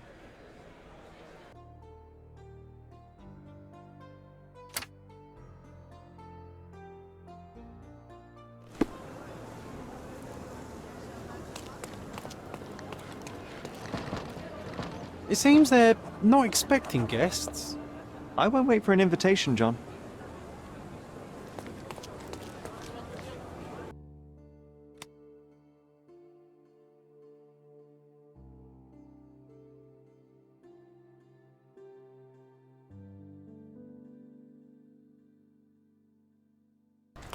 Hey, stop. Who are you? Haven't seen you before. Didn't see you either, mate. I'm John. Just shipped in from London. Cheap bastards had me sharing a bunk with 2 others. Aye, that sounds like Bernadotti. Why are you here? A problem at the refugee camp. I need to report to Mr. Bernadotti. The sooner the better. I knew it was only a matter of time until those savages stirred up trouble. Go on, get inside.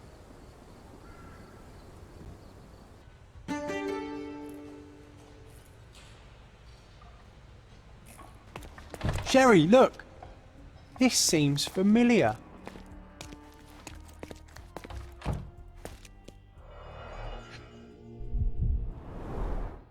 Let's see what's hidden there.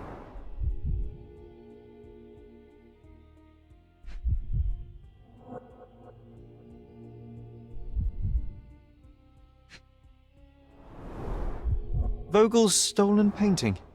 Isn't it curious how it developed into a much more interesting case?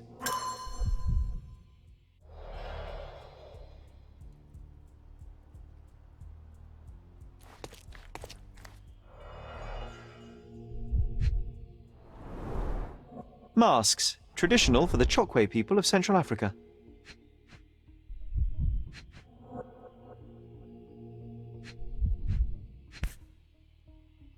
A Dogon statue from West Africa. A century old at least. VH Grindley Flow Blue tableware. This is what lies behind the facade of Bernadotti Company Limited. An amazing piece of culture. I imagine many collectors and museums would be interested in having it.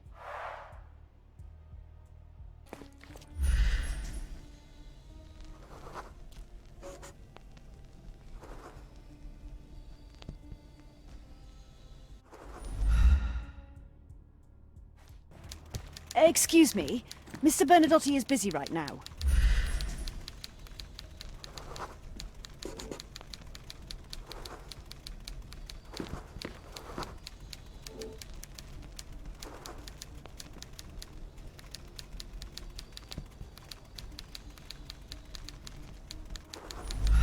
Sir, you're obstructing the light. Could you step back?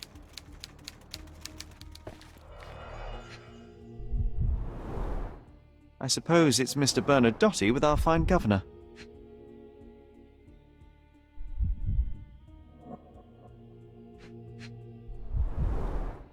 "1875. It was taken a few years back. John, how many people in Cordona have a photograph with the governor, do you think?"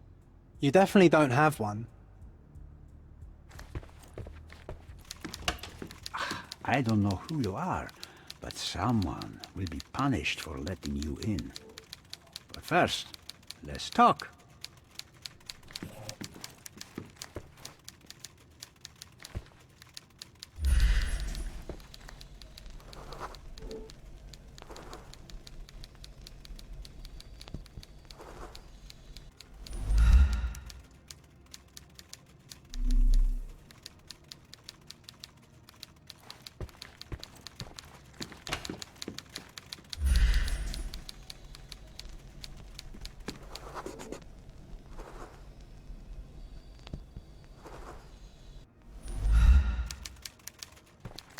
Whenever you're ready. I'd hate to intrude.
Bad news.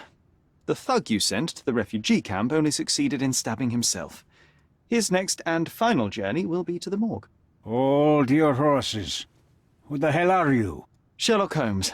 And you are Niccolo Bernadotte, a smuggler, kidnapper, and notorious cutthroat, among other things. Few men would dare waltz into my office and address me like that. You are either overconfident or unintelligent. This is private property. Give me one reason why I should not shoot you on the spot. I am sure my friends at the station would call it self-defense.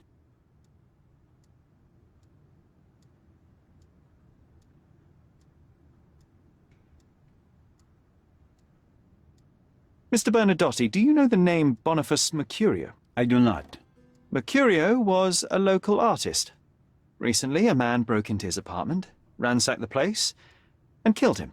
The thief was looking for something. You are testing my patience, boy. In a moment, the connection will reveal itself. As I said, your man was found dead in the refugee camp. He was there to kidnap a woman, but the other refugees intervened to try and save her. The ensuing scuffle resulted in the man's accidental suicide. He sported the same tattoo as your men in this building. In fact, it also bears a resemblance to the one on your neck. Care to explain what business your man had with this woman? You have no idea what you are talking about. I can assure you this was no kidnapping. The refugees in the camp are on edge. What happened there is a tragic accident, one I am not responsible for. For what reason was your man there if not to abduct her? Why would I answer? You are yet to justify your presence in the slightest. I was hired, privately, to investigate the recent theft of a painting from an art gallery. My investigation led me to a man from your organization, and thus, to you, Mr. Bernadotte. That is quite a stretch. Why would I need to steal a painting when I could buy anyone I wanted? Interestingly enough, I spotted the stolen painting in your storeroom. I buy and sell a lot of things, Mr. Holmes. Unfortunately, if this is true, it is not the first time I have been sold stolen merchandise. I presume you were hired by the owner of the gallery. Tell them to contact me, and we'll sort out the situation. So, this painting is why you broke into my office. So many words, so little action. When you barged into my office, Mr. Holmes, I got the impression you wanted to talk business. Now I see you had come just to talk. Tell me exactly what you want, or get out. It was necessary groundwork for what comes next. I have enough evidence to conclude that the gallery thief, the artist's killer, and the dead man in the camp are all the same person. Your time is almost up, Mr. Holmes. Before you draw your gun, there is one final detail I am yet to mention. The young woman your man was tasked to collect from the refugee camp had been defiled at a perverse masquerade party. That violation was captured in a photograph by Boniface Mercurio and used as a reference for his painting. The photo shows the attacker's face. Finally.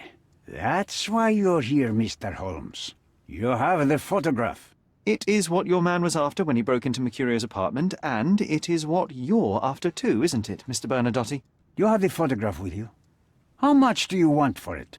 I am not naive enough to carry it with me, and I am compelled to ask why you want it. Who is the man visible in the photograph? An associate? Not yet, Mr. Holmes. Though with this picture, that may change.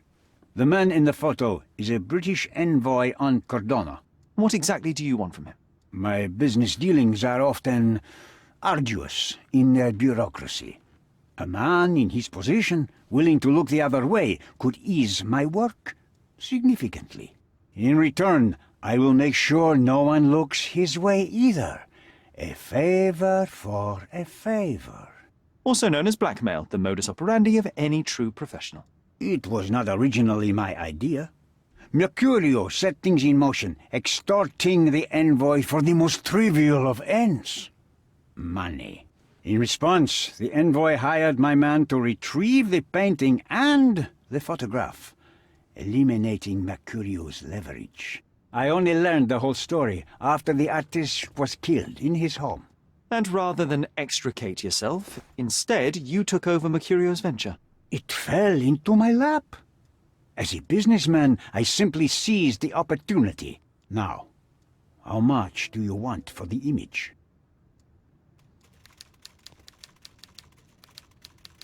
Why did you send your man to remove the woman from the camp? Without a photograph, her testimony was the next best thing. Securing her was in everyone's interest. Victims and witnesses all too often disappear. I thought the girl was safer with us. I did not anticipate what would happen at the camp.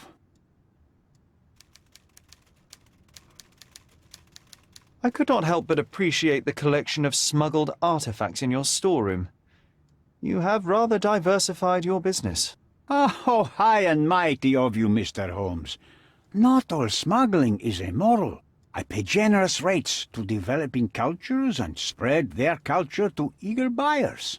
And furthermore, I supply many immigrants with a taste of home. A very convenient way of thinking. I have traveled wildly, Mr. Holmes. I've seen people in far-flung lands for whom my services are a lifeline. Without them, they would starve.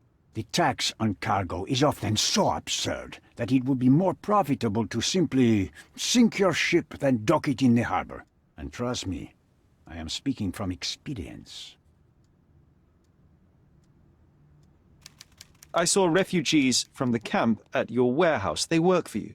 I have made certain arrangements with City Hall and the police. Thanks to me, refugees can work and be paid. It's a pathway to freedom. And how much do you save by capitalizing on their cheap labor? I have heard no complaints. They seem happy just to get out of that slum. Why should I give you the photograph? Just name your price. What if my price were not money? You claim to have connections, Mr. Bernadotte. Perhaps you could improve conditions for the refugees. Give them a chance for a better life. Ha! I do have connections, Mr. Holmes, but help the whole camp? You are asking too much. I could, however, make arrangements for one person. The woman who was violated will have her own home outside the camp, solely for her and her child. She will no longer be a refugee, but a princess. That I can guarantee. Is that really possible? It will be neither fast nor easy, but I can do it. She deserves it, don't you agree? And as for her abuser, he will serve me, as much as he deserves. So, in your plan, everybody will be given their due. Especially you, Mr. Bernadotte. Seems like a fair deal, no? I doubt anyone could offer you better. Simply give me the photograph, and the world becomes a better place. I give you my word. What makes you think you can decide what's best for these people? Such is the arrogance of British imperialism. I take your point.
If you're here on matters of signing up for military service, come back tomorrow. Our department needs to straighten out some business.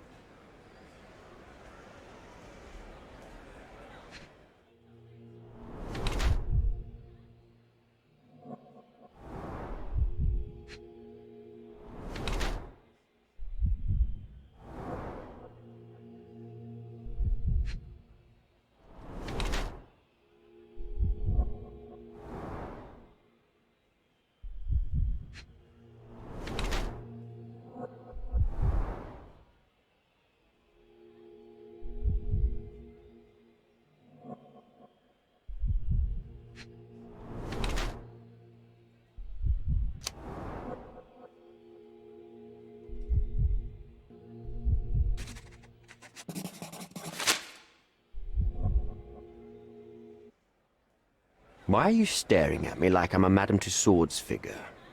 Didn't you hear what I just said? You blame yourself for what you did. It won't be any good unless you confess to me, so I'll try to be polite. What sort of did are we talking about? Are you from the press? I'm here because of Naylor. Who? You don't remember her name. Lad, if you won't tell me why you came, I'll call for someone here to sort you out, if you get my meaning. I came to talk. I have a solid piece of evidence that proves you guilty of the violation of a young girl. What kind of evidence? The silly painting? That's ridiculous. Rumours. Don't listen to a word of it. I wouldn't call it solid if it were just a painting. I have a photograph that would be enough to cause a scandal at the very least, not to mention criminal consequences. A photograph? Oh, so you've plucked up courage to finally come here. I won't pay you a single coin until I see the photograph for myself. I'm not interested in money. I came here to hear your version of what took place. I'm not in the habit of making rash decisions. Not in the habit? Well, it didn't seem like that from the letter you wrote.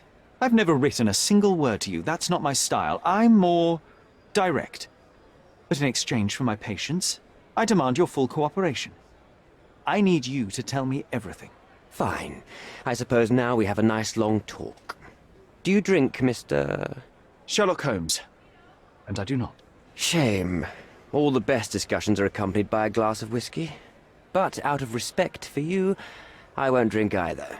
Respect? That's an unusual word in your mouth, Mr. Where are my manners? My name is Thomas Norton, a British envoy in Cordona on a military mission. So, where do we start? You mentioned blackmail. Tell me about it. All right. A couple of days ago, I received an anonymous letter. It said that in the art gallery at Caravansary there exists a painting that incriminates me.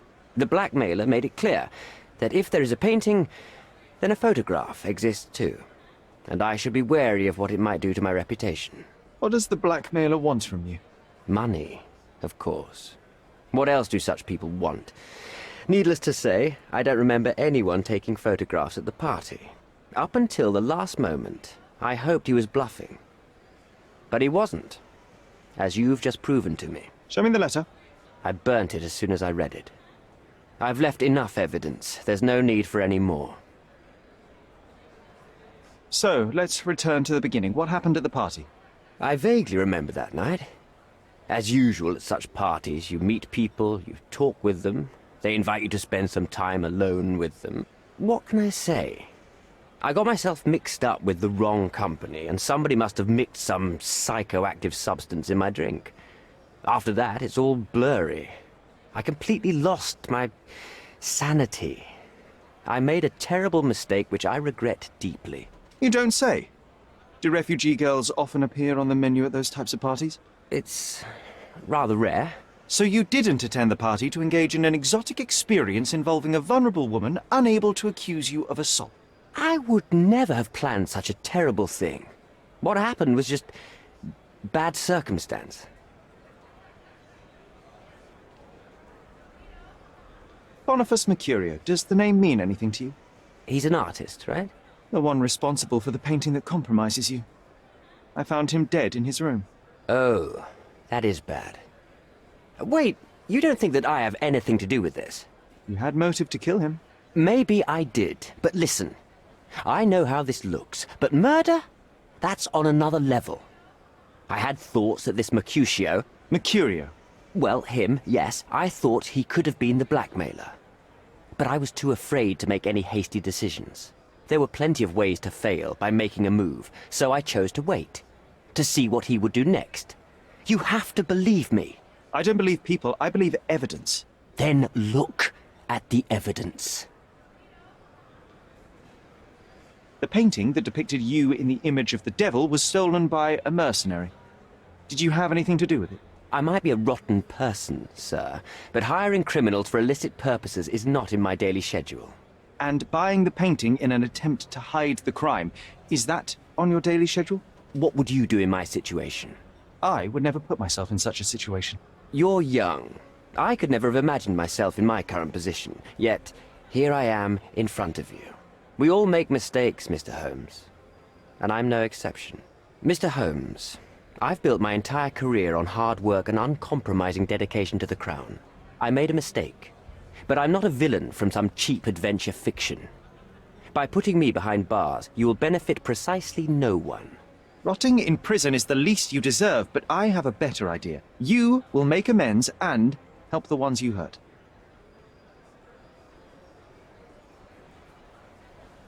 Naylor deserves the very utmost of what you can do. Help the girl? I can't risk the press paying extra attention to her. I will do anything except that. That's not all. Use your connections to help patriate the refugees, find them decent homes, give them jobs. There must be a meaning to your position and my decision. Yes, all right, I can do that. So, will you give me the photograph now? I need to think this all through. Don't do anything foolish in the meantime. What makes you think you can decide what's best for these people?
If I give you the photograph, how do I know you will not come after me?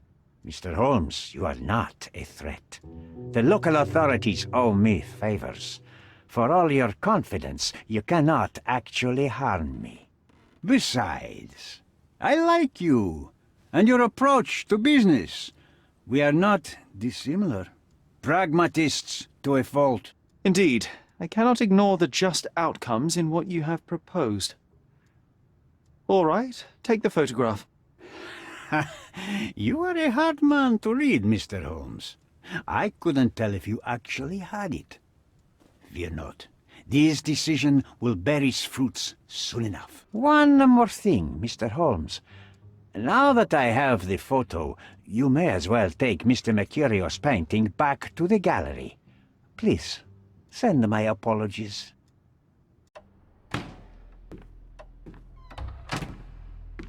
Mr. Holmes, you've returned. Have you uncovered anything new about the theft?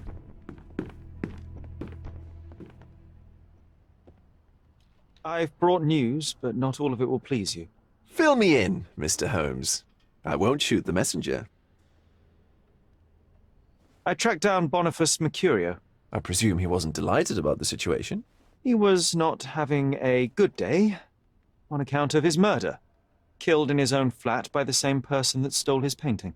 Oh, sweet Mercurio, perishing in the pursuit of his art. How apt. I will miss his exceptional sense of humor. I located the thief, but found him rather cold. He was tight-lipped about the painting, too. Ah, he's dead. How very droll, Mr. Holmes. One presumes you were not responsible. It was an accident at the refugee camp. He impaled himself on his own knife. Life is nothing if not cruel and capricious. What about the stolen painting? Have you located it? Yes, it's here. Splendid! I'm most grateful, Mr. Holmes. It must have been a difficult task. Will you share your adventures with me? I cannot, Mr. Vogel. The story is much like your undergallery. Not for everyone's eyes and ears. So sometimes you do hide the truth. What has happened to your crusade? I'm not on a crusade. I simply do not owe you the story. It was not an attack, Mr. Holmes. If you've chosen to keep secrets, I'll respect it. Besides, the truth is often more boring than the mystery. No? It is what it is, Mr. Vogel. Well, now that we've resolved all of our outstanding matters, I have a gift for you. I took the liberty of having it delivered to Stonewood Manor. I am told it belonged to your mother. Previously you mentioned there may have been more to my mother's passing than consumption. It appears you were right. Oh dear. I'd hoped to be wrong. She was unstable, mentally unwell. She required sustained specialized treatment, but her madness persisted. I knew that Violet had disappeared from the public eye, but had no idea of her suffering. I cannot imagine what you're feeling. I'm fine. And what exactly have you sent me? Frankly, I'm not sure how to answer that. I trust you'll know. Thank you, Mr. Vogel. I am curious to see what you have procured.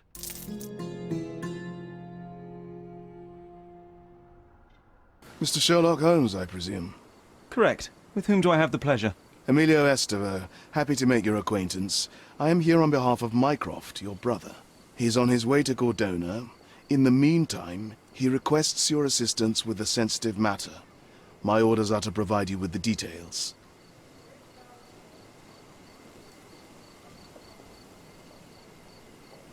You have my attention, Mr. Esteva. Mark Ridley, the son of General Arthur Ridley, is being blackmailed. Suffice to say, the compromising material is of a delicate nature.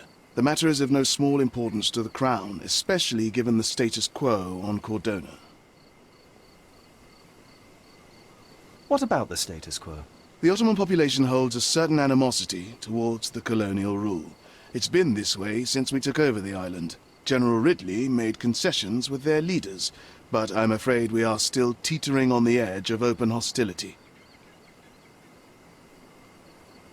What does Mycroft want me to do? Retrieve the blackmail material? No, sir, nothing of the sort. Mark Ridley is meeting the blackmailer atop the old city bridge tower. You shall observe from a distance, then establish the blackmailer's identity. Do not attempt to arrest him. We'll handle it from there. Saving the best for yourself? Fine. There is a cafe just over the bridge that provides a good vantage point. Please report to me when you are done. I'll be waiting for you here, and remember, discretion is of the essence.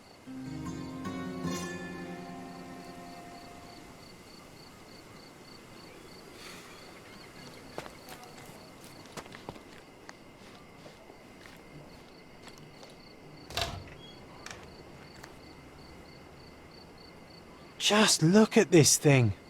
It's huge. It's a bizarre object, and yet oddly familiar.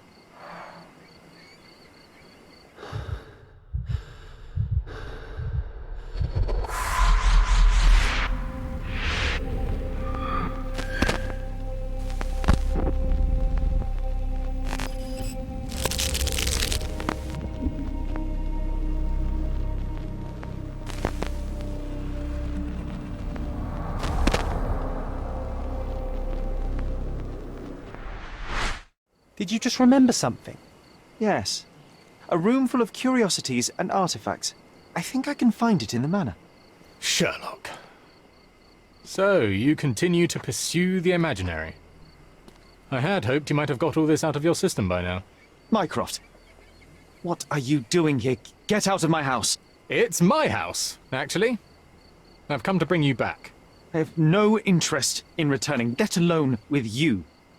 I know you lied about Mother all these years, claiming she was merely ill, but she was unstable. She never had tuberculosis. She was not recuperating, but mentally deteriorating, and you never once thought to tell me. How dare you?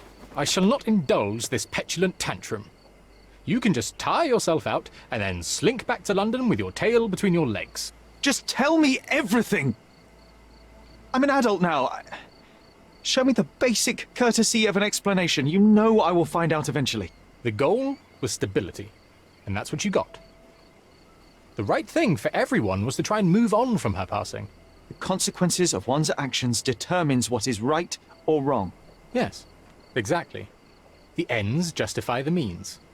After leaving Cordona, Sherlock, you had a normal childhood. In London, I was able to support you, guide you, shape you into a fine and productive young man. You have so much potential, so much to offer society. But that's not the end. Now I found the truth, and it has shattered everything I knew about her, about you, and about myself. I feel unstable because of you. Your actions were not justified. Lying never is.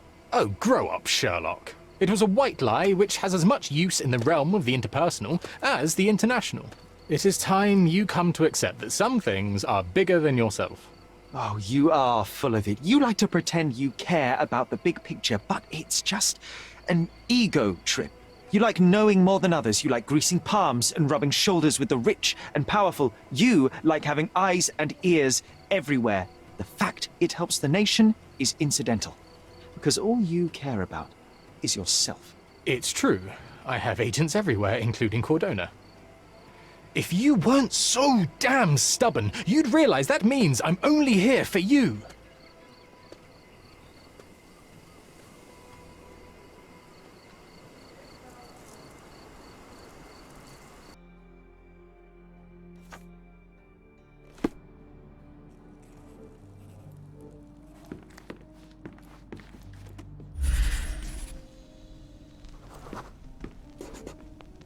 I remember returning home with a pair of perfect sticks. We wanted to turn them into training swords. Oh, that's right. We stood there, frozen, staring at something huge in the main hall.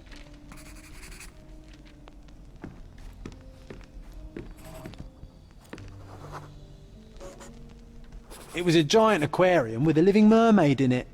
Impossible. It must have been something else. Oh, of course, that mortifying hoax presently taking up space in our front yard. Well, fine. Your memory's better than mine. But I'm sure we started examining it immediately. And someone else was around too.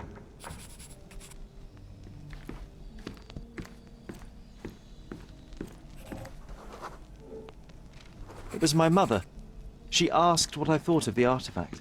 You were really concentrating and holding something in your hand. I inspected it with a magnifying glass and was able to confirm it was made of two different skeletons. The mermaid was a fake. And so it was time to smash the thing. Your mother took a hammer and... Slow down, John. That's not how it happened. I remember other people joined us.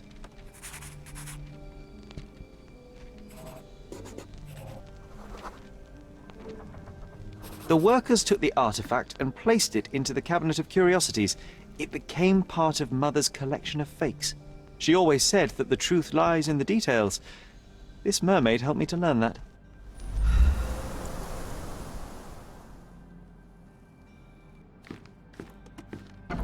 Ah yes, my mother's studio. She was an authenticator, and this was her cabinet of curiosities. I never saw the point. What does it matter if some artifact is real or not? It still exists.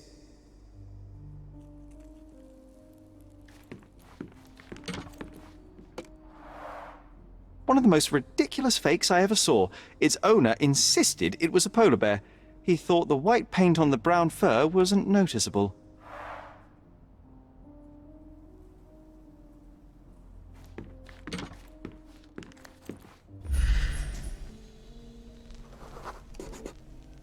I remember this cozy blanket. It was perfect for a... Wigwam! Oh, that was a joy to build them. Imagining ourselves as wayfarers on the other side of the world.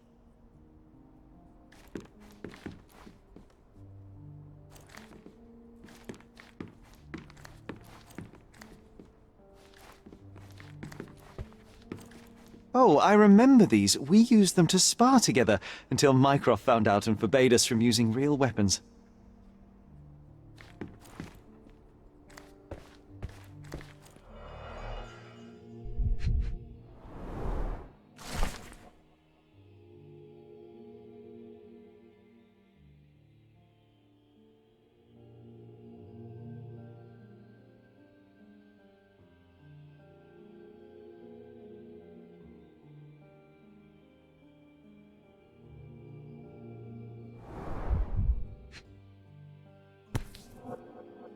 Carefully opened. Dated 24th of April, 1869.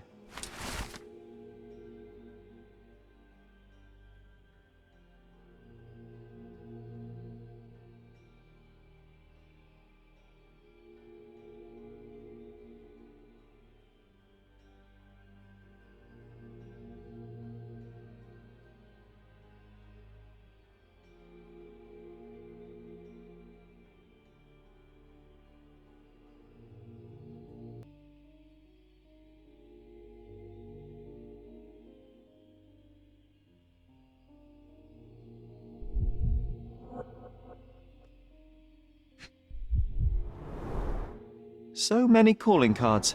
Mycroft liked to keep useful people at hand.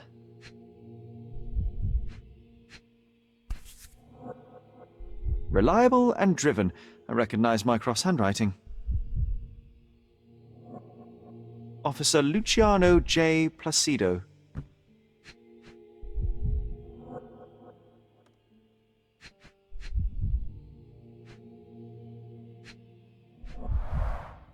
This drawer was always closed. Only Mycroft knew how to open it. I remember we tried to break it open and spy on him, but alas, had no success. Maybe today's the day.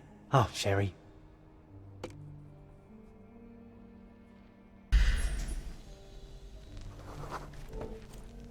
Ah, the memory comes back. We snuck about watching him. He closed the drawer and went to the hall. We were like two shadows crawling behind him.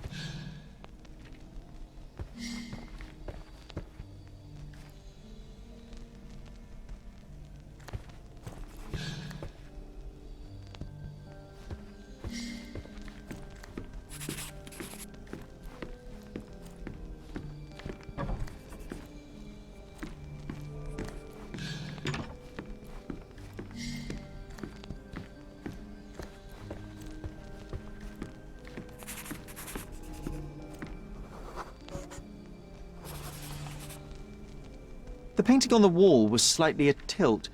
He stopped and straightened it.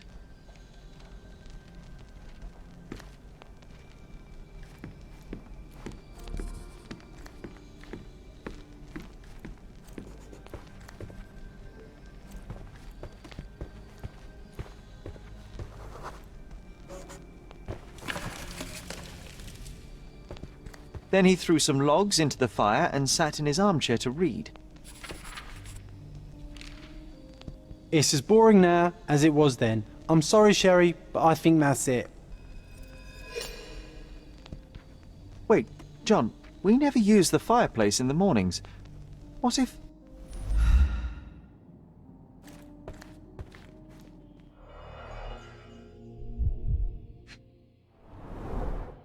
A bit of juniper in the fireplace created a soothing atmosphere. It's the little things, isn't it? I think this is what we're looking for.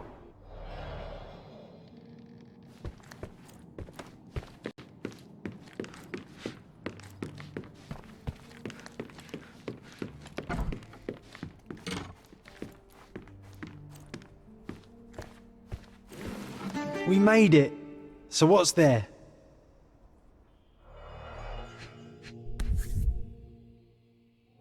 Single malt whiskey. Mycroft's favourite. Gifted by Queen Victoria herself.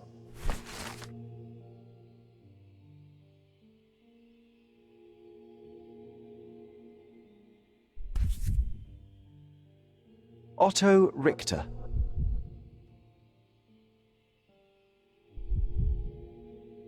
This one is rather thick. Mycroft can be truly dogged in his research.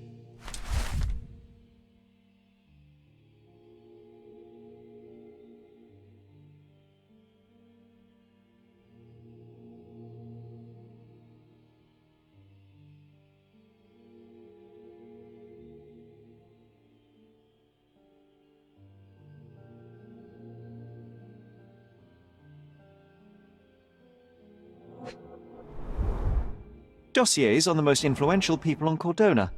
Mycroft always had a habit of building files on everyone he met.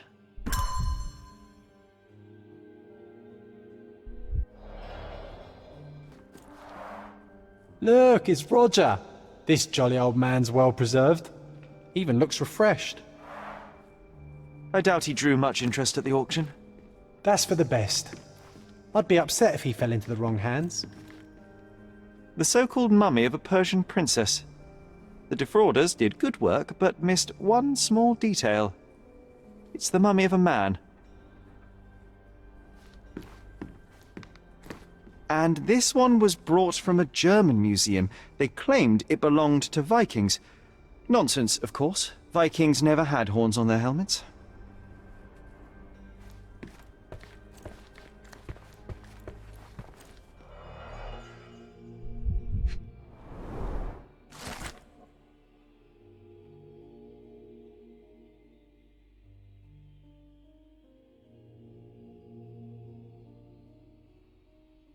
Clearly, it was deliberately torn. Wonder why someone would do that. The Tulpa, Studies in Tibetan Mentalism.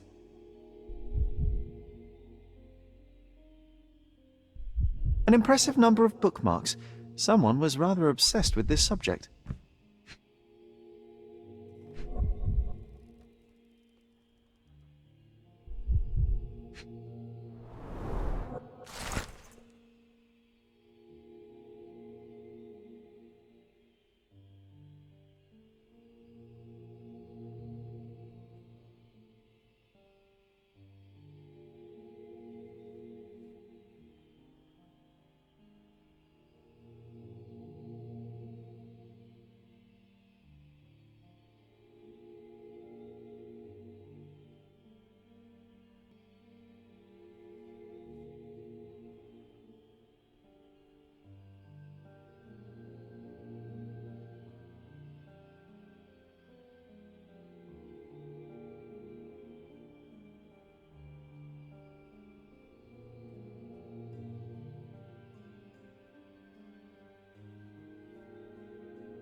The full plate armour of Sir Robert Saunford.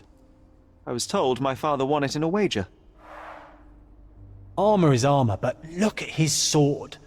Oh, how badly I wanted to wield the blade. Maybe you take it instead of your pistol. I'm starting to remember something.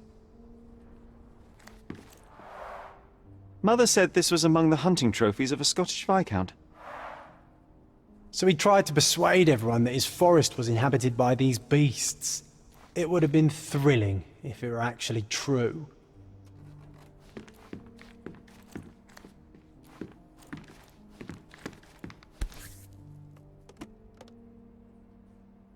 Another fake Holy Grail.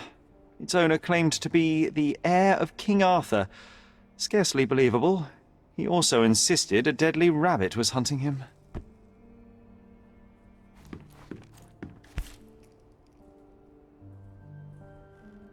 Watkinson and Holman, Chapter 1, by Wallace Dioram. Oh, Mycroft. He always acts so serious, but then reads tripe like this. John, if I remember correctly, you couldn't put this book down.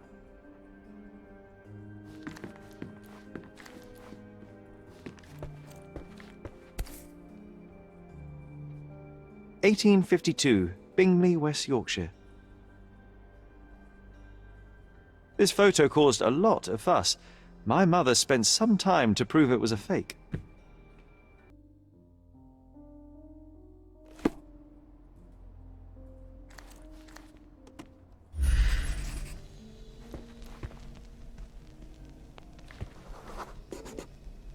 I used this ladder to look at the top shelf, right? On the day of Mother's breakdown upstairs. Right you are, Sherry.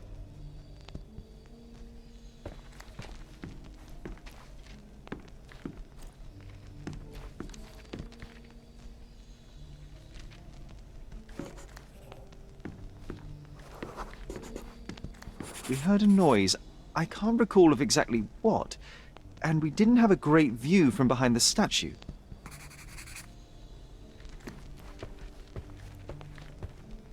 When you're finished here, can we build a wigwam from the blankets? Like in the good old days?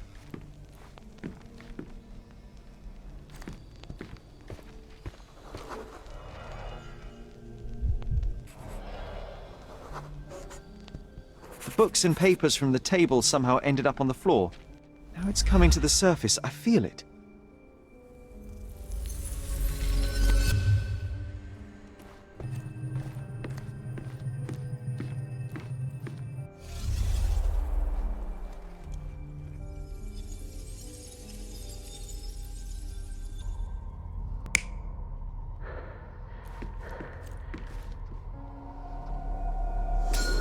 Come on, Sherry. Let's go outside. Wait. Did you hear that? Come here, Sherry. You call this progress? Charlatan, amateur. I'm not letting you anywhere near my mother again. So there was a quarrel between them.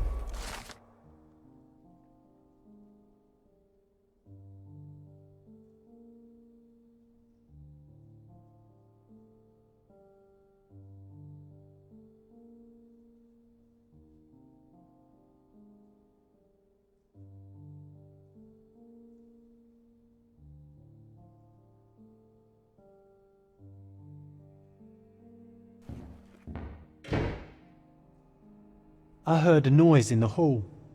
Let's check it out. Sherry, look! We've got a parcel here. Hurry up and let's see what's inside.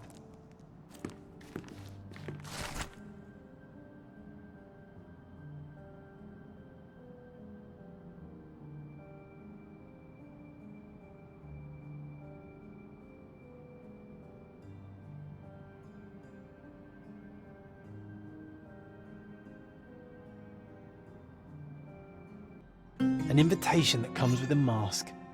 We can't miss this, Sherry.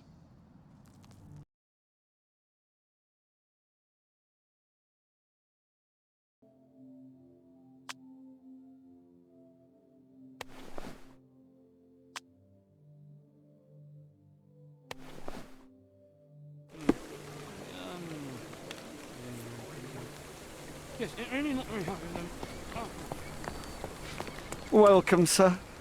I do hope you enjoy your... Enjoy the evening, sir. There is still plenty of time before the grand finale. All right.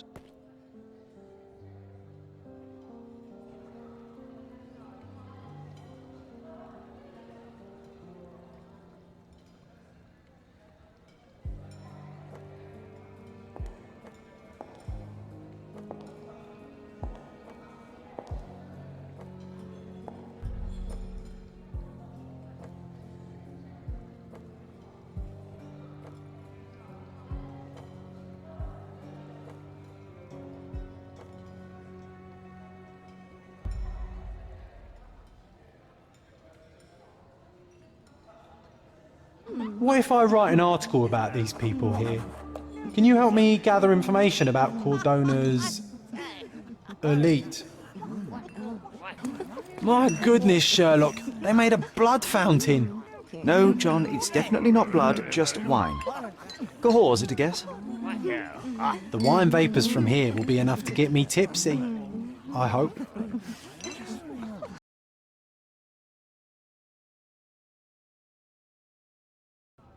Nanchio's had to enforce the masks after the scandal.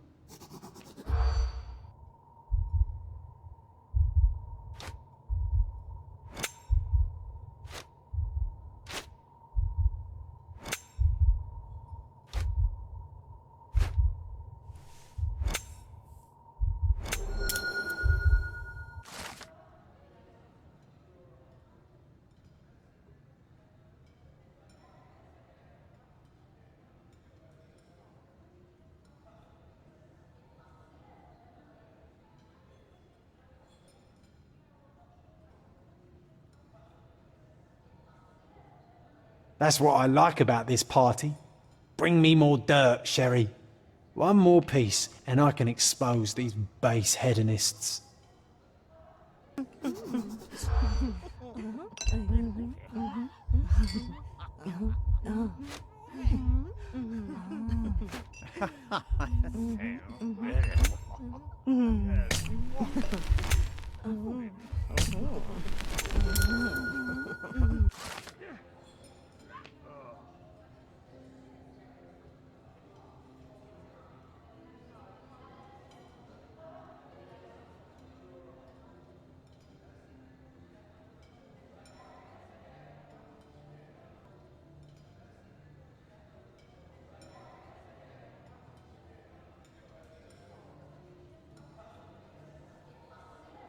I'll pin them down with this scoop. Thank you, Sherlock. Thank you.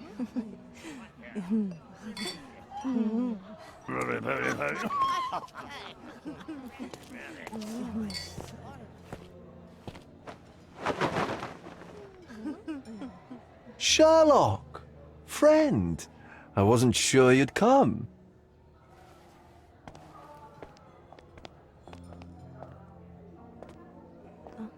Werner, I see you are not yourself?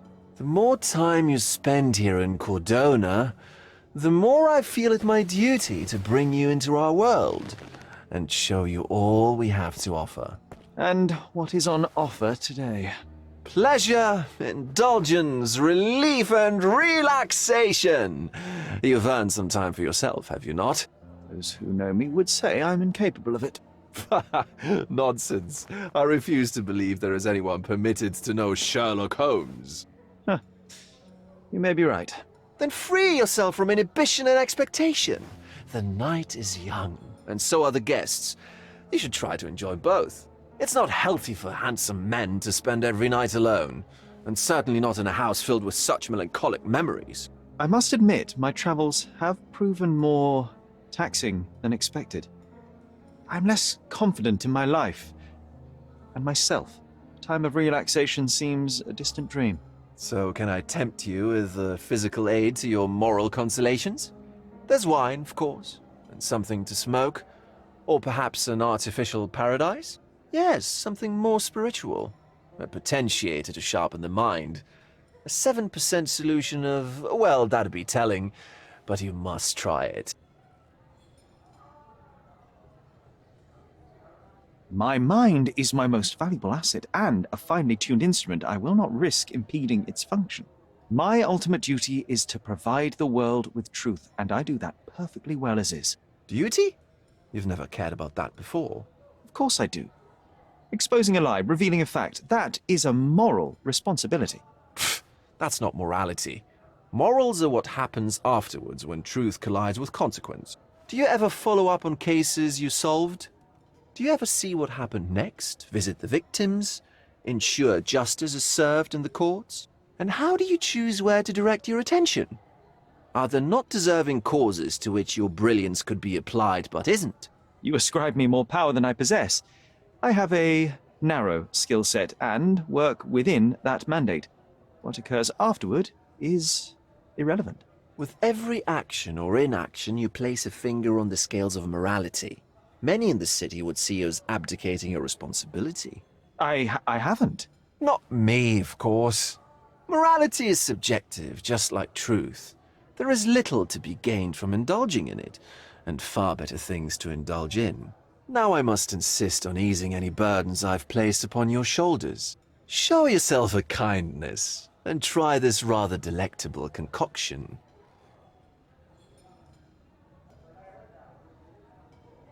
If this solution truly does assist with thinking, then well, perhaps it would be puerile to overlook an opportunity to study it. I'll take it with me. Yes, Sherlock. Very good. And now, our evening begins in earnest. I just remembered. I'm sorry, Sherlock. My mind's delightfully impaired. Please take this key. It opens the altar room, past the library. Pardon? Altar room? What now, Werner? Go quickly and find our Fabio. Only you can make him talk. I'll join you in a minute.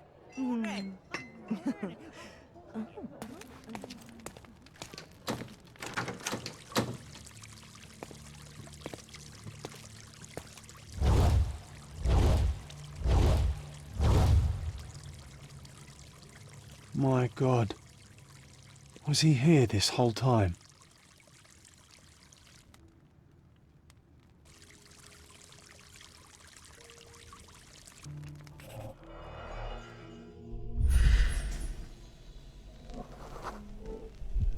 This crude tattoo partially covers a slave branding.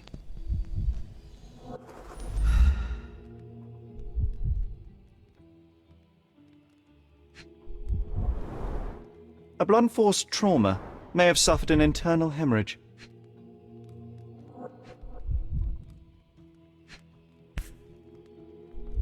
This golden handle has a bloodstain on it.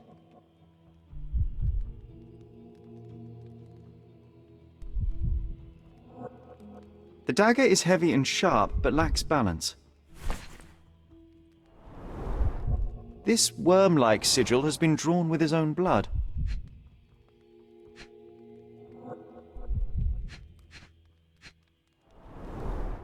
The wound is deep. A precise strike reached the heart.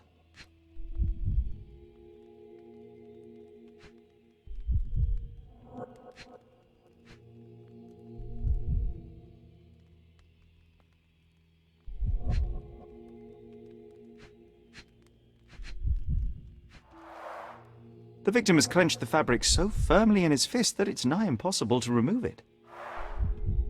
He died right here.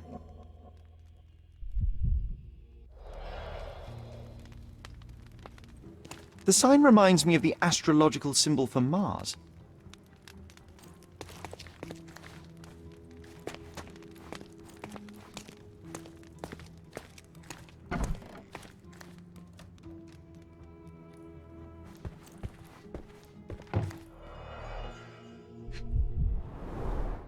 Handcrafted and luxurious cufflinks.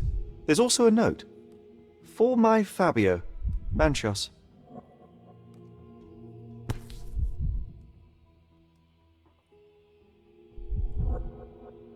The key is similar to the one that Vogel gave me. The capital F on the key fob might refer to Fabio.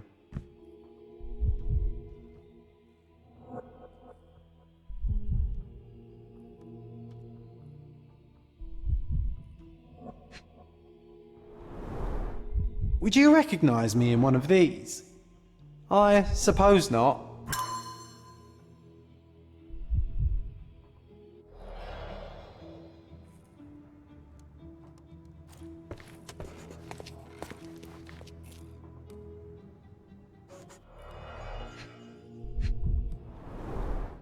This is a different ritual.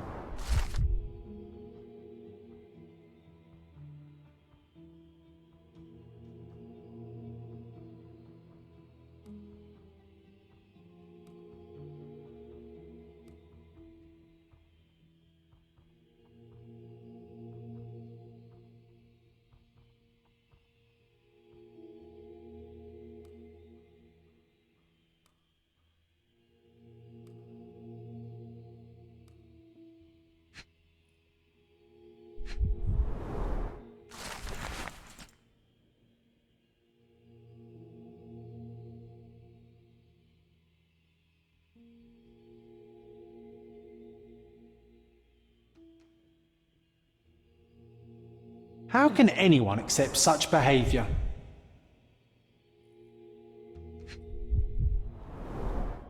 A useful tool for a disguise arsenal.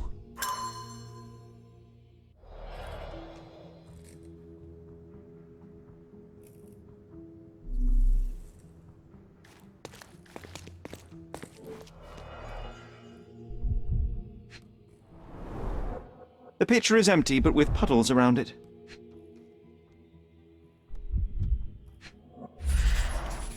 Blood clots are adhered to the sides of the drain.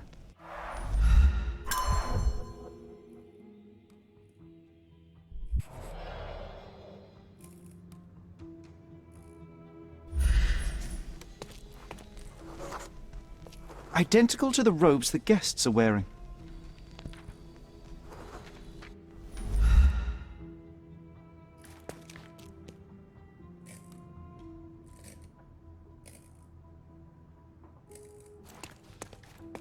Props, decorations, and tools for a more detailed set.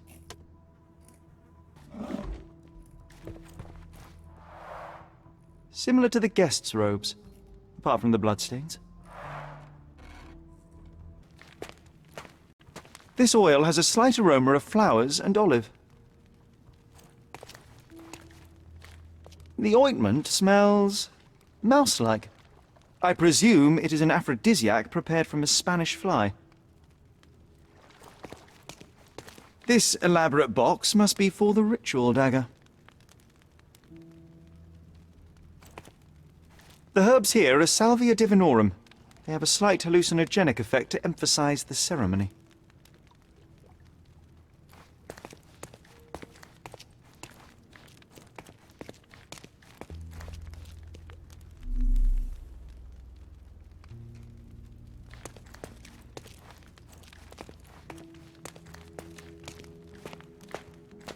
This one looks like a twisted symbol of Venus, drawn in a hurry.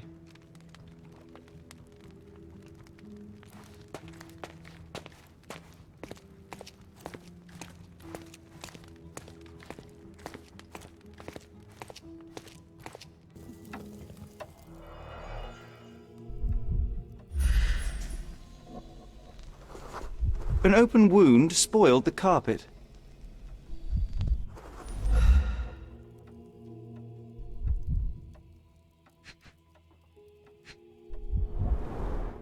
Why don't people tidy up after themselves?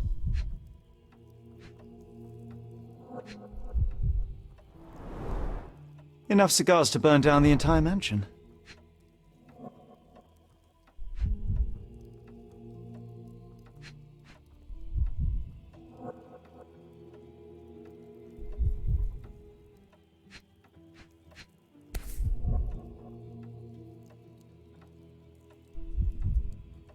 Blood.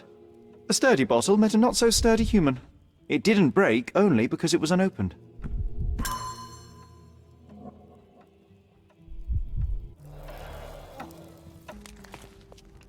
Werner, care to explain what is going on here? On nights like these, it's not unusual for some attendees to get a little exuberant. It's part of the appeal.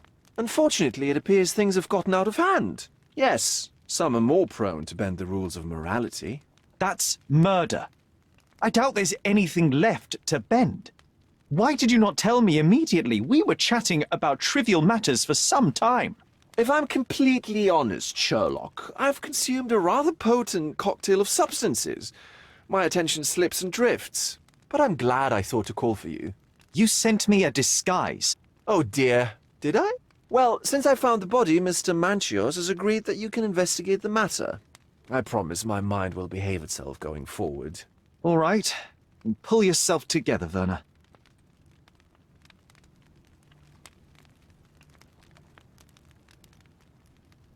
What is it about these nights that you are so eager to share with me? Well, they're not always in the evenings, but they are in the shadows. People gather to test their boundaries in a safe and consensual atmosphere. Often with more stains than your typical crime scene. But that is the point. Who are we to judge? I suppose that's fair. What about today, then? Was anything different? Well, I was invited as a special guest. It was supposed to be a time of both divine and carnal pleasures. A scratch for every unconventional itch. I imagine you're reeling from your shattered expectations. On the contrary, there is still spectacle, stimulation, and release, merely in a different form. I like to let life entertain me. Or death. Mr. Manchios is the owner of the manor, yes? And the host of Cordona's most memorable parties. He promises even the ugliest guest a partner for the night. And for the ones with more unconventional tastes, Mr. Manchios provides other services. What a caring person. You cannot begin to imagine. How did you discover the body? In between guzzles of alcohol? I was set to perform in a fecundity rite with Fabio, and came to inquire further. It was a staged ritual where he was to play the principle of life. And the rehearsal was unsuccessful? Who knows? I found him alone on the altar, his blood dripping to the floor. And then? Then I called Mr. Manchios. He was panicking, so I told him about you. We left the room and locked the door. Then we were... filling time? Waiting for you was stressful. We indulged in some simple comforts. Overindulged, perhaps. Were you well acquainted with Fabio, the victim? Everyone knew Fabio, or wanted to. His beauty was the talk of the island. Too handsome to go unnoticed. He was magnetic. Fat wallets fought for the privilege of having him. He offered the pleasures of performance, and more.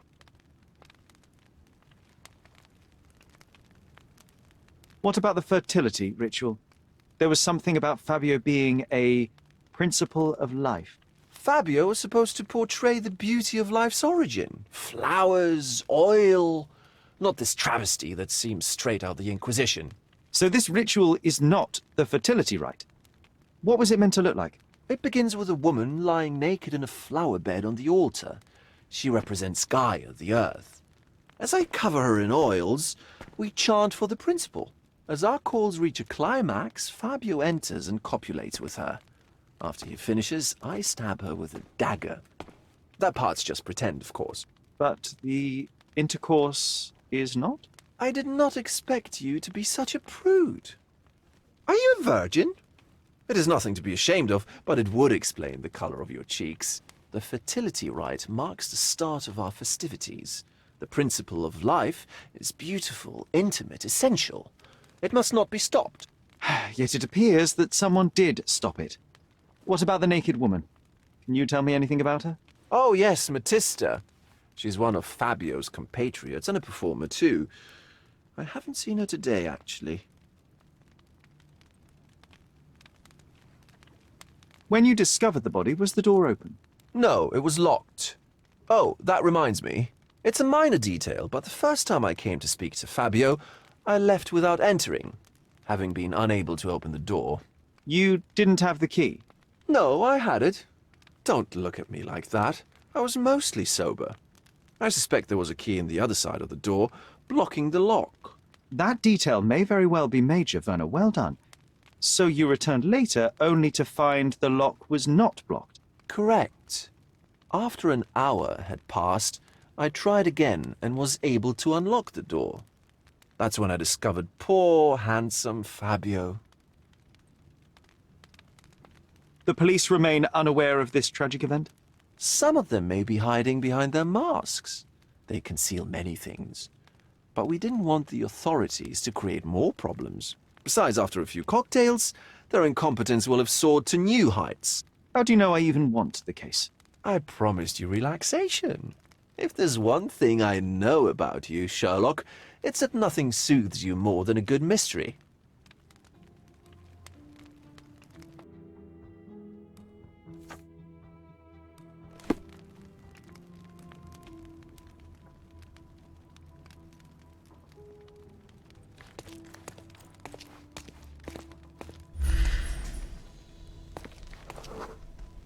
A person leaned against the doorframe. They left a smudged trail of blood.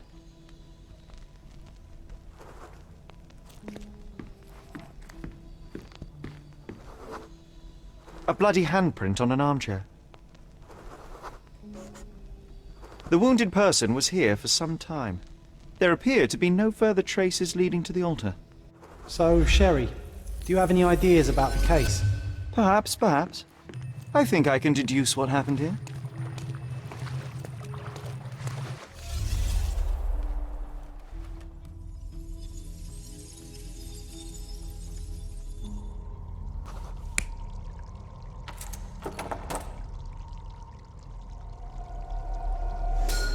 The bottle was used as a weapon during a scuffle in the smoking lounge. Then, to ensure no one would interrupt, the murderer locked the door. The unconscious body of the victim was moved to the altar room. Once the body was on the altar, the murderer thrust the dagger into the victim's heart. Symbols were drawn with the blood. The wardrobe was used to hide the bloodied robe from anyone's eyes. The killer washed himself and took a clean robe from the hanger before leaving. Are you all right? You're on the floor, not moving. I think I know what happened here. I'm starting to put the pieces together. Fabio was stabbed. I see nothing gets past you, Werner. Yes, he was stabbed, but only after being knocked out in the next room and placed here. I do not yet know why. So, who's responsible? Well, it was one person working alone, and the murderer has now donned a robe. He or she could be hiding in plain sight. We have lost time, Werner, but your discretion may prove to be a benediction after all. The murderer had to have access to this room. After the crime, he used his own key to lock the door. So, who had the key to the altar? I'm not sure. As a special guest, I was provided one by Mr. Manchios. He should be able to tell you of any others. Where can I find him? Most likely in the main hall, entertaining his guests. He has a mask with golden stars. You can't miss him. But please be discreet. We don't want to risk disturbing the revelry. Kurt Manchios, I presume? I'm Sherlock Holmes.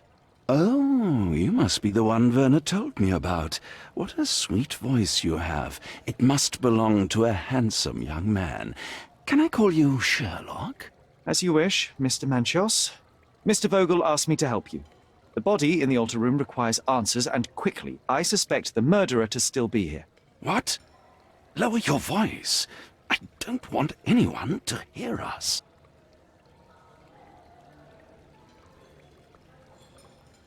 Did you know Fabio well? People are starting to look at us, Sherlock. Change the subject. I can't believe what happened to him. To me. Such an atrocity. Think what it means for me. A wonderful evening for so many good, influential, and rich people has been ruined. I have betrayed all my promises of exotic delights. I don't understand. Surely a murder would affect your reputation to a greater extent. Please, isn't this why you are here? I thought you were a silent magician. Do your tricks and make it go away. I need to find all those who had the key to the altar room. As far as I know, Mr. Vogel, Fabio, and you had access to it. Is that correct? That is correct, yes. Also, Matista and Santos. Santos? Who is that? Santos Pinchetti, my major domo. In his opinion, at least.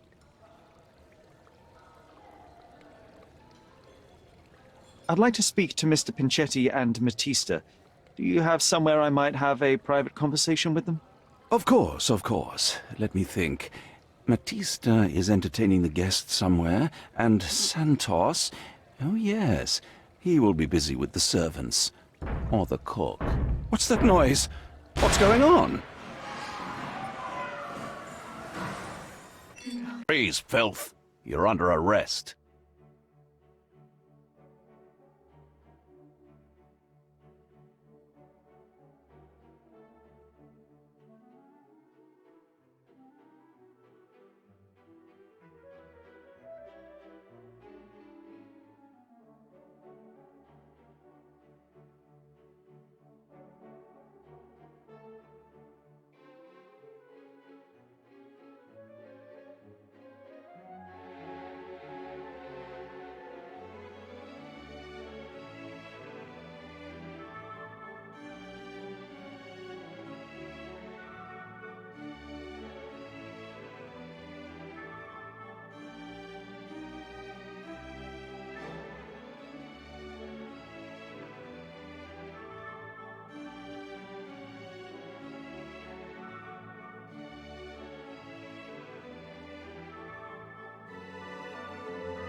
Committed a crime, and now I have to free you, kiss your hand, and apologize for the inconvenience. Your Grace.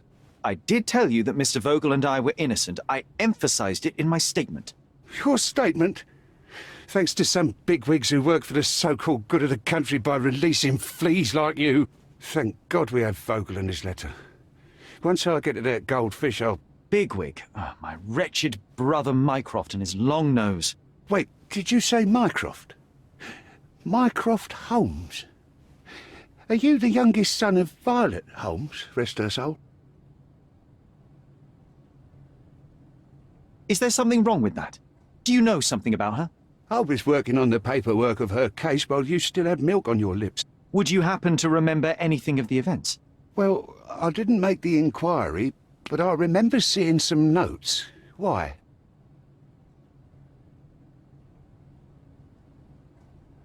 You must help me. It would mean a great deal to me if you could find any information about that day. Huh. Got you hooked, right? You know what? Stark and the others think they're the smartest here, thanks to you. Let me get this straight. Are you listening to me, lad? I'm all ears. Take this case. Report to me only, to Constable Harvey Oswald. I'll leave everything I have on this table. Find the murderer. Be a real copper. Question the suspects, make them sing, give me something substantial. And if Mr. Vogel is not a suspect? If he's innocent, then you can take your favourite degenerate away from here. If you slip or mess with the evidence, then trust me, your brother won't save you from my bludgeon. Meanwhile, I'll be checking the archive for you. If anybody asks, then you're a consulting detective. Let's make a start then, partner. I'm glad we managed to get the scoop before the raid.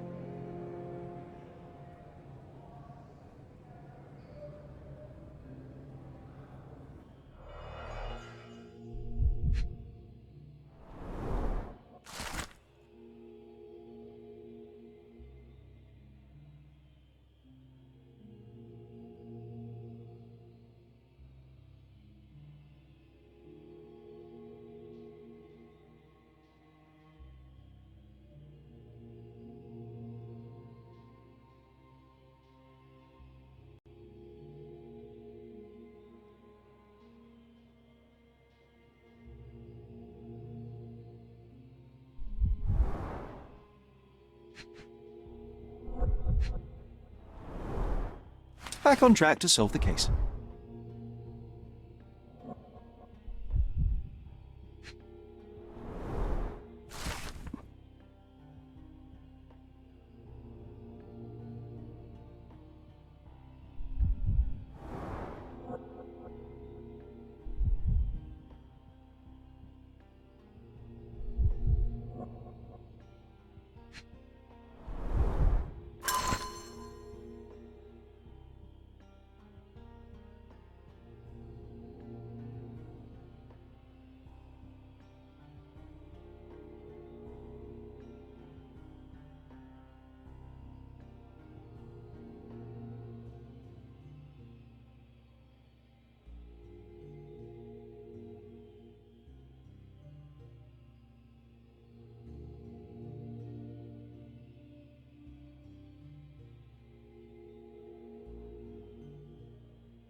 Look, I found Werner.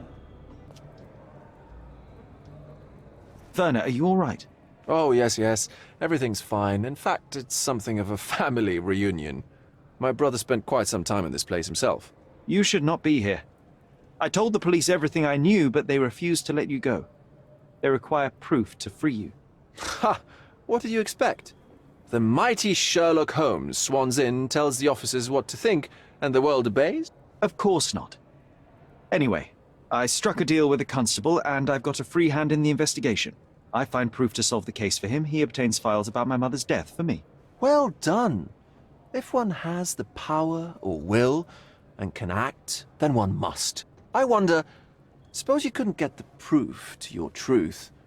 Would you tell a lie to the guard that enabled my freedom, knowing my innocence? Would that not be just?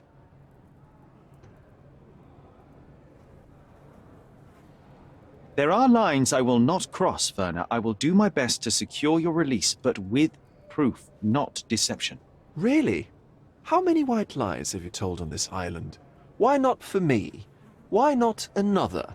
That is absurd. I can resolve this without compromises. Do not give up hope.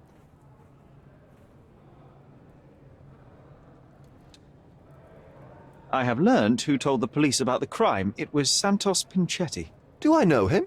The major domo of the manor. He cleans up after you? Well, then he does his job perfectly. All but invisible. I couldn't tell you the first thing about him.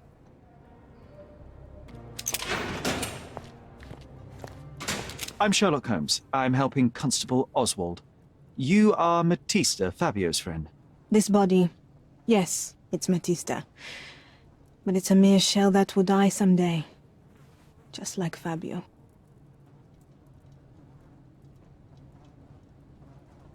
Please accept my condolences for your friend. Thank you. I'm just here to ask questions and find Fabio's murderer.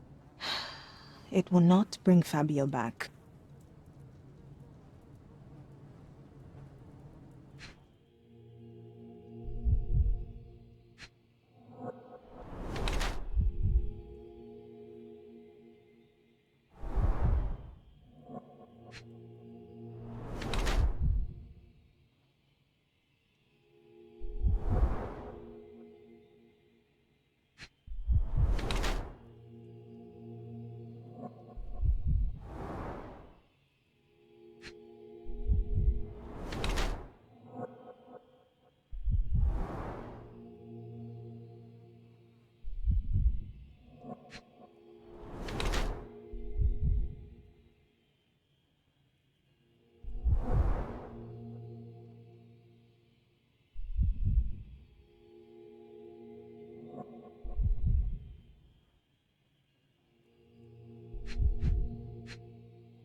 You have both old and new scars.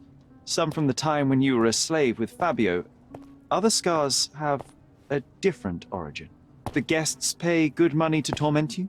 I am skilled in giving pleasure, but I don't participate in such practices. I thought your body was... For sale? It's true. Many unwanted things were done to my body. And the pain helped me to discover... Occult deities? Yes, the tattoo speaks loudly of it. Yes. Your gods abandoned me, and the ones I favor now are more protective of me. How did you escape? Something happened. One night the master fell down the stairs. I made him fall, and he died. We ran away that day. We managed to get on a ship and traveled here, to Gordona. Fabio and I started a new life here. It was very hard at first, but it became better with time. Until today. The bruises on your neck are not self-inflicted. Someone else made them. Some guests can't contain themselves. They even bite, sometimes.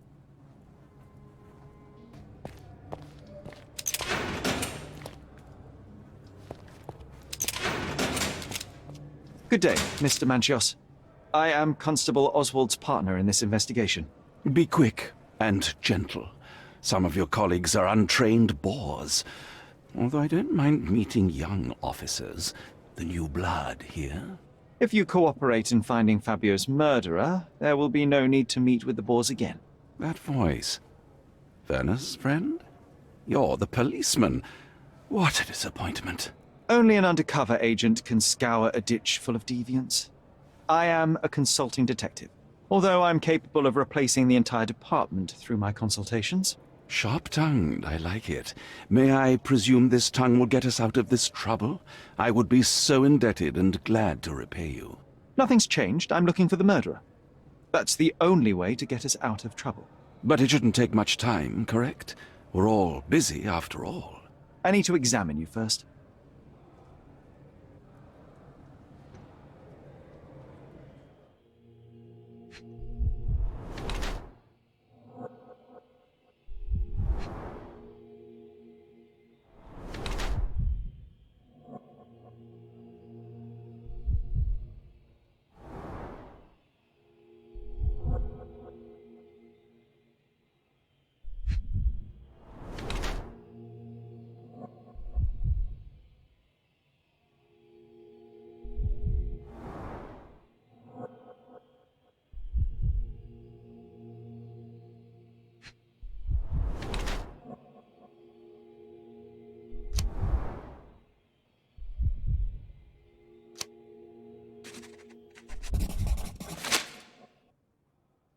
You are a little over the top with your use of makeup, Mr. Manchios. Is it so difficult for you to acknowledge your age? Well, Sherlock, that's easy for you to say to an old man when you look as though you are barely 15. But still, it shouldn't be an issue for someone of your status.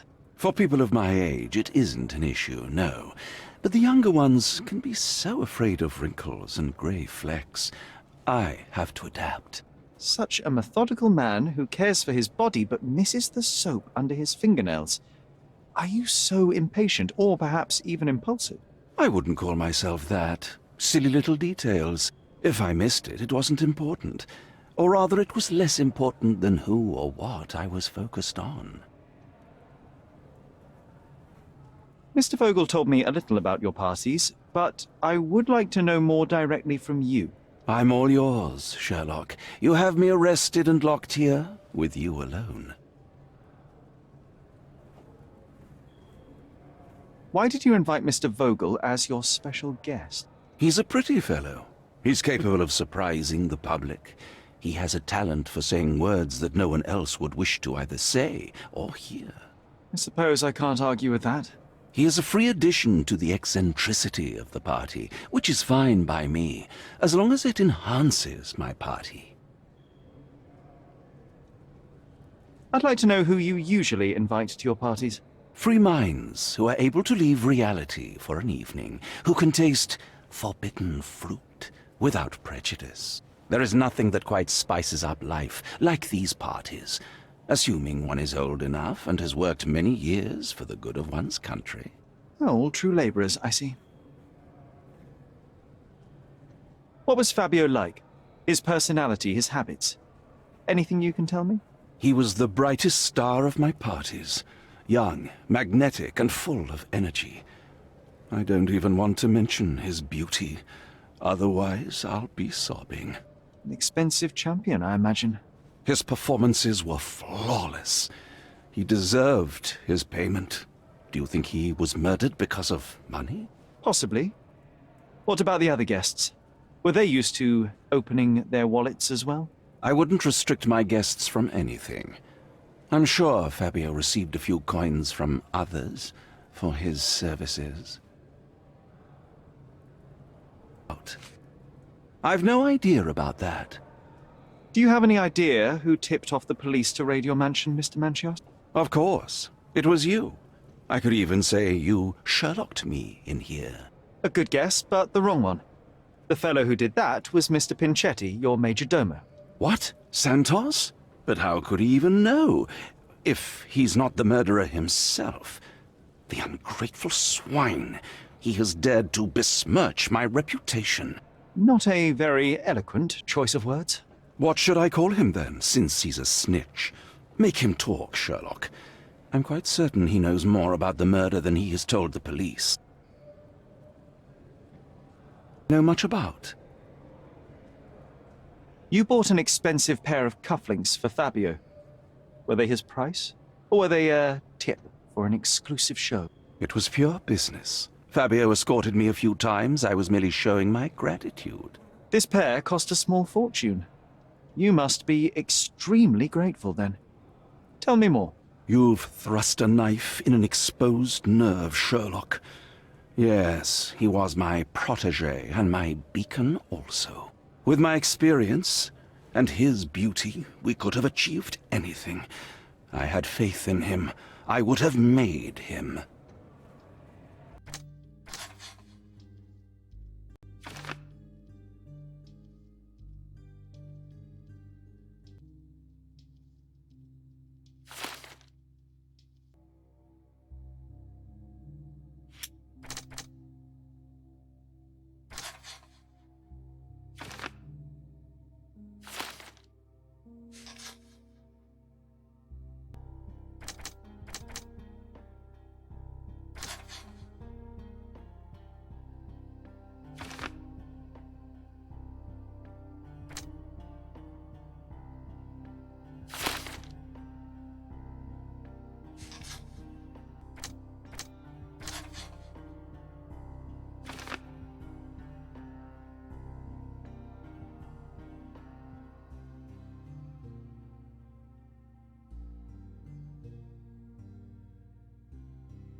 Have you considered Mr. Santos Pinchetti as a suspect?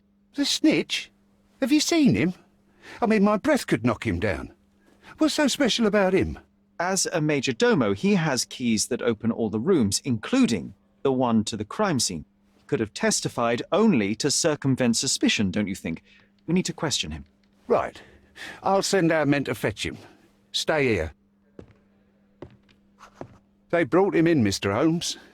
Here's the key to interrogation room number 7. Mr. Pinchetti didn't even resist, our men said. Thank you.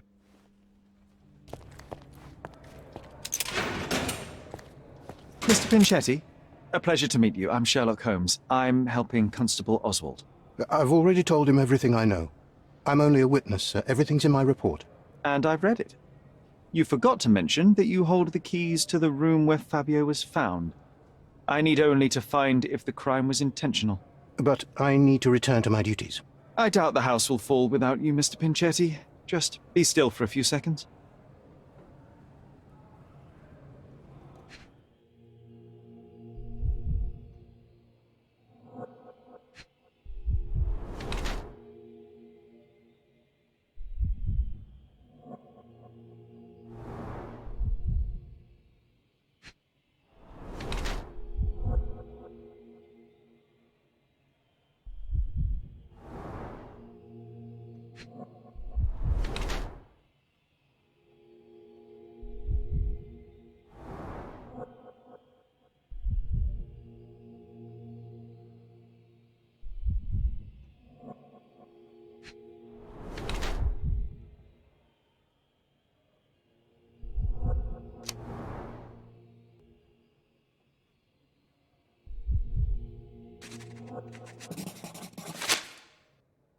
You are the major domo of a rich mansion, and you seem barely able to afford decent clothing. You hide, under heavy makeup, a skin disease that might be treated with more onerous but less harmful means. Do you have money troubles? I do not have a lot of means. The pay is below what you might expect. But you could easily change your job if your employer does not meet your elementary needs. One can change his employer, that is true. And the blood on your shoe, where does that come from? I don't actually know. Perhaps from a guest? Did you know Fabio? Not personally. He was a frequent guest, and cleaning the mess after his performances was tedious. Mr. Manchios always had a role for him, and mainly the leading one. The parties were always, Fabio-centric? And Batista? Was she as popular as her partner? Don't tell her I said this, but I do not think so. Mr. Manchios hired her only because Fabio refused to work without her. Mr. Manchios used to see her as a worker. She was tasked with entertaining the guests, unlike Fabio, who could pick and choose.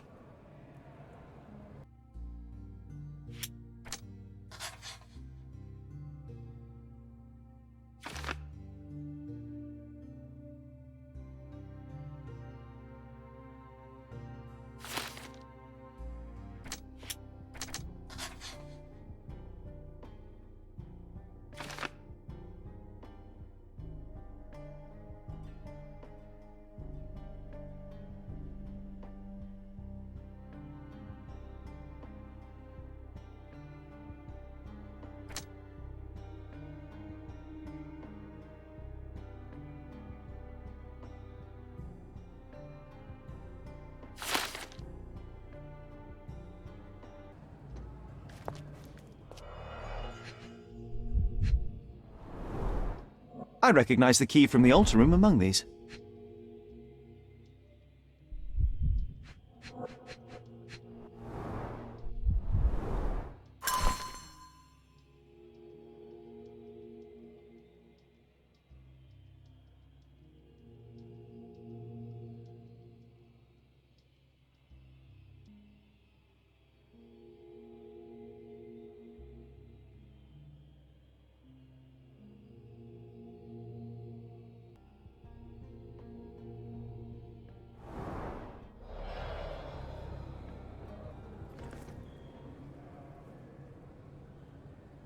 Mr. Manchios says that you begged him to be included in the heritage. Isn't that a little extreme, even for a major domo? He's not only my employer, he's my uncle. and I'm his next of kin. The only one. Mr. Manchos flatly refuses to pay a family member. All I have to do is repay his so-called love, cleaning up the filth after perverts and decadents. He's imprisoned me. The best I can hope for is a new broom. That's why I wanted to have my part of the inheritance. Is it that bad? You have a roof above your head, a salary, and the status of a major domo. For God's sake. I'm forced to dye and stitch my threadbare clothes, and the holes in my shoes are painful. I'm ashamed every time a guest looks at me closely. Why do you think your uncle treats you this way? My mother, my uncle's sister, had me illegitimately. She died, and I was given the surname of one of the maids. But you are entitled to some of the money that belongs to your family. He thinks not. I was not responsible for my mother's death. I work hard, and he pays me nothing. I feed on the leftovers. While he wastes our estate's property on decadent parties, he paid Fabio handsomely and showered him with expensive gifts for their disgusting relationship.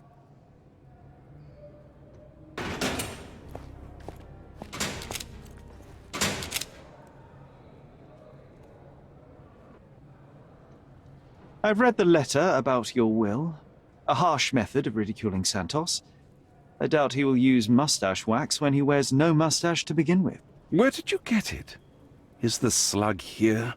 Tell him I shouldn't have to provide for him.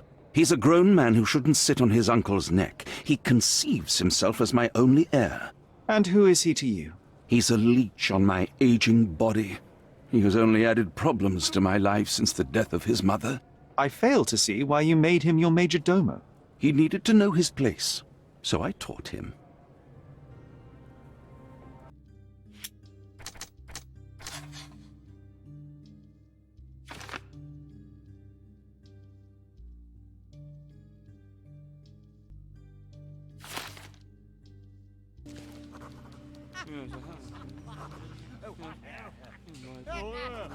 Good day. Your ticket, please, if you want me to help you.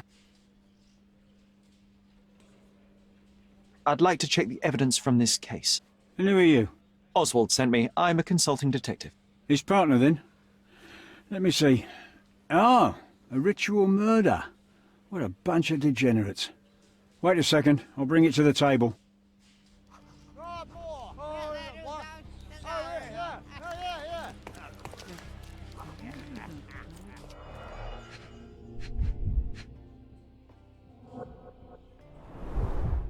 An emergency kit for boredom.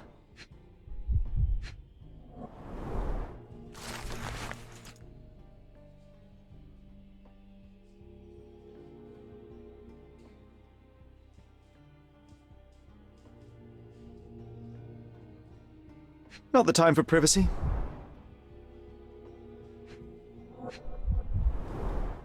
A heavily perfumed handkerchief with the initials KM in the corner. It's a miracle this ruby hasn't tempted anyone.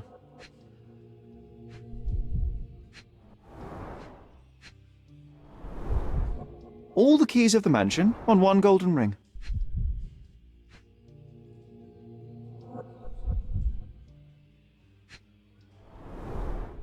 A handcrafted charm that contains hair and nail clippings.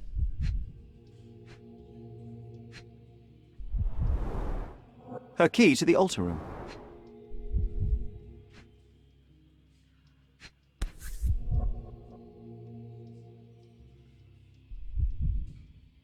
That's not for bedtime reading.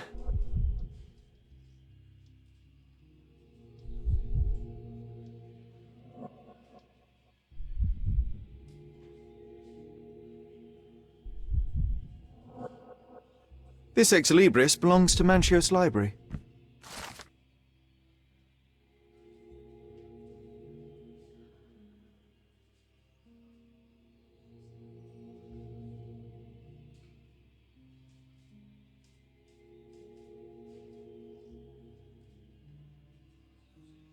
The book describes a ritual similar to the one performed in the altar room.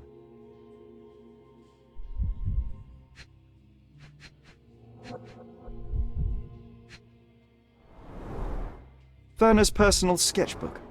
Thank you, officer.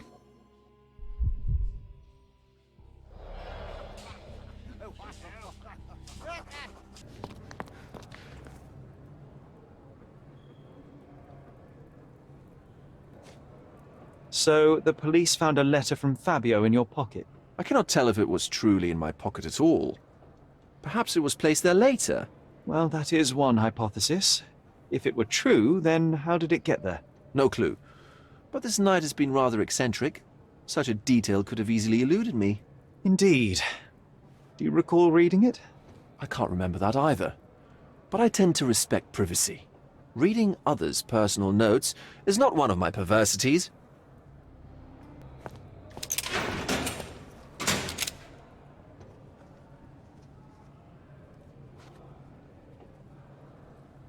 I've read this letter from Fabio. It had no addressee, but it was found in Mr. Vogel's pocket. Werner? Strange. I didn't think the two of them corresponded. I'm sure there is some explanation. Would you care to read it? Call me superstitious, but I don't care to read a letter from a dead man.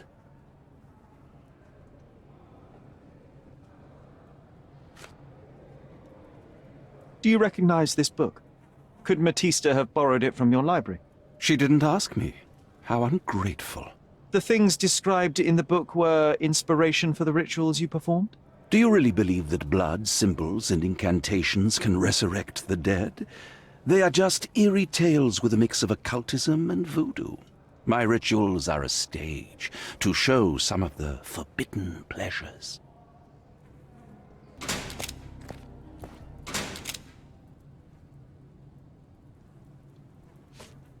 This is the letter the police found in Mr. Vogel's pocket. Fabio wrote it. Do you know anything about it? I don't. Although I can feel Fabio's energy. It's there, but it refuses to let me analyze it.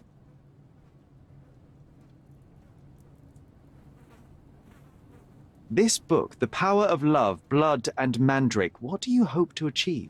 To learn more about the invisible strengths that govern us. Occultism is real. The master who fell that night when Fabio and I escaped, I made him fall. I cast a spell on him and it worked. Or was it a coincidence? The universe is rarely so lazy. If you say so. Do you practice occult rituals? For protection? For fortune? To wash away the ugliness of the world? Sometimes to survive. I have the gift, and I'm learning to use it better. Did you use your gift on Fabio? I only used white magic. Love charms lately. Fabio became so distant. I just wanted him to be with me, but I suppose I'm not as skilled as I thought.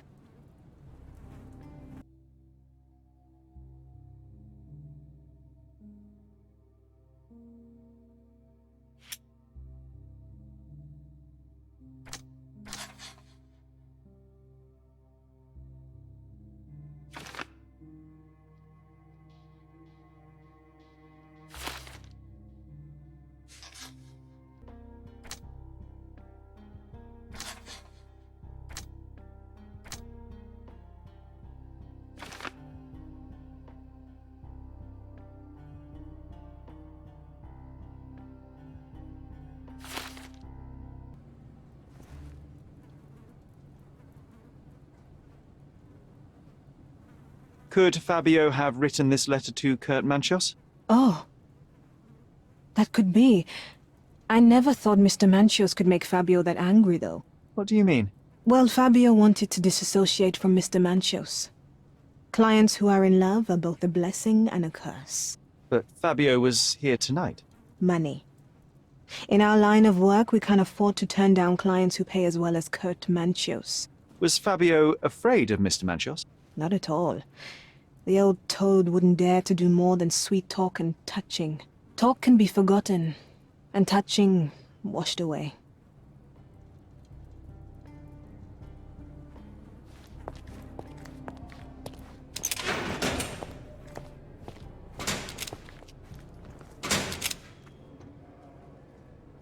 There is undeniable evidence that you were the original recipient of this letter. What are you talking about? Is it addressed to me? Your protege wanted a fresh start, it seems. This is sufficient to charge you. Me? Hurt my star? Are you insane that you would accuse me of such a thing? He did not consider himself as yours. Since you deny everything, let's move on. Do you have any idea as to how the letter could have ended up in Mr. Vogel's pocket? You were the detective. Perhaps he took it from Fabio. Werner was a little high.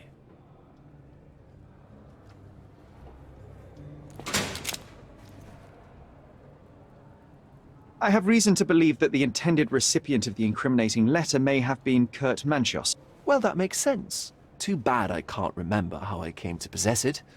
Though I did spend quite some time with Mr. Manchios during the party. Unfortunately, even with an answer, that may still not be enough to clear you with the police. But fear not, I will persevere. I hope your attempt to put things straight will make up for... You being on a bender? Touché.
The murder of Fabio did not have a ritual purpose, Mr. Manchios. It was staged by a man who wished to distract the investigation. That might be true. That poor girl Matista wouldn't dare to kill the only man who cared for her. So, Santos. Mr. Pinchetti snatched at the chance to solve his problems. Ungrateful little scum. Will he be executed? But what for? He informed the police as to the crime, that was all.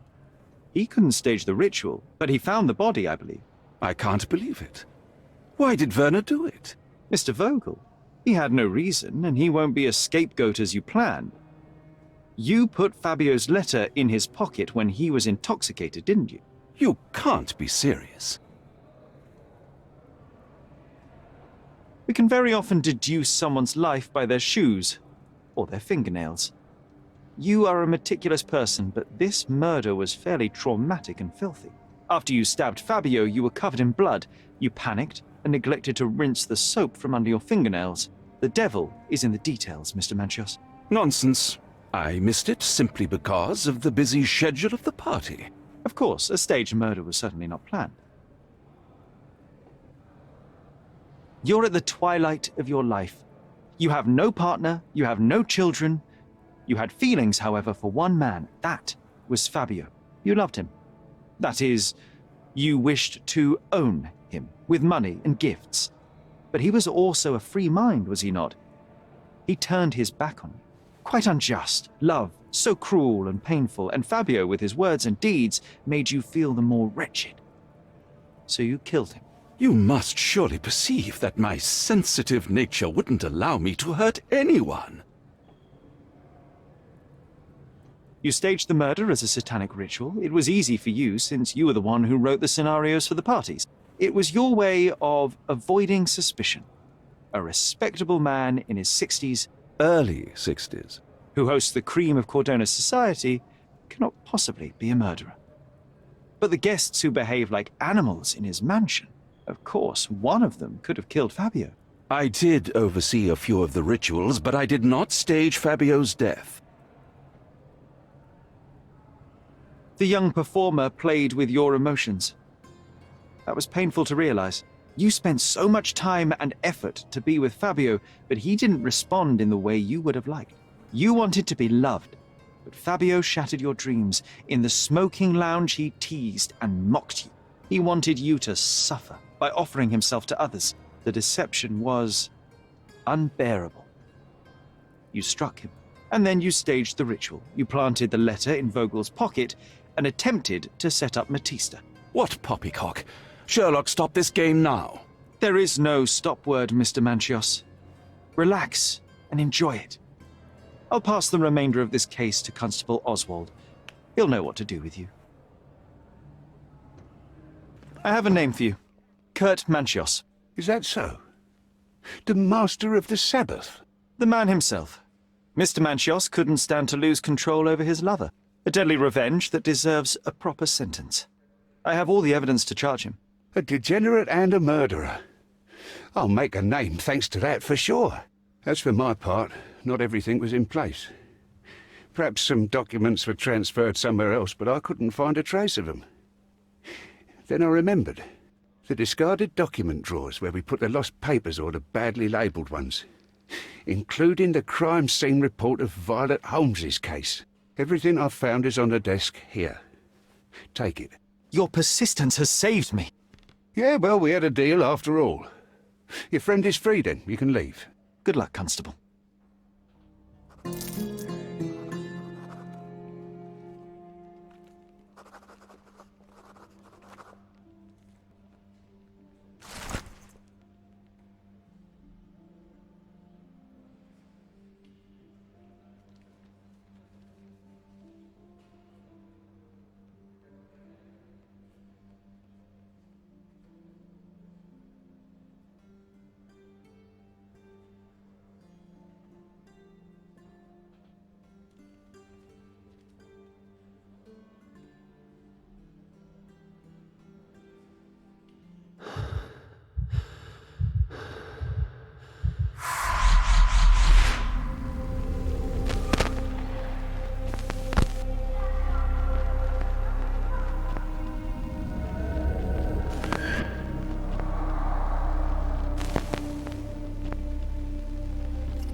Garden.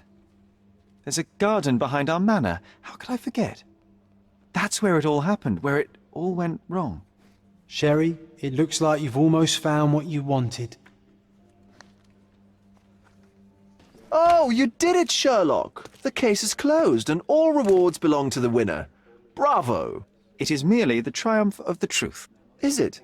No compromises? No lies? You're happy with your decisions?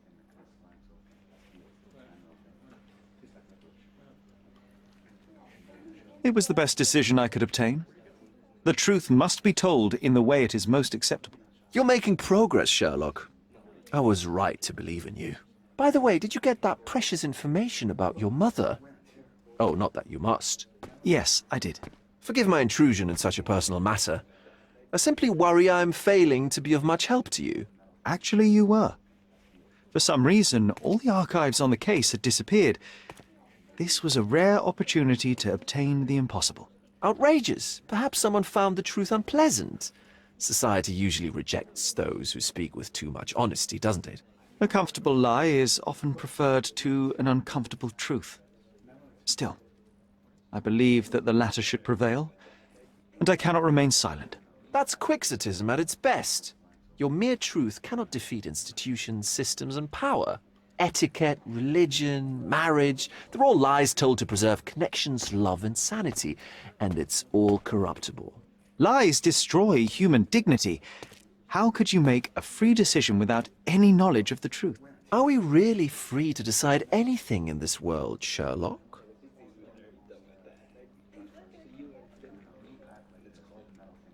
Oh, yes. It's a struggle, but yes, we can make our own decisions. That's what I fight for. What an endless fight it is. Will you ever give yourself a break, Sherlock? You're a walking contradiction, Sherlock. You refuse to lie to others, but constantly lie to yourself. How long until the train comes off the track? I cannot look away, but perhaps I should take a few steps back. You're an accident waiting to happen, dear. Until then, I shall bid you adieu. Sherry, please listen to me. Sherry.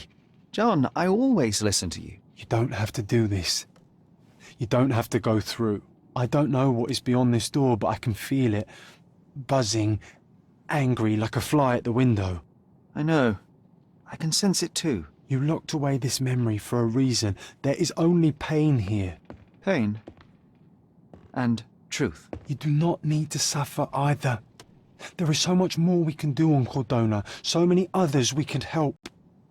There is no coming back from this.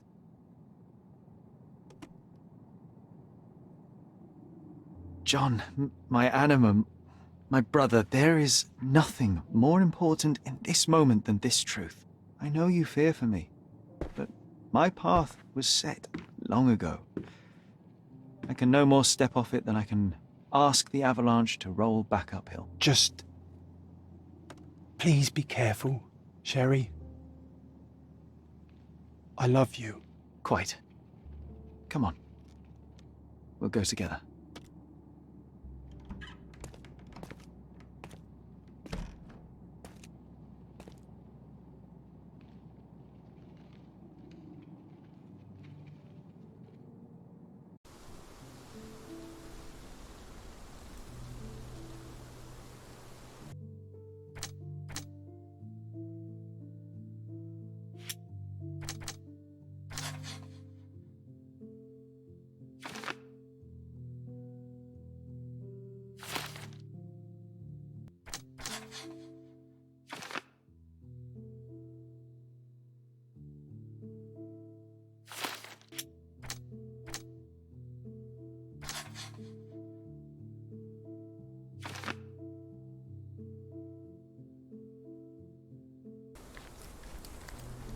That's the descendant of a tree your father planted in London, correct?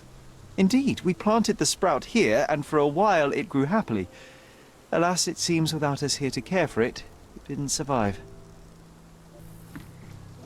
Is that the raft we made together, John? Looks more like a pile of rotten planks now.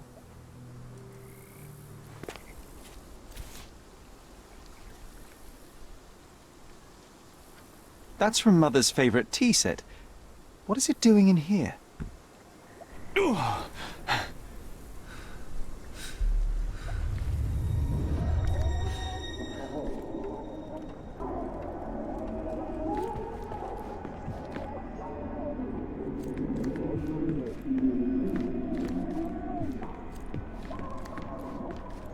Come here, Sherry. Hurry!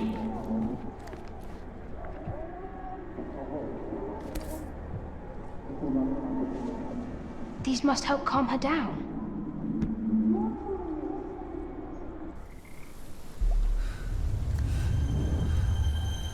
What are you thinking about? Is everything all right?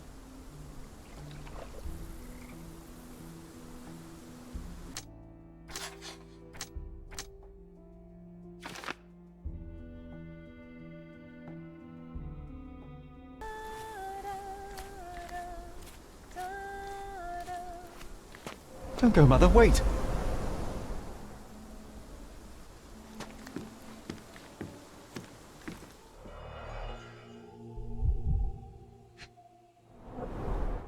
I remember this artifact from Mother's collection.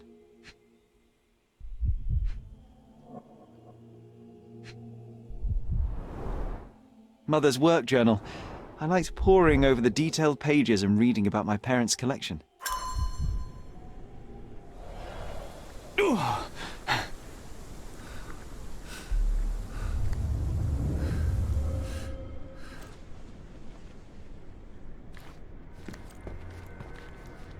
Here it is. We'll just borrow it for a while. Did you hear that? Someone's coming. Let's take a peek.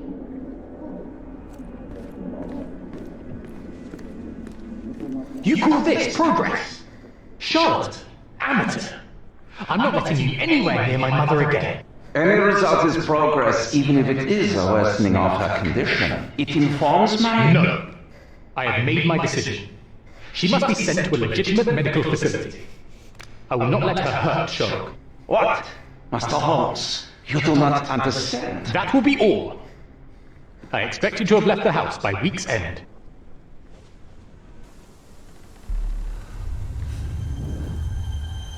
Sherry, say something. Can you hear me? You're scaring me. Sherry, come here, darling.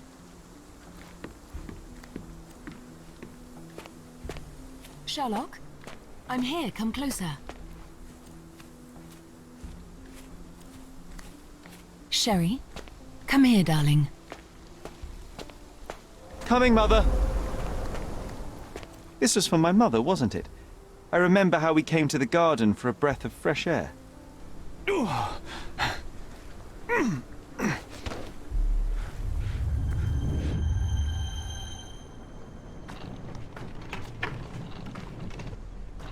Take me to my flowers, Sherry.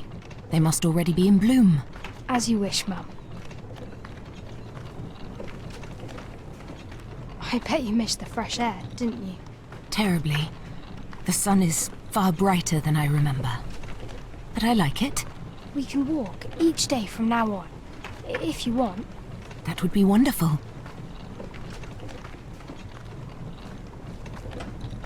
Just look at them. The stars of the earth. Even the sky must be jealous of their beauty. Indeed.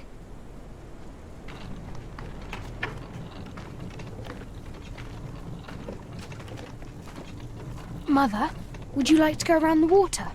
That would be perfect. I always wanted such a nice pond in London. It looks so peaceful. Mycroft knew you would like it.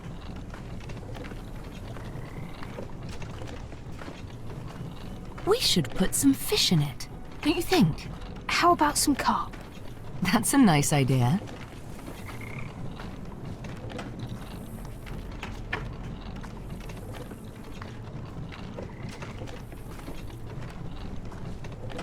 Let's visit your father's tree. It grows so fast, just like you. We could even build a tree house in it. Yes, Sherry.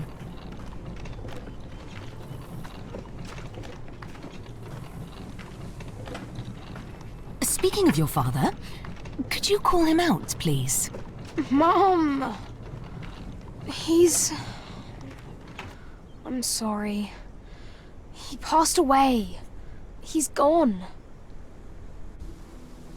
No, he's not. I'm telling the truth. Did you forget again? No! Don't you dare say such things! You are a liar like all the others! Mother! Don't call me that! You aren't fooling me! No! Mom, it hurts! My son would never lie! Mom, stop! Who are you? Reveal yourself! Please, stop! It's me, Sherlock! You are not my Sherry! Get me my stuff or I'll kill you!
Sherlock. Sherlock. Can you hear me? Come on, wake up.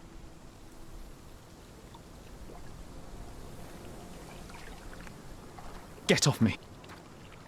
Sherry. You knew, and more than that, you hid it from me. You couldn't bear the truth, Sherlock, so I shouldered it for you. I took your pain, your horror. Otto Richter murdered my mother, and Mycroft covered it up. Whisked me away from this place, buried me in schoolwork, and left the past to rot. And you needed a way to cope, so I helped. You were a lie, John, a fiction, a crutch. No, I was a friend. Sherlock, please. Sherlock? What? Are you okay? I don't know. I told you not to come, Sherlock. Where is he? Who? Your friend, John. He's beside you. Was all this worth it? Is he worth it? Why is he here? I think, in his own way, he was trying to protect me. From a truth I couldn't bear. But now I must face it.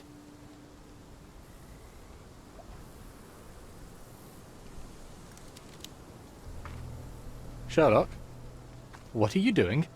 You kept me in the dark and kept your actions quiet. You enabled Richter and his untested quackery for far too long. And worse, you wanted to lock up our mother. I wanted to give you a chance at normalcy, childhood. There was no changing what happened, no good to come of dwelling in the past. It was lies upon lies. Otto Richter was trying to save her, but you decided he deserved to take the fall. Is that justice? The big picture, Sherlock. The big picture. Perhaps Richter was not responsible for her fit of rage, but his treatment led inexorably to that moment. You were so fragile. I could not... I just couldn't. I chose us over him. You know, for once I believe you. And perhaps now that the truth is out, I can actually do what you had hoped. Leave it all in the past. Good. You have your whole life ahead of you, Sherlock. It is time you got on with it.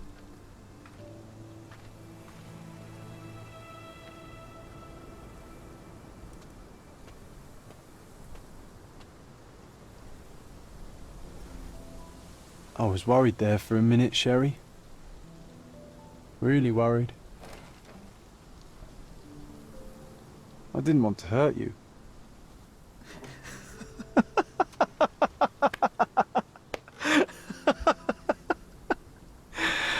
What's so funny? I am talking to myself, John. I think I was hurt regardless. But we made a good team, eh? Explored every inch of this place together. Helped a lot of people. Terrorized a few too, I suppose. I think I may go so far as to say, Sherry, that I have not lived wholly in vain. So that's it. It's over. You've opened every door, Sherry. Faced the past you locked away. You don't need me anymore. I know. But I will miss you all the same. I don't want you to go.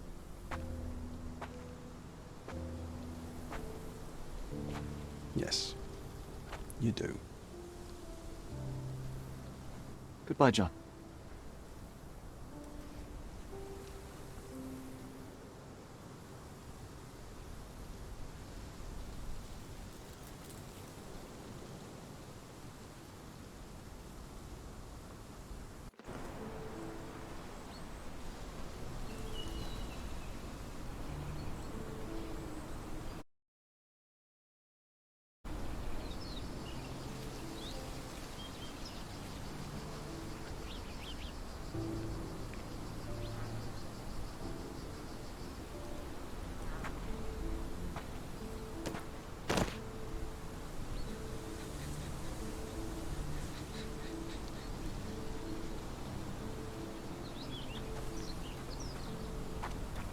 Why are you here? Closure, I suppose. And to help a friend. You and I are not friends. In a race between the thawing of the ice caps and our friendship, I would buy a boat. Ha! Is that right? I can see it now. I know what you did. What did I do? You needled me. From the moment we met, you were searching for weakness. You pushed me to pursue the truth about my mother. You questioned everything I did, everything I believed, to break me. To blur truth and fiction, reality, morality. A saboteur in silk. Was it vengeance, Werner? Or do you prefer Klaus? Excuse me? You are Klaus Richter, Otto's younger brother. Do you hold me responsible for his end? Ha! There was no love lost between me and my brother. I am sure you can relate. Otto was merely the gravity that pulled me into your orbit. Or you into mine. Once I met you, I could not keep away. Then why? What reason do you have for all this? To help you. You're lying. To show you that you were wrong. More lies. I know you now, Werner. Try again. To see what had happened. Or is that yet another untruth? Does it matter? Take your pick. Who cares? You're my masterpiece. I turned Sisyphus into Ozymandias. You could not see the futility of your quest until I helped you to let go of the rock. And now, nothing beside remains. I remain.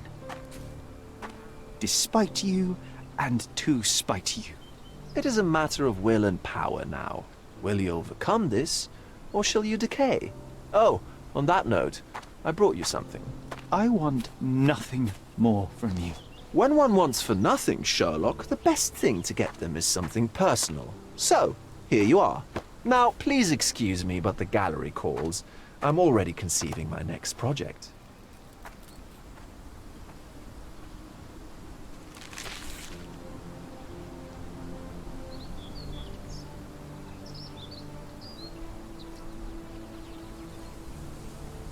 You really are beautiful.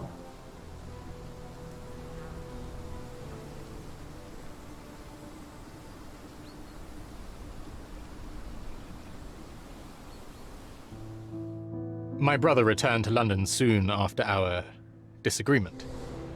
He enrolled at Cambridge University, but attends only the rare classes that hold his interest. I hear he took employment at a hospital laboratory, obsessing over his experiments.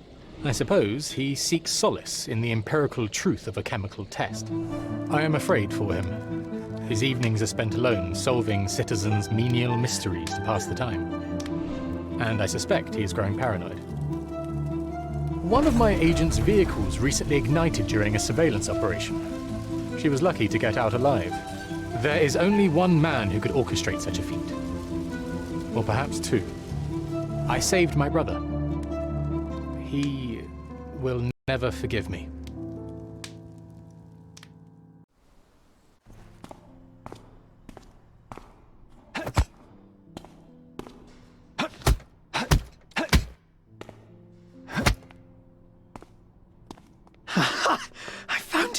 I found it! I found it! And what is that? Hey, Sherry.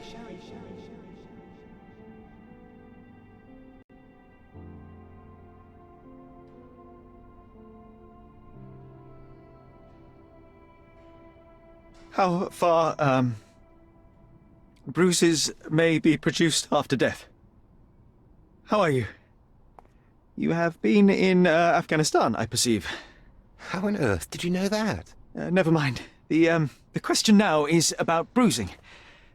No doubt you see the significance of this discovery of mine. It is interesting, no doubt, but practically... Why, it is the most practical medico-legal discovery for years. Had we these data sooner, hundreds of men would have paid the penalty for their crimes. Cases oft hinge upon how a man died. Now, we can know which wounds he suffered alive, which occurred post-mortem, and what instrument was responsible. And ergo, one will soon be able to calculate with utmost precision when and where death occurred, sparing the innocent and damning the guilty. Well, then you are to be congratulated. Indeed. But, you came here on business. Correct again. I am looking for someone with whom to take diggings, and heard you were complaining that you could get no one to go halves with you. I have my eye on a suite in Baker Street, which would suit us down to the ground. You don't mind the smell of strong tobacco, I hope? I smoke ships myself. That's good enough. I get in the dumps at times, and don't open my mouth for days on end. Just let me alone, and I'll soon be right. What have you to confess now?